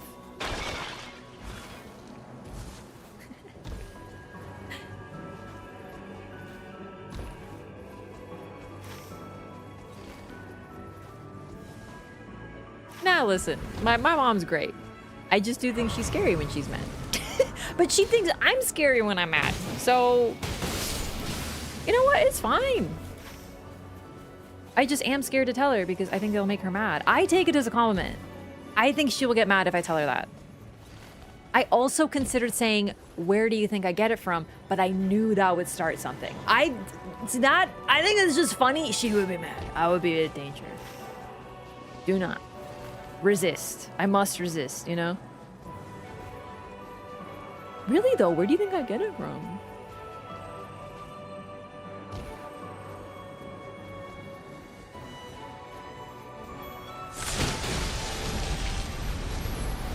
I also get my yapping from my mom. She is a much worse yapper than me. It's kind of insane. But like, yapper affectionate. Seriously, that's where I get that shit from. It's insane. My entire family is so built with yappers that a bunch of our interactions are basically just like I have gotten really good. It's not necessarily a good trait, but I've gotten really good at talking over people because unfortunately, sometimes the only way to be heard is to talk over your relatives who are constantly talking.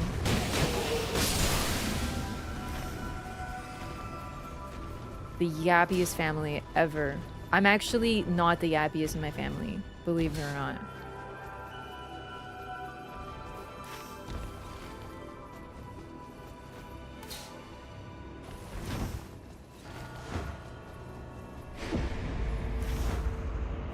Fellow yap families get it.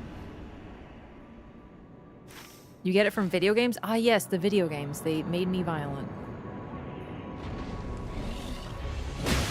Can you tell us another story? It's bedtime. Let me think. I have tons of travel stories, but they're pretty much I went here, and then I went here, and then I saw this, and like I don't feel like any of them are like travel story. Like these stories are cool if you have pictures. I'm not about to do like a photo, like here's all my photos, hee hee.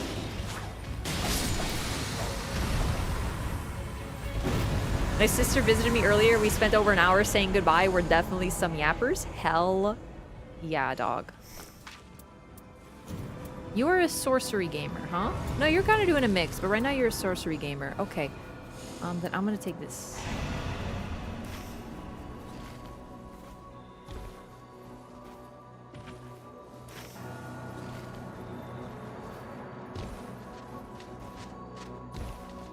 PowerPoint presentation? Ooh.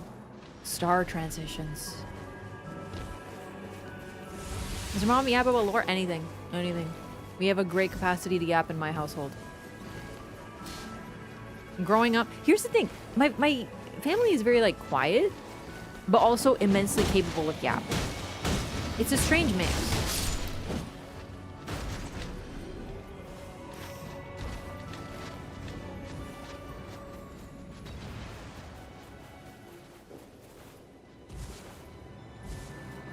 I also think it's just like the way all my relatives communicate is to, like, every family party was just various people talking about themselves until, like, that's it. There wasn't a lot of like, this is what I've been up to. What have you been up to? It's always just like, so we're going here on this vacation and we just went from this vacation. We had a good time and we did over this and work's been going like you don't, no one asks you what you're up to. So you have to talk about yourself in order to share and no one will ever ask questions. Have you told Elden Ring lore to your mom? No, I've not told my parents Elden Ring lore. I tell them, yes, I'm really enjoying the game I'm playing. Yes, Nightreign. It's very fun. It's been good.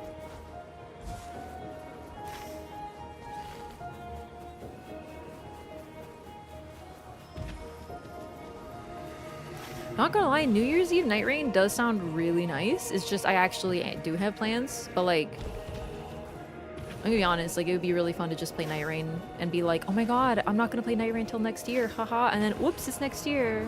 So stupid.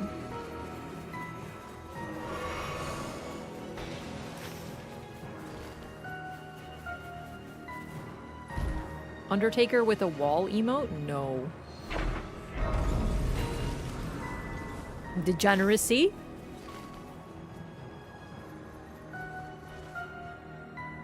If able, I will yap like the wind. I actually did a test at one of my family gatherings. And keep in mind, when I say family, I refer to them as aunts and aunts, but they're not actually related to me. And sometimes I'm very grateful for that. It's just what you call relatives. Like people who aren't related to you but are family friends. Is aunt and uncle in Polish. So, I did a test at one of my family gatherings, and I just only asked them what they're up to the entire time. Just like politely making conversation, you know, like, hey, how you doing? What's new with you? How are you?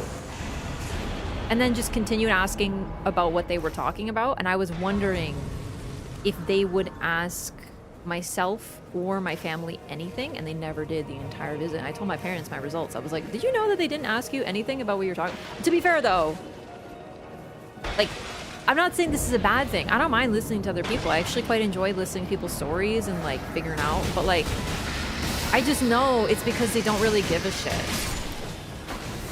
You know? So it's like, ugh, it doesn't feel great. Like, I know they will never... My parents talked about their stuff that they were into. Apropos of nothing, like they have to. But I was just curious if they would ever ask anything, any follow-up questions, anything to anybody. In my family, they didn't.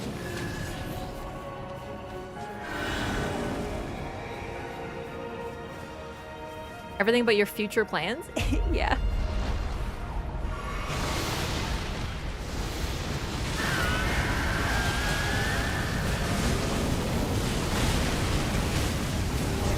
I like getting lore about real people.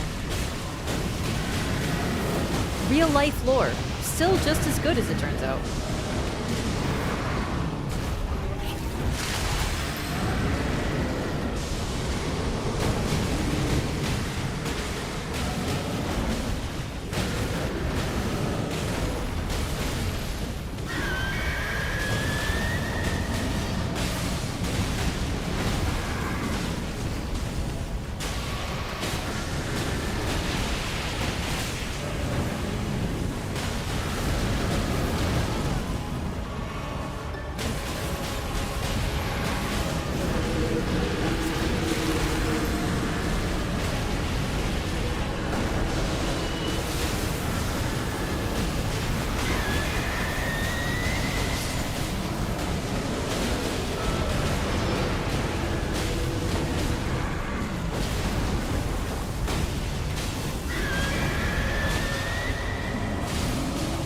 The surface is really that good. I feel like on her it might not be though.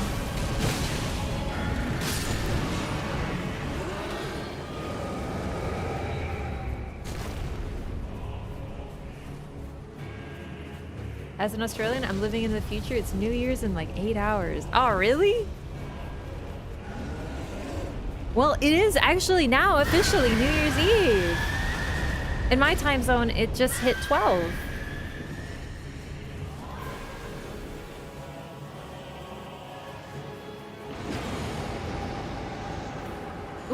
Blood loss and acidity increases attack power. Amazing with Starfish. I'm thinking of just purpling them out.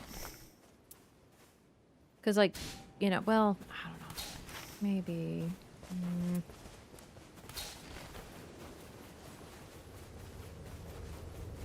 Don't spoil 2026 for us. Nah, I'm gonna spoil it. It's gonna be a good year, gamers! What are your, if any, New Year's resolutions? And this is the moment where you go, oh shit, I don't have a New Year's resolution.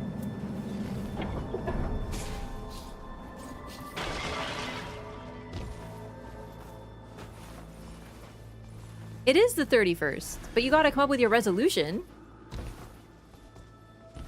Survive, optional. Less soda, that's a good one. Honestly, anytime you're reducing how many calories you drink, it's so good for you.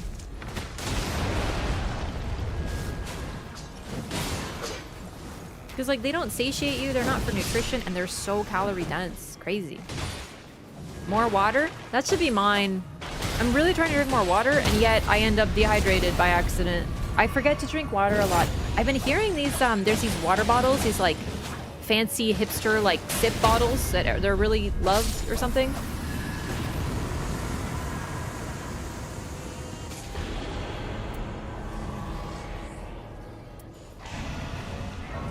Try to get my dream job and move to my dream country. Oh, I love that. Thinking about developing a crippling heroin addiction. Yeah, I don't think there's any need for that one. I think we can move away from that one, you know? Not all New Year's resolutions are created equal, as it turns out. Is that Loretta?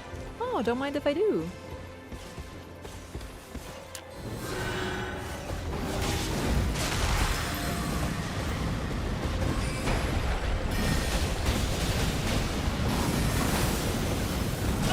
fuck! Okay, she smoked me.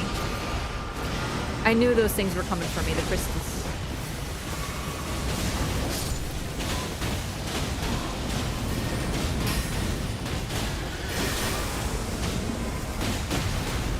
Yeah, maybe I should watch the boss.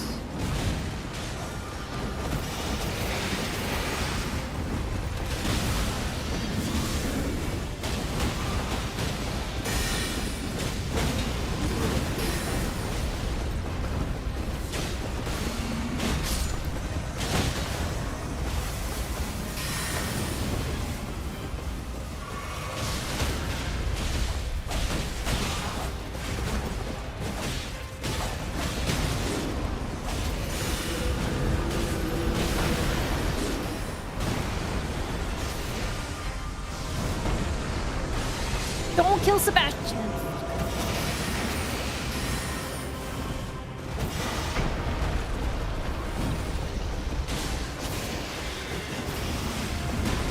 Oh, Hollander. I really thought I had the situation under control. I did not. Nice one!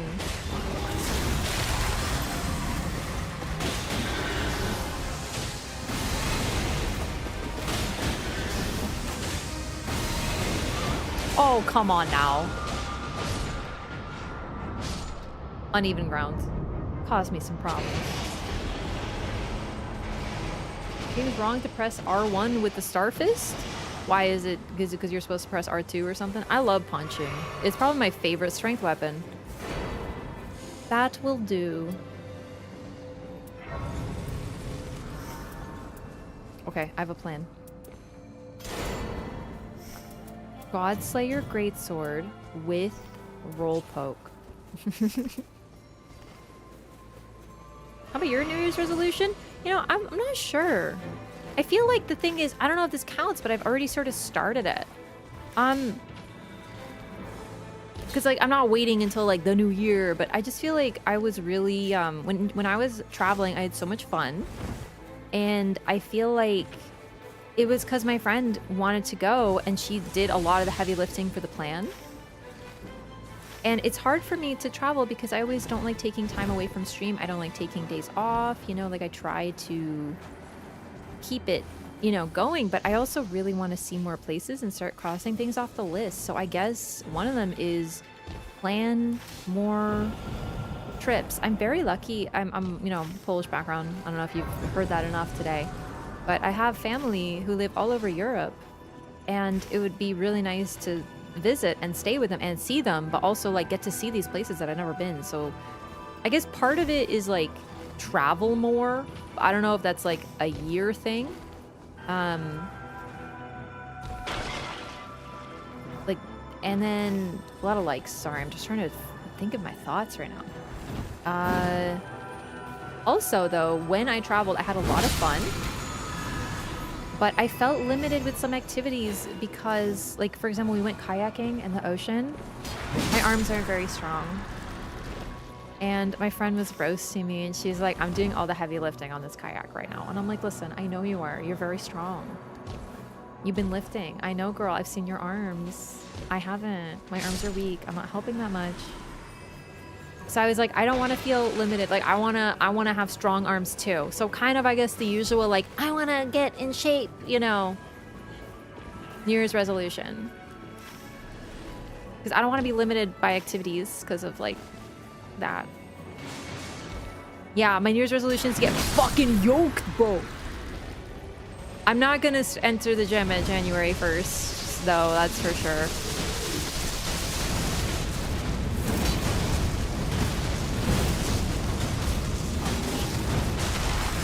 I guess it's sort of like a try not to get stuck in a rut New Year's resolution, you know? Make sure to always be doing fresh new things and keeping yourself engaged and excited.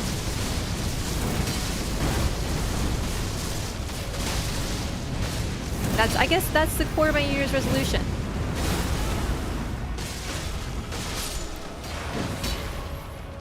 Try new things, even if they scare you. Yeah, at the end of 2026, I'm gonna look like Godfrey, actually. That's true.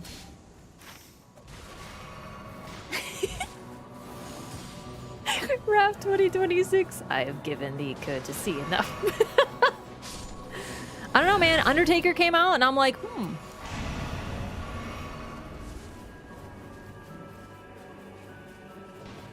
How do you clean this car? Polish. Ah, moi rodaku yakshimash. Stupid.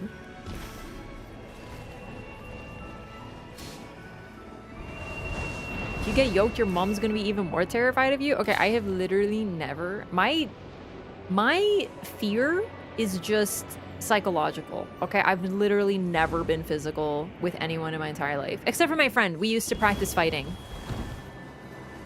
But that was different. We were like, what if we get in a fight one day? We have to learn how to fight. So we would fight each other. But that was like, you know, it's like cooperative. It's a hobby.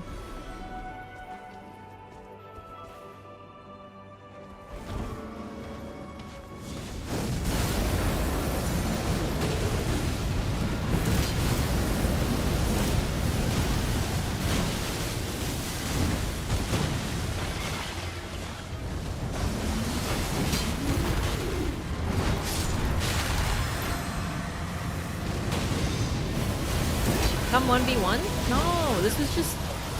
It's just girly things. You understand.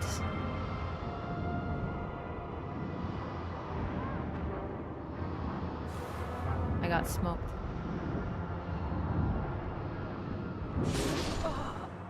Chat, I'm clearly a Dex main.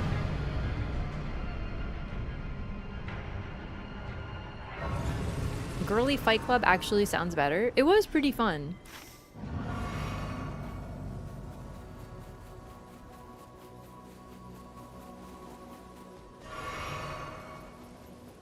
You know the worst part of dying here is I have no idea how to get back there quickly. Streamer Fight Club, everyone versus cowboy. Oh, okay, just pick like the most jacked guy. Sure, all right, come on. I don't want to fight anybody, chat. I'm a lover, not a fighter. No, not bitch slapping, hair pulling, scratching. Just using like general strength to pull and push. It's just girly things. I'm not gonna fight anybody. I'm a pacifist.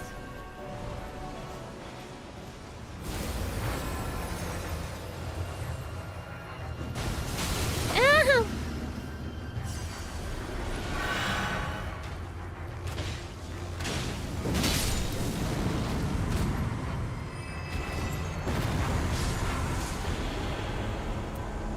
These are normal girly things, chat.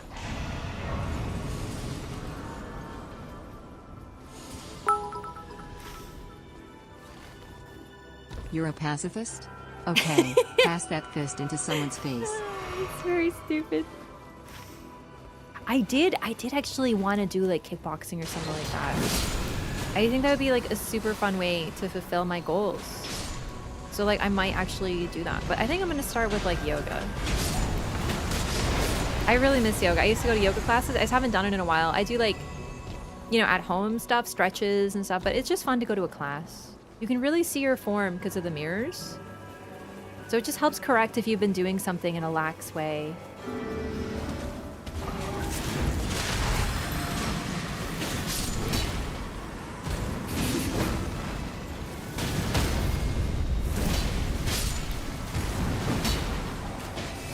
How is kickboxing gonna help you row a boat?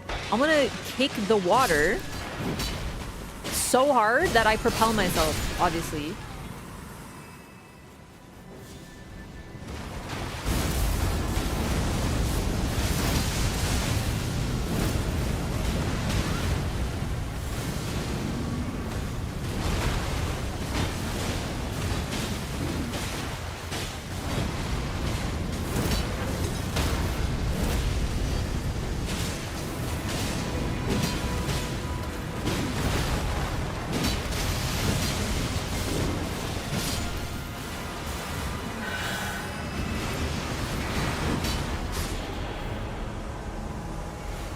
Grab a thingy, grab a this, grab a Murray Executioner fucking sword.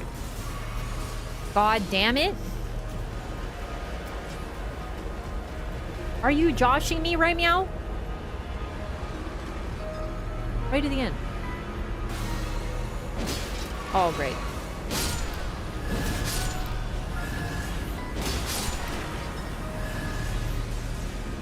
About to have a whole 10 stacks.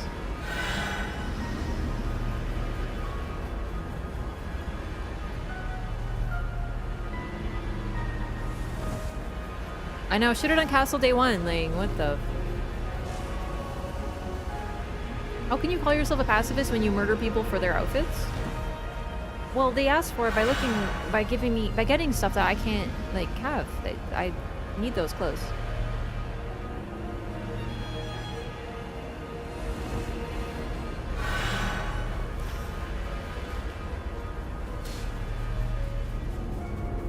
Real kickboxing just kills brain cells?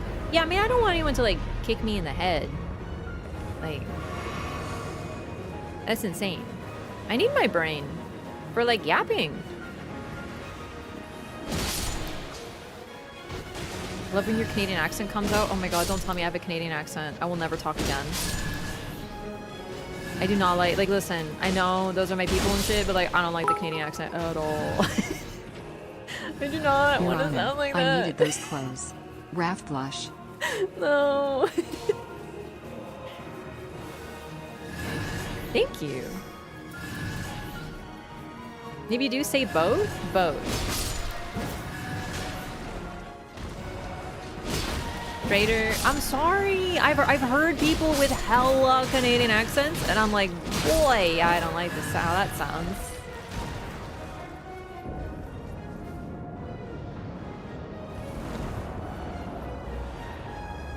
A is not a Canadian accent, it's a mannerism. I don't know, I just don't like how it sounds.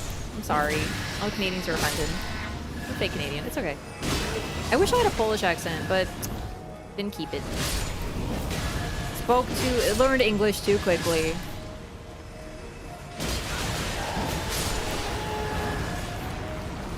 Mannerism, yeah, like a verbal mannerism.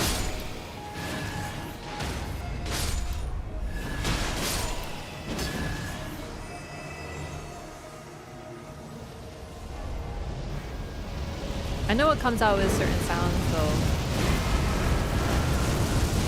She doesn't say buddy? I say bud. Which I think is close enough.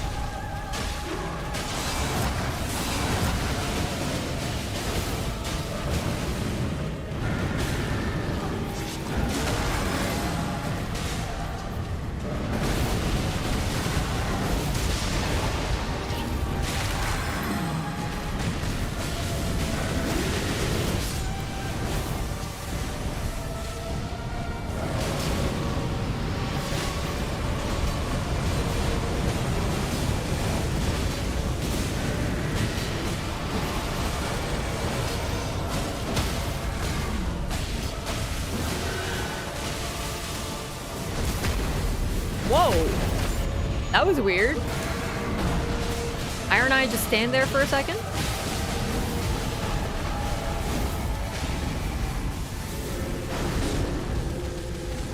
Get him, Sebastian!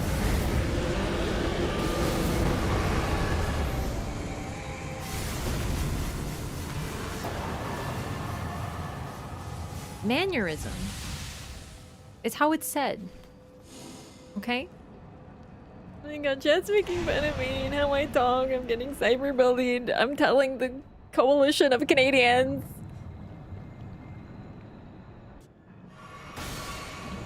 Is mannerism.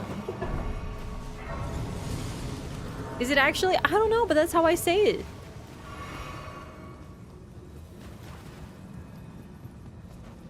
What are you? I don't know. If you say mannerism, you're weird. Is mannerism. I don't know. I'm saying it the same way every time, you gaslighters. You say flamberge like a champ? Yeah, I'm Canadian. I don't do the R good. Flamberge. I am not. The root word is manner? Well, then how come you are not having any manners right now, if you know that? See, do you like what I did there?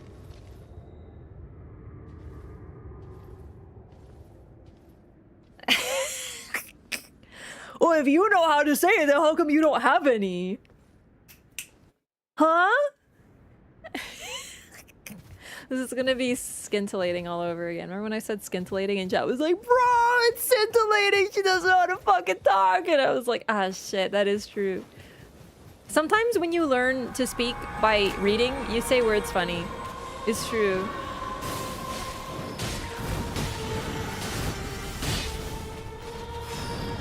Like this is like Saestis again. It's not Saestis, it's Caestis. Whatever, Saestis.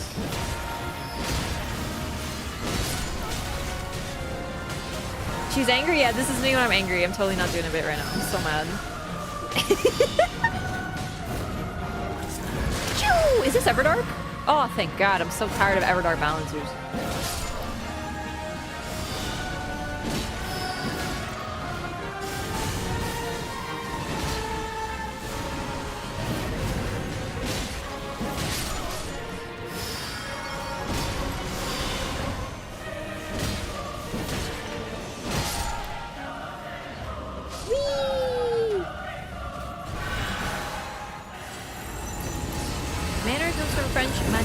Which is pronounced neither like manner or manu. Are you making fun of my manierisms?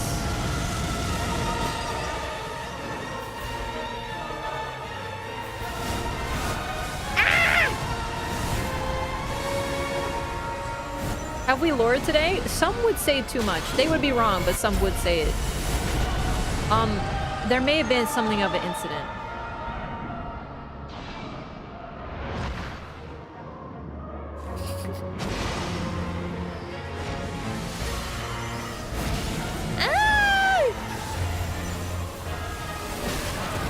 Fuck me. Oh, Jesus. Don't kill me again. Ah! No, leave me alone. Leave me alone. I'm innocent. I'm innocent! Okay. Hi? Can we, like... Can we talk about this?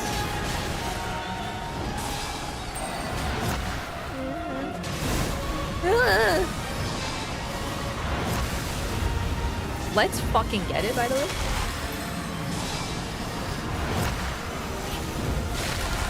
Dude, I need to use some ults to get myself the fuck out of this. I'm freaking out. There's a lot happening right now.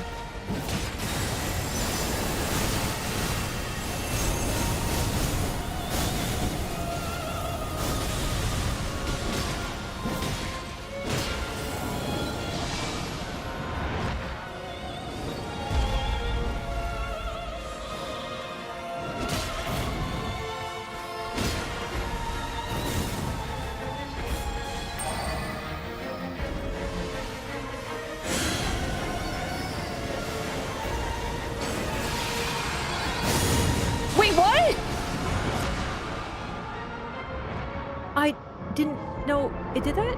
I thought it was where the... It just popped up out of nowhere. I'm so confused. Oh well.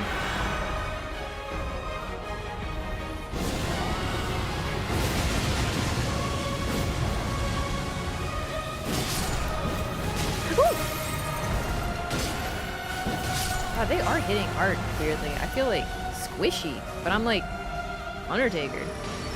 Yeah, that looked really weird. It's like part of it wasn't rendered and then it just appeared. I'm sure it's just like the flower. So I thought I was safe where I was. That's why I was running toward them. I thought it'd be fine. It was not fine. So I guess just don't run toward them when they're doing the flower move.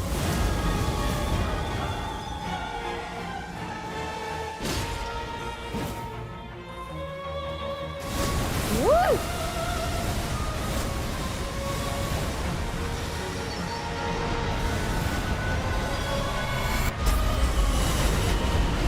Yikes. Okay.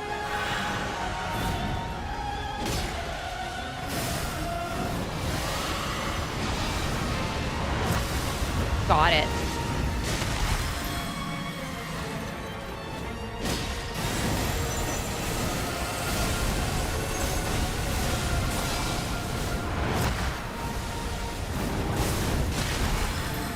Oh, that was a good ult.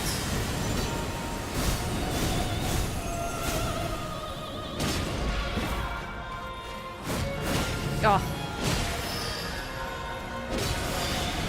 Wait, what? What the heck even? Okay. Ooh, okay, careful. Don't run toward them, you learned.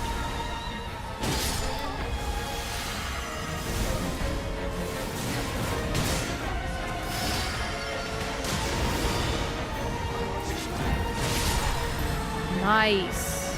Combo. Well, I'm a bit bummed I died twice there. One of them was just me being super goofy with basically the Nova move, and the other one was me being, hit by something that I didn't expect. But either way. Whee! Yep, the relic, I had the Fire Scorpion Charm, and because of the impaired physical damage negation, I'm running the red Balancer relic on her. So it was proccing. It saved me a couple times there, that's for sure. You say like aneurysm? I do. That's my mannerism.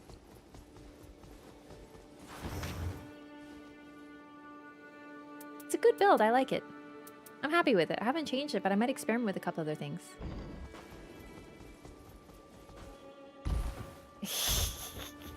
I can't wait to find more words I say funny. Because no one's ever said that I say it funny. But when I say a word with chat, and I say it funny, chat will tell me. Will I change? No, I don't care. I'll say things wrong sometimes.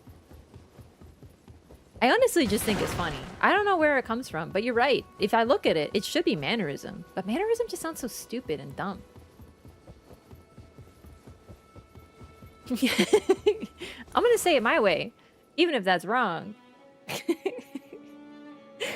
Okay, gamers, I know it's very early. I think I'm gonna call it here, though. I'm like, really, I don't know why I'm so tired and out of it today.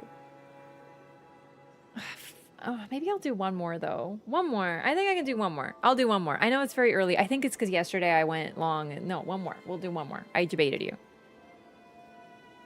One more? Okay, I'm easily, we'll say motivated to do one more. So we'll do one more. I know it's very, by my standards, it's very early. I know. I think it's the water thing. I'm all over the place today. I've been playing like a potato. Okay. I'm going to roll for my new character, which is an 8. That's a reroll because I'm only rolling 7. And it's a 5, which is Executor. Yeah, it's been a bit unbalanced today. We've gotten no Raider, no Scholar, and no Recluse today.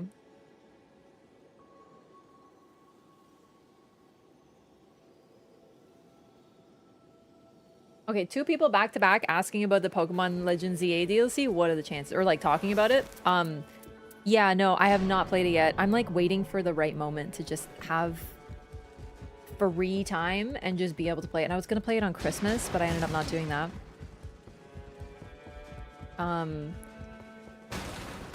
You know when you're like starting something new, you want to just have like time. I've just been streaming a lot and I'm having too much fun with Nightreign, but I really want to play it. I'm really excited about it. Okay, I'm gonna do Dreglord and regular Balancers because that's kind of what I just feel like fighting right now. So get ready. Password is Wraff. The usual. Can't end on a win streak. My god, the start of stream today. I am so sorry for the people who matched with me in those first couple games.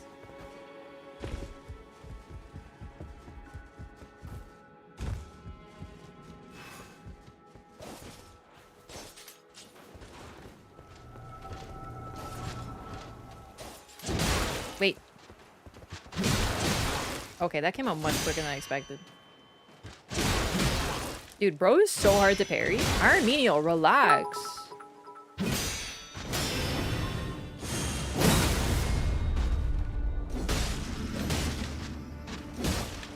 Q machine broke.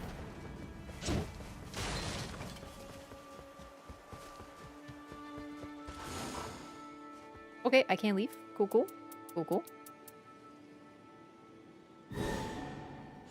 Oh, okay.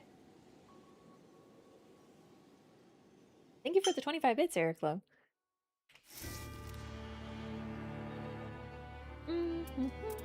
Who did I say? Executor. Dreggy. I'm excited. I really do like him. I have to be rested for tomorrow.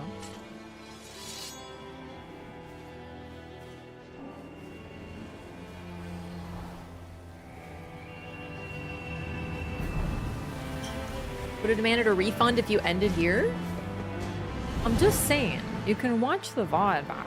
You know, it's there. The VOD's pretty prime content. Tomorrow, 100% no surprise stream. No surprise stream tomorrow. Nope. I actually have obligations. Just kidding. I'm really looking forward to the party, but you know, it's just, I have, yeah.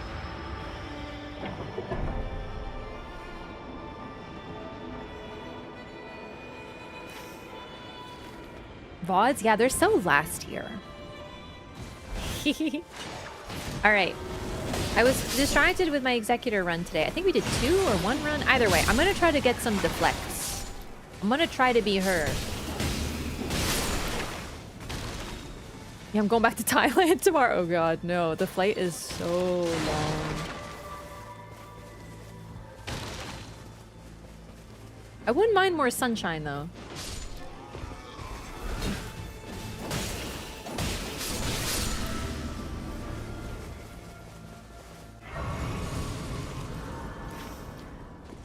We gotta do this, like 100%. I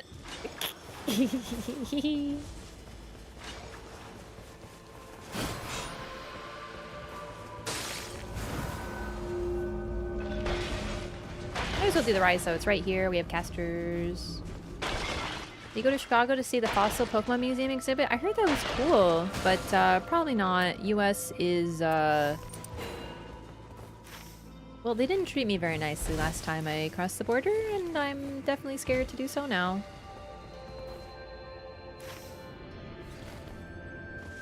It was really scary.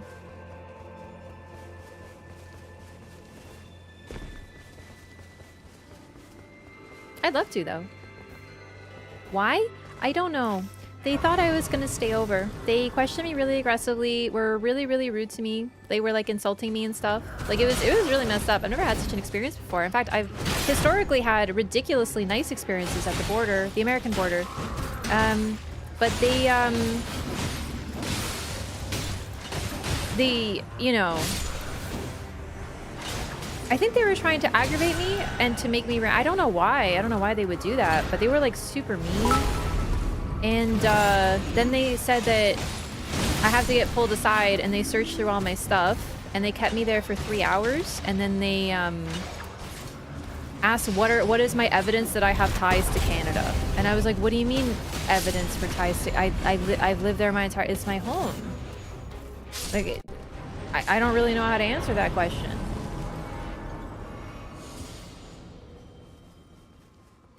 And like several of them, it was like different people were like, I don't know, just implying that I wanted to stay in the US. And I'm like, listen, no offense, but I don't want to stay in the US. I want to stay in Canada because I live there. It's my home. It's where I was born and stuff.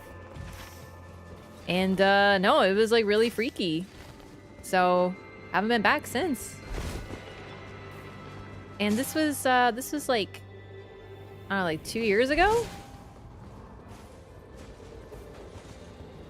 No, ties to Canada as if I'm gonna stay over, because they thought that I have no attachment to the country that I was born in, that I'm gonna want to leave it forever and be illegal or something. But yeah, this was 2 years ago. It was really bad. Whoops! Oh shit, this is an invader camp! What am I doing just looking at fucking loot? That's my bad. I'm so sorry, I forgot. Okay, dog!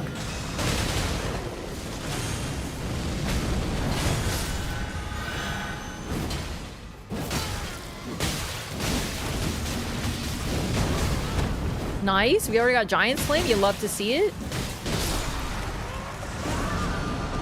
Wonderful timing on that. Thank you.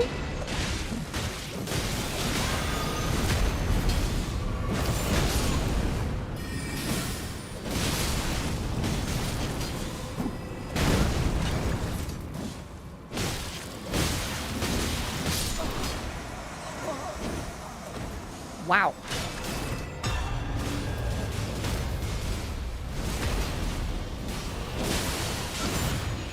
I always do this. I always ping an invader camp and I'm so excited and then I forget it's an invader camp and I do something dumb.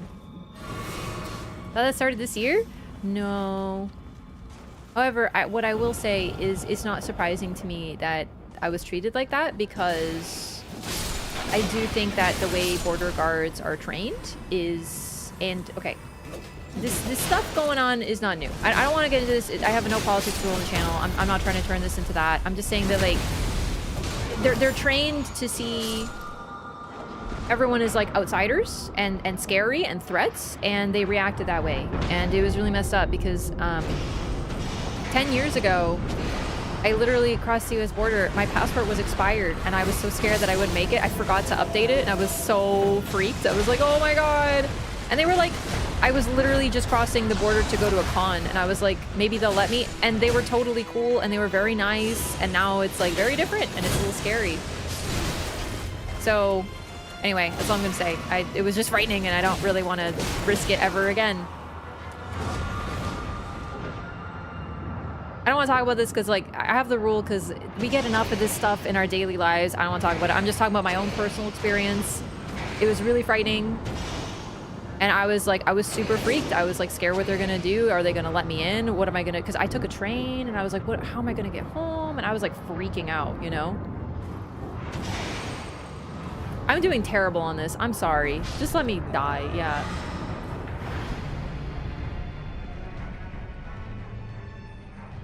I have the exact experience crossing into Canada. That surprises me. That really does.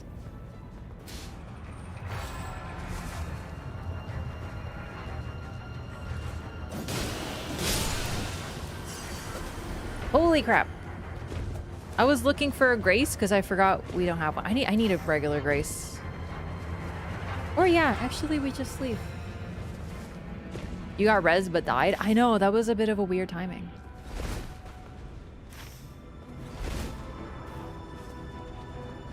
However, Pokemon is also doing a collab with the National Museum of London.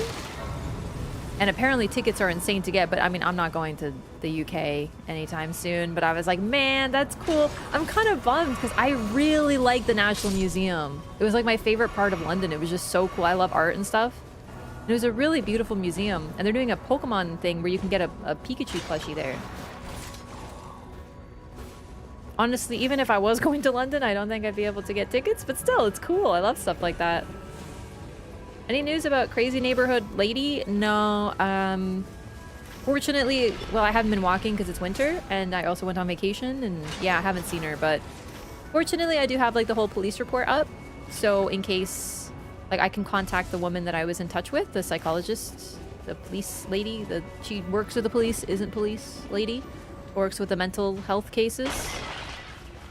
If it happens, and I already have all the history, so it'll be easier.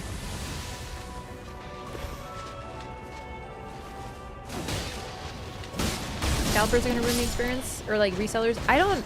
It does happen with plushies, but plushies don't have it happen as much, fortunately. But who knows?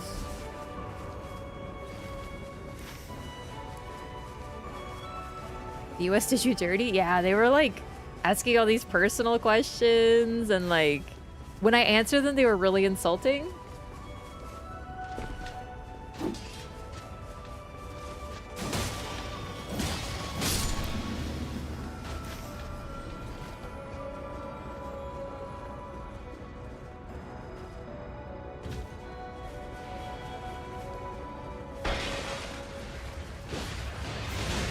But fortunately, I'm pretty, you know, like, I'm not gonna get mad at people like that because it's just, it's uncomfortable, but it was so blatant that they were just trying to be rude to, like, get a rise out of me, but what am I gonna get angry at some dumb idiot? Like, I don't care. I was just like, if they said something insulting, I was just like, yeah.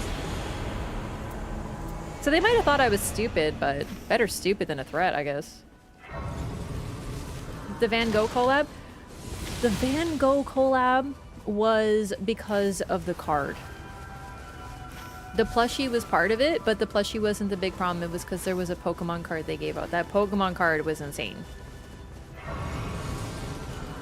There's no Pokemon card this time. I think they learned.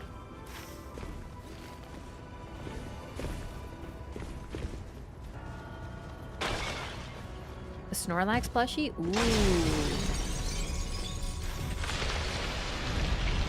There's a couple of good ones. Actually, my friend's a big fan of Snorlax, so she got a Snorlax plushie. I think it's the Mochi plush or something. It was very squishy and soft. You attract crazy people? I mean, I would say in like a year, other than this crazy lady, who, if you haven't heard the story, there's a lady in my area who just is unhinged and has been calling me like a spy and like yelling at me, and it's been really creepy because she just like waits near where I live and I like to go on walks, so she's just been like harassing me, so I had to get the police involved because I was scared because she started getting threatening. But other than that, that's just like someone who's very, very unwell. That has nothing to do with the general experience. I think most people I encounter are very happy, very friendly. But of course, I'm not going to tell you, today I went out and I went to the grocery store and the lady asked how my day was, and I said it was good, and then I asked her about hers and she said good. Like, I'm not going to tell you that story because it's boring. Of course, I'm going to be like, hey, there's a crazy lady who's been calling me a spy.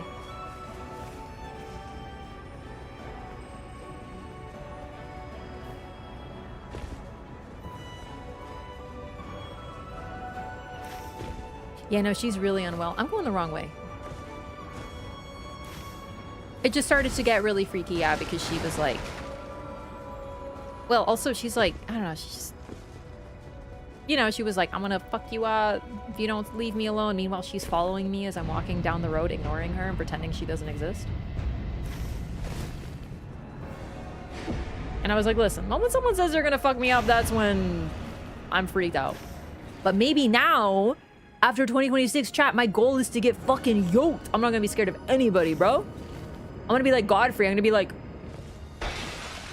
And then just like take out my kitty cat claws and grab her.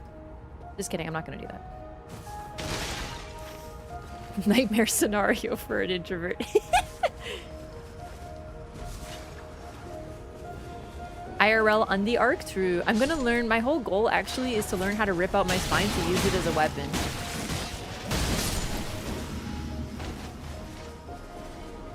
Godfrey got wrecked by a tiny tarnished. In a dress, in my case, yeah. Don't forget your wall licking reps. It's a good stance. It's good for core strength. You gotta get your stability.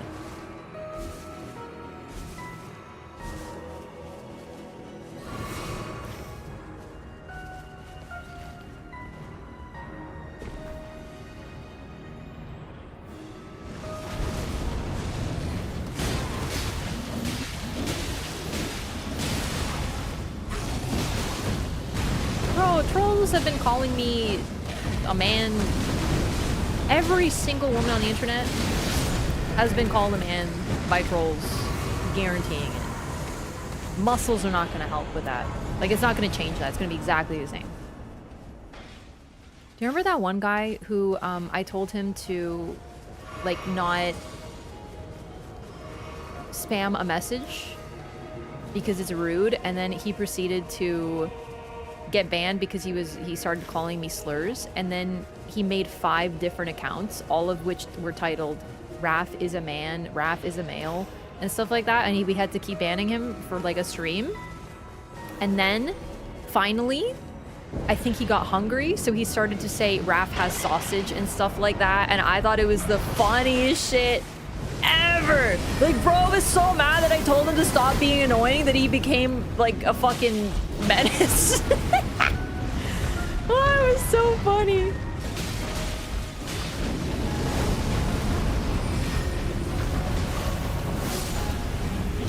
I was like, bro got hungry mid-troll. Yeah, I don't know if you guys saw these posts, but he came back like every 2 weeks for like 3 months.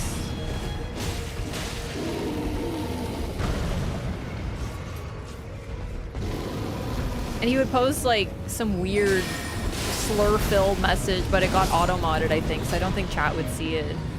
No, this was during the Witcher playthrough. It was so fucking funny.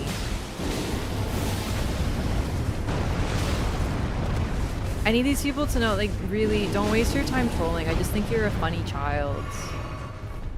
It's fucking cute. I know, I'm sitting there like, we're all having a good time in this stream. I'm having fun. I'm playing one of my favorite games. Now Nightreign. At the time, Witcher. And this person chooses to just, like, waste their time on this earth trolling. They could be, like, having so much more fun if they just weren't such an asshole.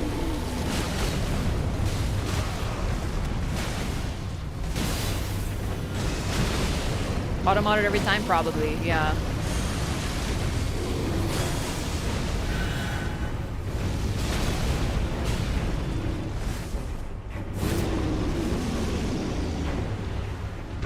I cannot parry this thing for the life of me, unfortunately.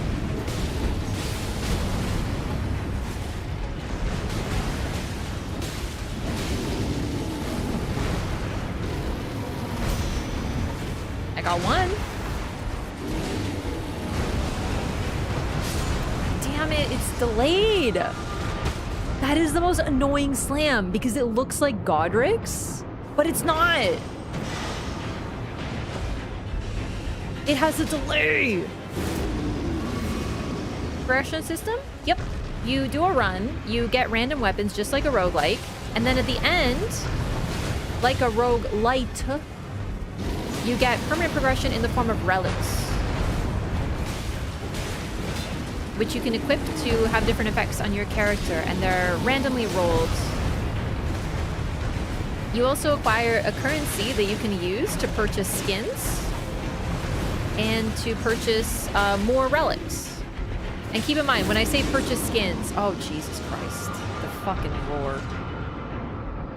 I do mean like in-game currency. There is no microtransactions in this game at all, which I shouldn't have to say, but unfortunately, these days, that's a rarity. So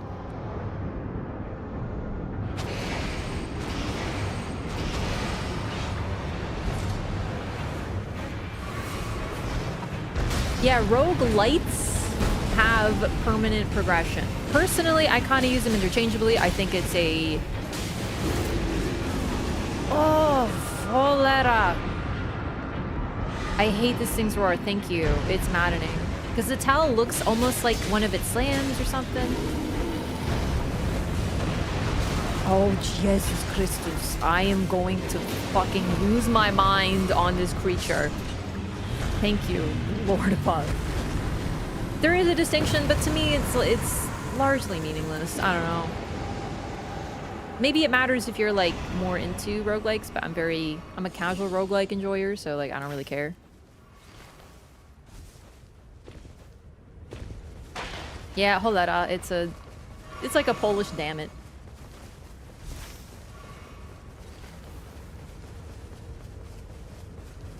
You speak French? No.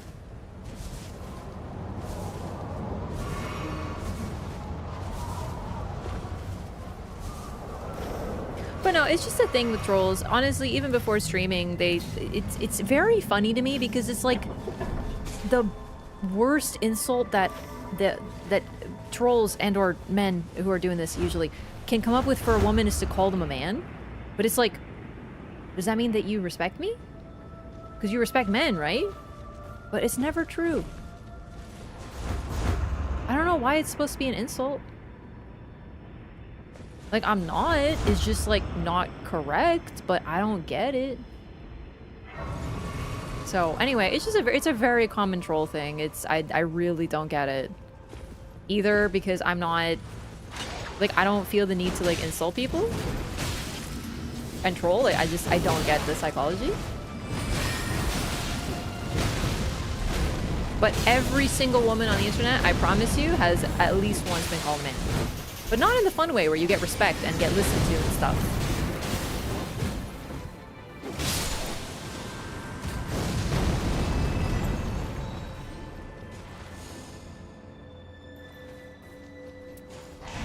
I might end up getting an affinity. And technically, this is an affinity.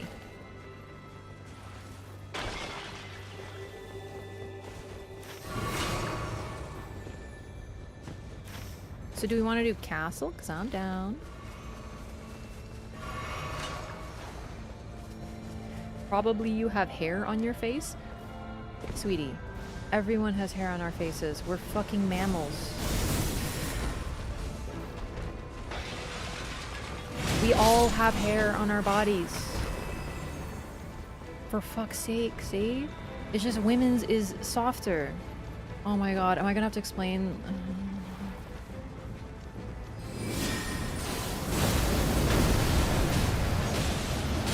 Yeah, this is like that time where they were like, why does this woman in the video game have hair on her face? Women have peach fuzz up close, yes, because we're mammals. We have hair all over our bodies. It's just on women, it tends to be lighter. So yes, probably. Also, motherfucker, I have eyebrows. Of course I have hair on my face. Like, I don't even know what to say to that.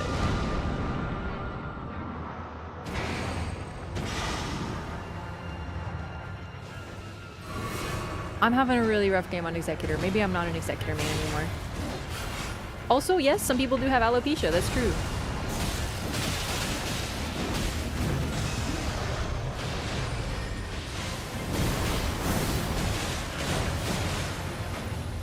Like, listen, man, I am way, like, genuinely far too secure in who I am as a human being on this earth to be bothered by what people call me.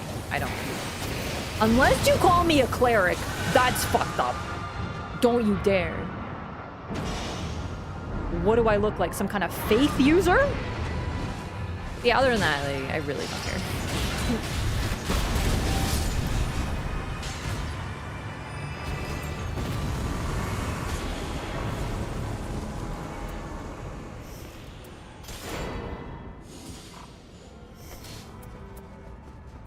Don't I have a...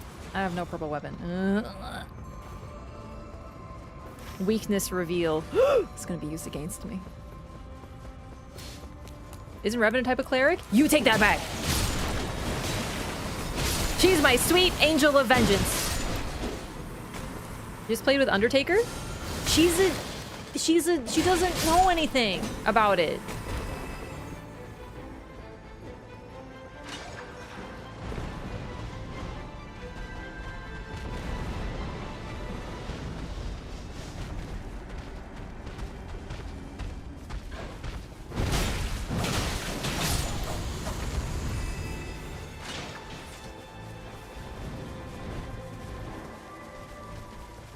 I want a purple weapon. I want Rivers of Blood.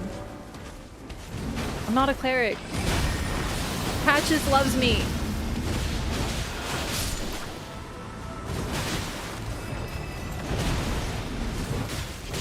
Oh god. Oh Jesus! I nailed it. Oh my god, what is even that? You know what? Maybe Hornsent Castle does suck. I think someone said that the other day and I was like, I don't think it's that bad. No, I was wrong. Revenant, I'm sorry, not Revenant. Hornsent Castle sucks.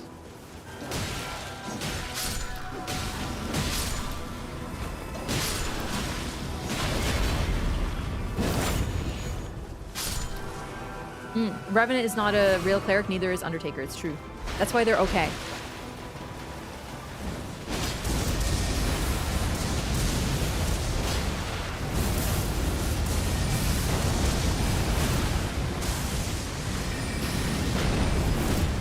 That actually does pretty good. Maybe I should be using Glintstone Pebble.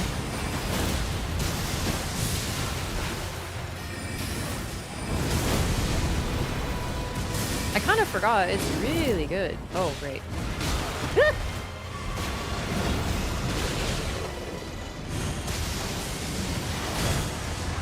Nice. Good miss. Good miss. Also, good res.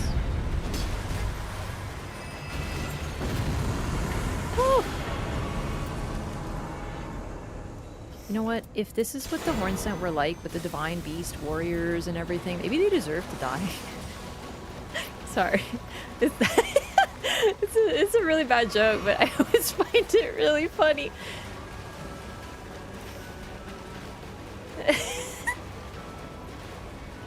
Yeah, that is definitely problematic. I don't see any joke. It's so based. Really though, I would not want to be a Hornsent. They suck. Did you see the... Did you see the way he got yoinked? He's like, ugh.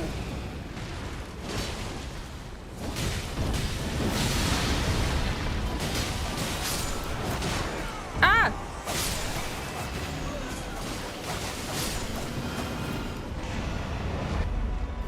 Yo, we got a distortion. You know what I really like? A better katana. Maybe a purple weapon of some sort. It's messed up. Porn sense sock, man. I don't remember how to get up there. How do we get up there? Does anyone know? I'm following you. So someone lead the way. Okay, thank God. One of the crabs, they roll down it? Really?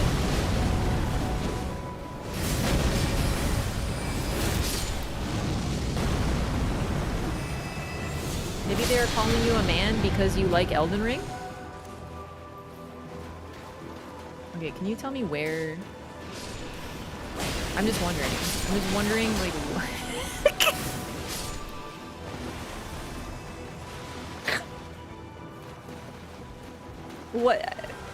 what part of the male form is required to play Elden Ring? I'm just wondering, is it the prostate? Like, do you need the prostate to play Elden Ring?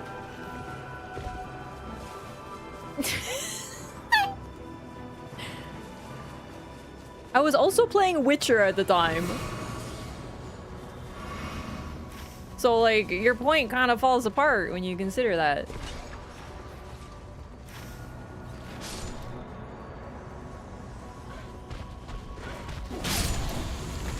It's about to be 2026. You guys cannot still be thinking that only boys like video games. It's like, that's, oh my god, it's 2026 almost, gamers. Come on, get it together. Gamers, I want a gamer GF. Find a girl who plays games. Are you a man?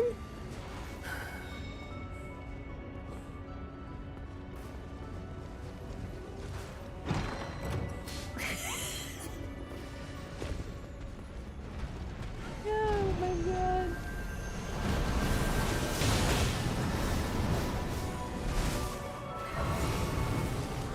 Don't go to the tower, we gotta do the distortion! We gotta beat him up! Okay, fine, no, you're right. No, I lied. Let's do, no, I forgot, we're already here. We're never gonna find it. We're never gonna get up there. I don't know how to get up there. We'll just go down the tower. We're lost. Real prostate gamers, I hate that. I hate that I caused that to be said. But by God, is it funny.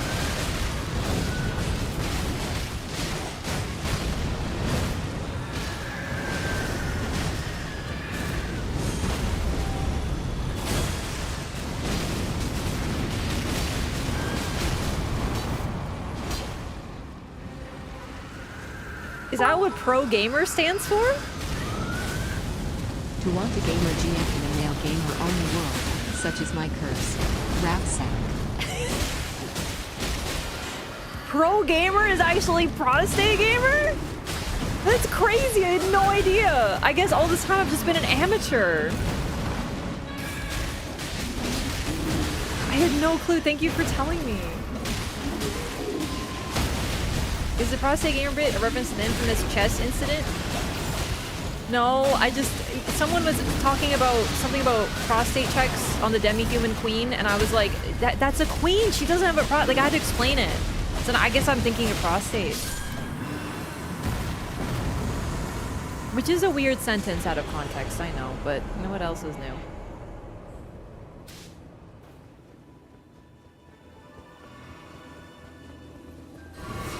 Okay, but it doesn't explain why so many trans girls are gamers, because trans girls are girls, dude.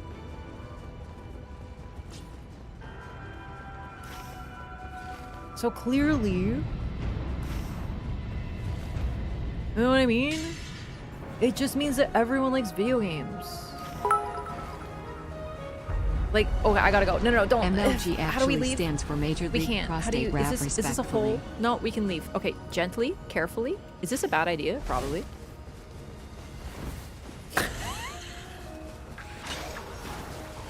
Ballpoint, oh my god. Okay, how How did Joanna do with that one?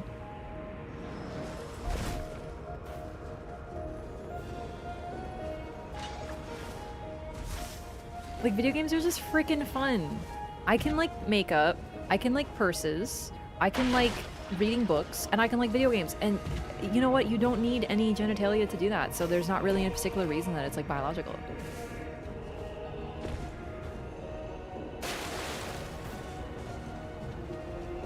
Why did I get nothing but a freaking Nagakiba, though?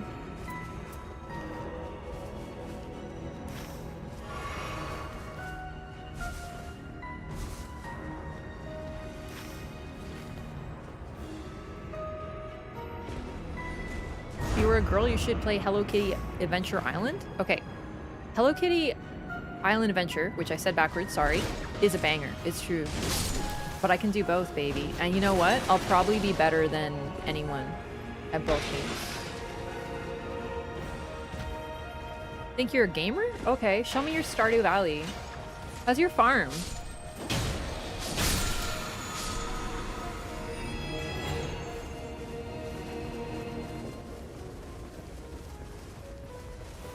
Oh yeah? How many hearts do you have with Cinema Roll and Hello Kitty Island Adventure?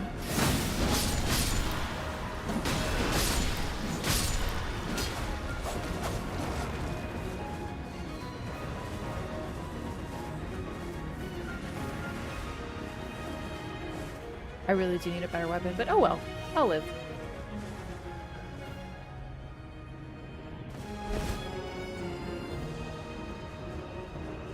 No, seriously, a lot of people do dislike video games, but like... a lot of people also do like video games. Stardew Valley is retro vintage? It's like 8 years old. What are you talking about? Oh, do you mean the art style? But that's an aesthetic choice.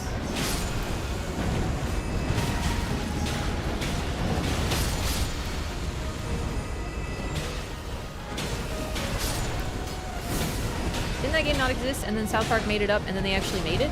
I don't really know anything about South Park. Sure, maybe. All I know is it's a really good game. It's very fun. Farming sims give me anxiety. They should. They're really stressful games, but I find stress relaxing.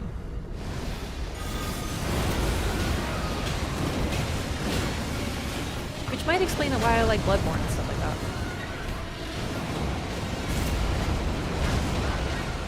Stardew Valley really is a banger though. Oh really? Having like a time limit and only so much that you can do in a day. Stardew Valley is exactly like Nightreign. And I'm really good at efficiently managing my time.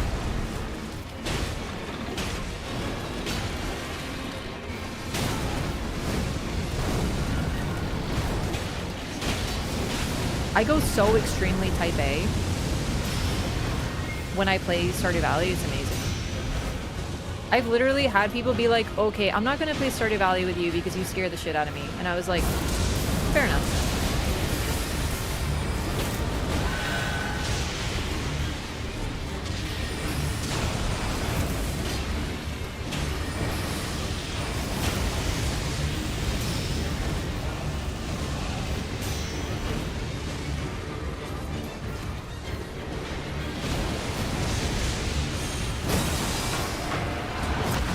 I hate chat when he chomps his teeth like that. It's so messed up. Like, he's like, I'm gonna eat ya.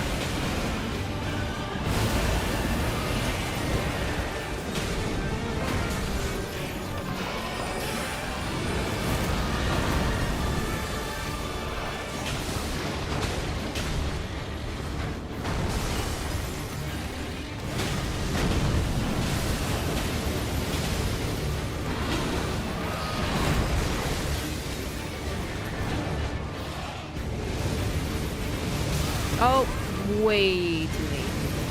Whoa, you hit you on the ground? Oh shit, my bad. Stress relaxing is crazy. I mean, that's why I like Souls. Like, they're like scary and there's like so much happening sometimes and they can be really stressful, but they're also really relaxing.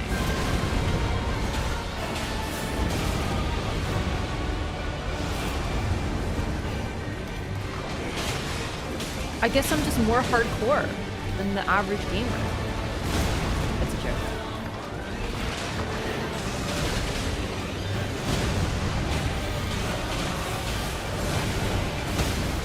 Oh, fuck me. Wait. I didn't get a full heal from the ult because I took so much damage. My god. Executor's ult is just... Why did I even bother?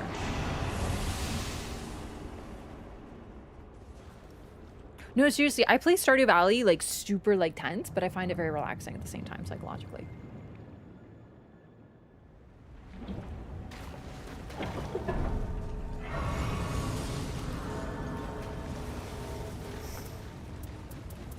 Tell your top 3 Elden Ring OSTs?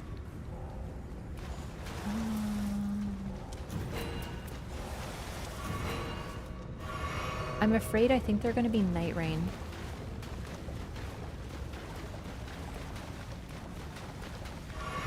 I think now Dreglord, Libra.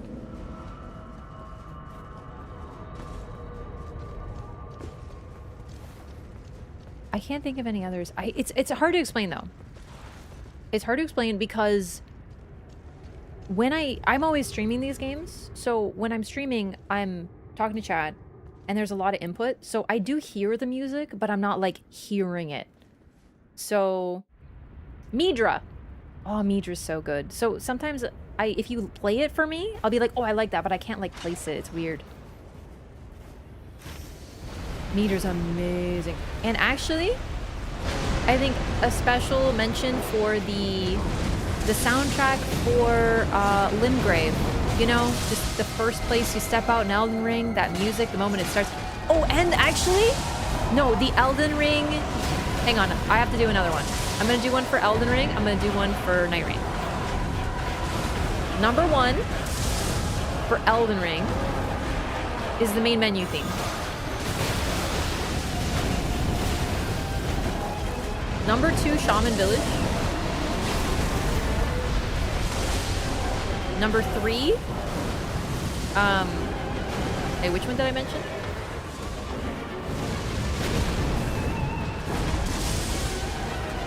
I get so many memories from the main menu theme.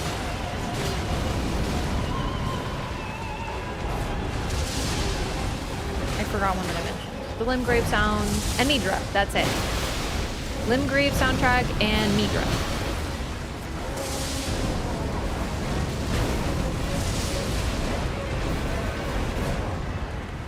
And then Nightreign, Dreglord number 1, Libra number 2.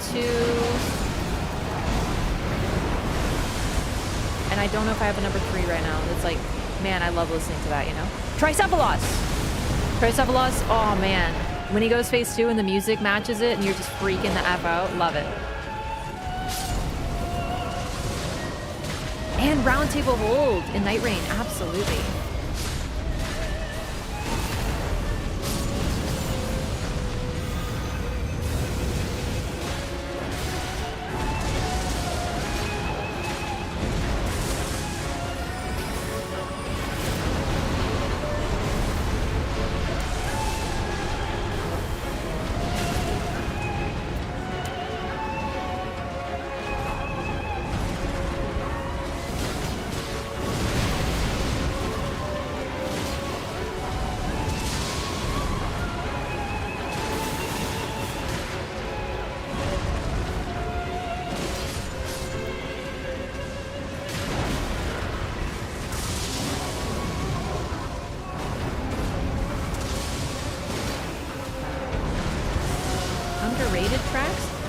I guess I don't know what tracks are popular. So I can't tell how people are rating them.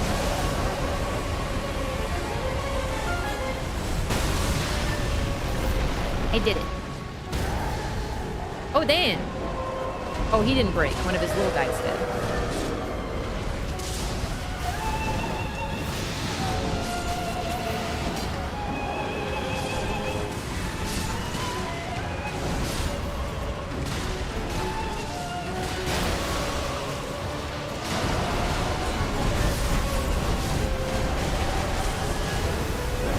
Dude, I can't see. Shit. Oh, it was going so smoothly and then I kind of got stuck.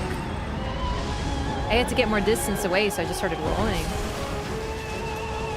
Oh well. Okay, good. We didn't kill him with a riposte. I think killing him with a riposte skips phase 2. Studies show that doing stuff that is stressful but do not have lasting or major consequences actually helps to reduce overall stress. That's interesting. That explains it. That's why.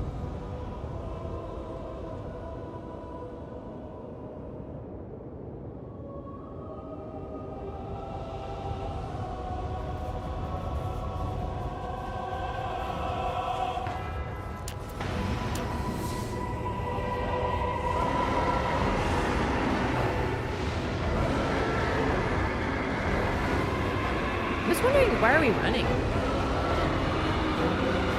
I guess the Zaguna reach you? Interesting.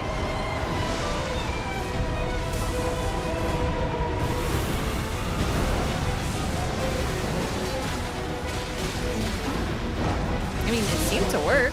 Definitely less annoying than him bouncing us back all the time. That is a good idea.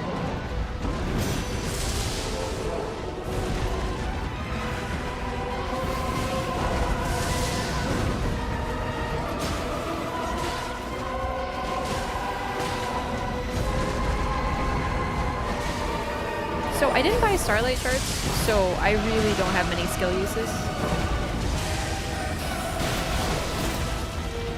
And with a blue weapon, you know how it is.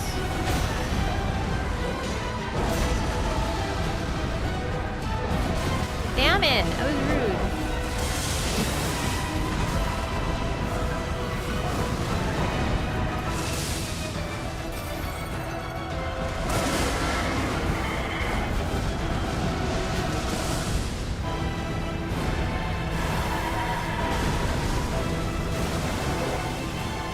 Okay, somehow avoided those. That's fun.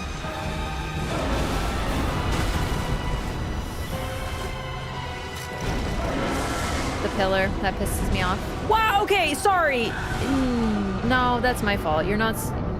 I know he wasn't on me. It doesn't matter. You pretend he's on you and you roll anyway. That's on me. I was just annoyed by the pillar hitting me and it made me do stupid stuff. Okay, sorry. We shake it off. We run it back.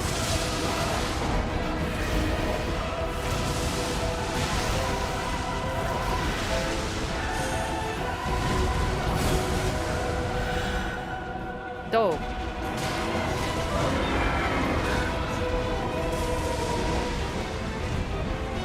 You can never assume he's on someone else.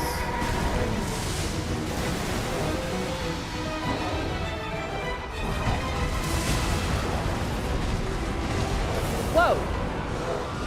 Oh man. I'm really sorry, gamers. I'm suddenly playing really bad.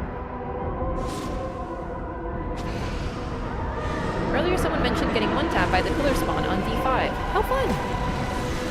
Amazing Revenant moment, by the way. You love to see it.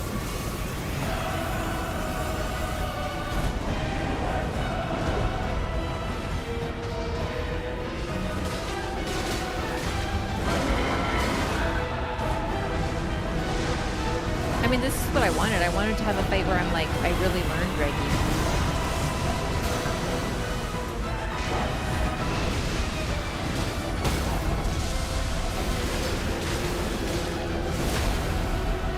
I feel like I sure am with a blue weapon, nothing else.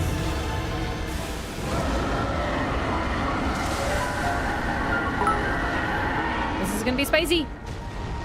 You know what they say when you assume, you get robbed. Oh, okay, it's okay. Oh god.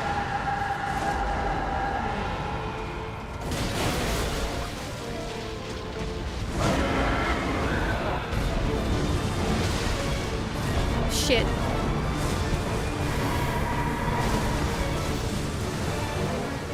Whew. Spicy.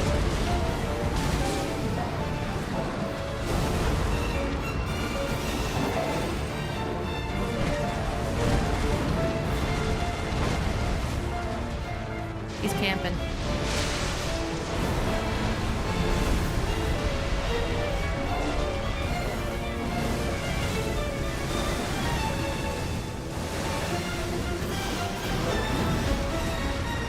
Oh shit, I don't know this move. I'm so sorry.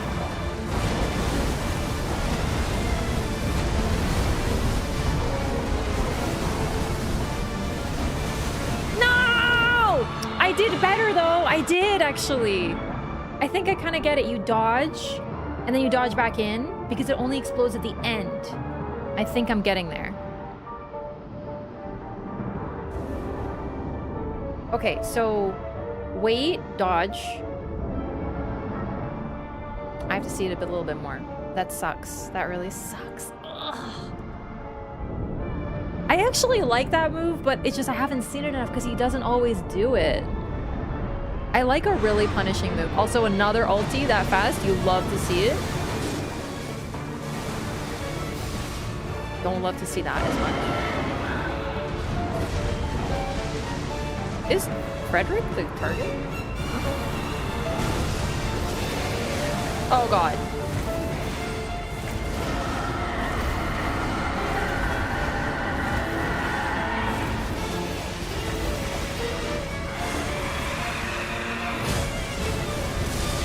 I'm so glad that I can see right now.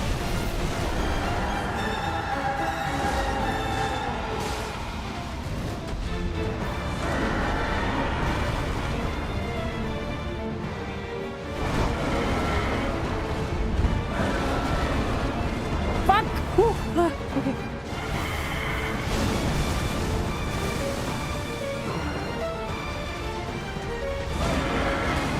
He's switching targets!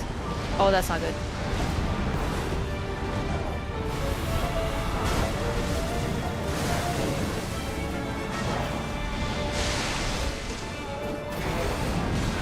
Why did I just do that? I meant to dodge. He was doing the slam. I'm afraid I was cooked. Oh man. Aw, that was still a really fun run. GG's gamers. Nice try. Double Revenant clutch. You love to see it, but like, ooh. This is nice. I got camped? Yeah, no worries. I've literally had that happen and it feels terrible where you're getting up and the moment you're out of your like post-death iframes, a huge attack happens and you're done. Yeah, that sucks. I'm sorry. But that was still a really good run. GG's gamers. I mean, honestly, the best I had was a blue katana. That was my very first drop of the entire run. I think it's pretty good that we almost got him. Can't end on a loss? No, I'm sorry, gamers. I'm very tired. I'm gonna call it here for tonight. I love it. I love the peer pressure. Either way, with that, chat, it's the final stream of 2025. I will see you in 2026. I'm very excited about it. And as if we don't even have enough to celebrate with that, my stream anniversary, the day I started streaming for the first time 5 years ago, is on January 2nd. So we're going to get to celebrate 5 years of streaming, which is kind of crazy. It's been such a good year and such a good 5 years. That was the last loss of the year, Wraff. Hey. Last loss of the year, exactly. Thank you for the 100 bits, full fight. Thank you for the gifted sub as well. Thanks for all the good times this year, Wraff. Thanks so much, Zlurl, for the 100 bits, and thank you for the kind message. Master RBS, thank you for the gifted sub to Happy New Year. Seriously, what a great year. You know, I'm trying to, I can't remember what games I played this year specifically, but it's been amazing. Nightreign alone, Expedition 33. Also, thank you so much for the 25 bits, Eric, hello. So with that, see you on the other side. See you in 2026, gamers. I can't believe it. So yeah, don't worry. We're still going to be celebrating a lot of stuff. This is why this week is just crazy. It's been a crazy year. Glad I found your channel and community. Apo, thank you for the 100 bits. It has been a crazy year. Nightreign. Just seeing so many folks that we met this year because of Nightreign. Senor Cuervo, thank you for the 5 gifted subs as well. Thank you. Thank you so much for spending 2025 with me, and I hope to see you in 2026. We're going to be ourselves, but even better, gamers. Keep in mind those New Year's resolutions. Found your channel because of Nightreign? Hey, I'm so glad.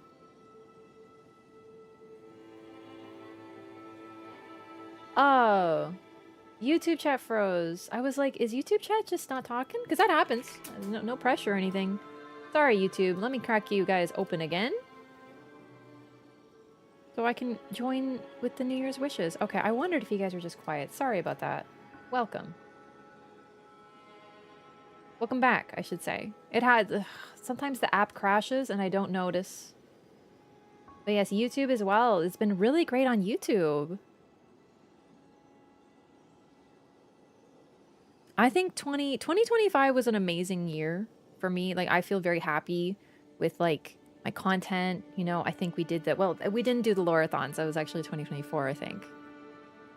Yeah, because it would have been the DLC for Elden Ring. But Nightreign came out. It's just been really great. I love sharing it with you guys. And you guys are a wonderful community, so I really appreciate you. And 2026 is going to be even better. I have a good feeling about this year. Thanks so much. Oh.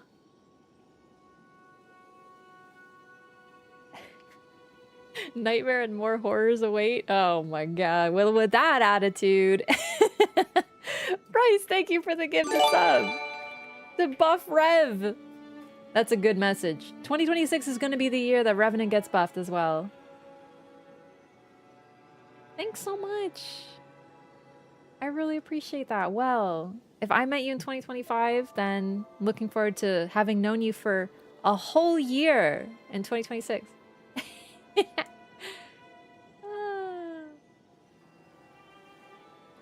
Perfect. Well, yes, like I said, going to a party on the New Year's Eve later today, technically. But next time I see you, it'll be next year.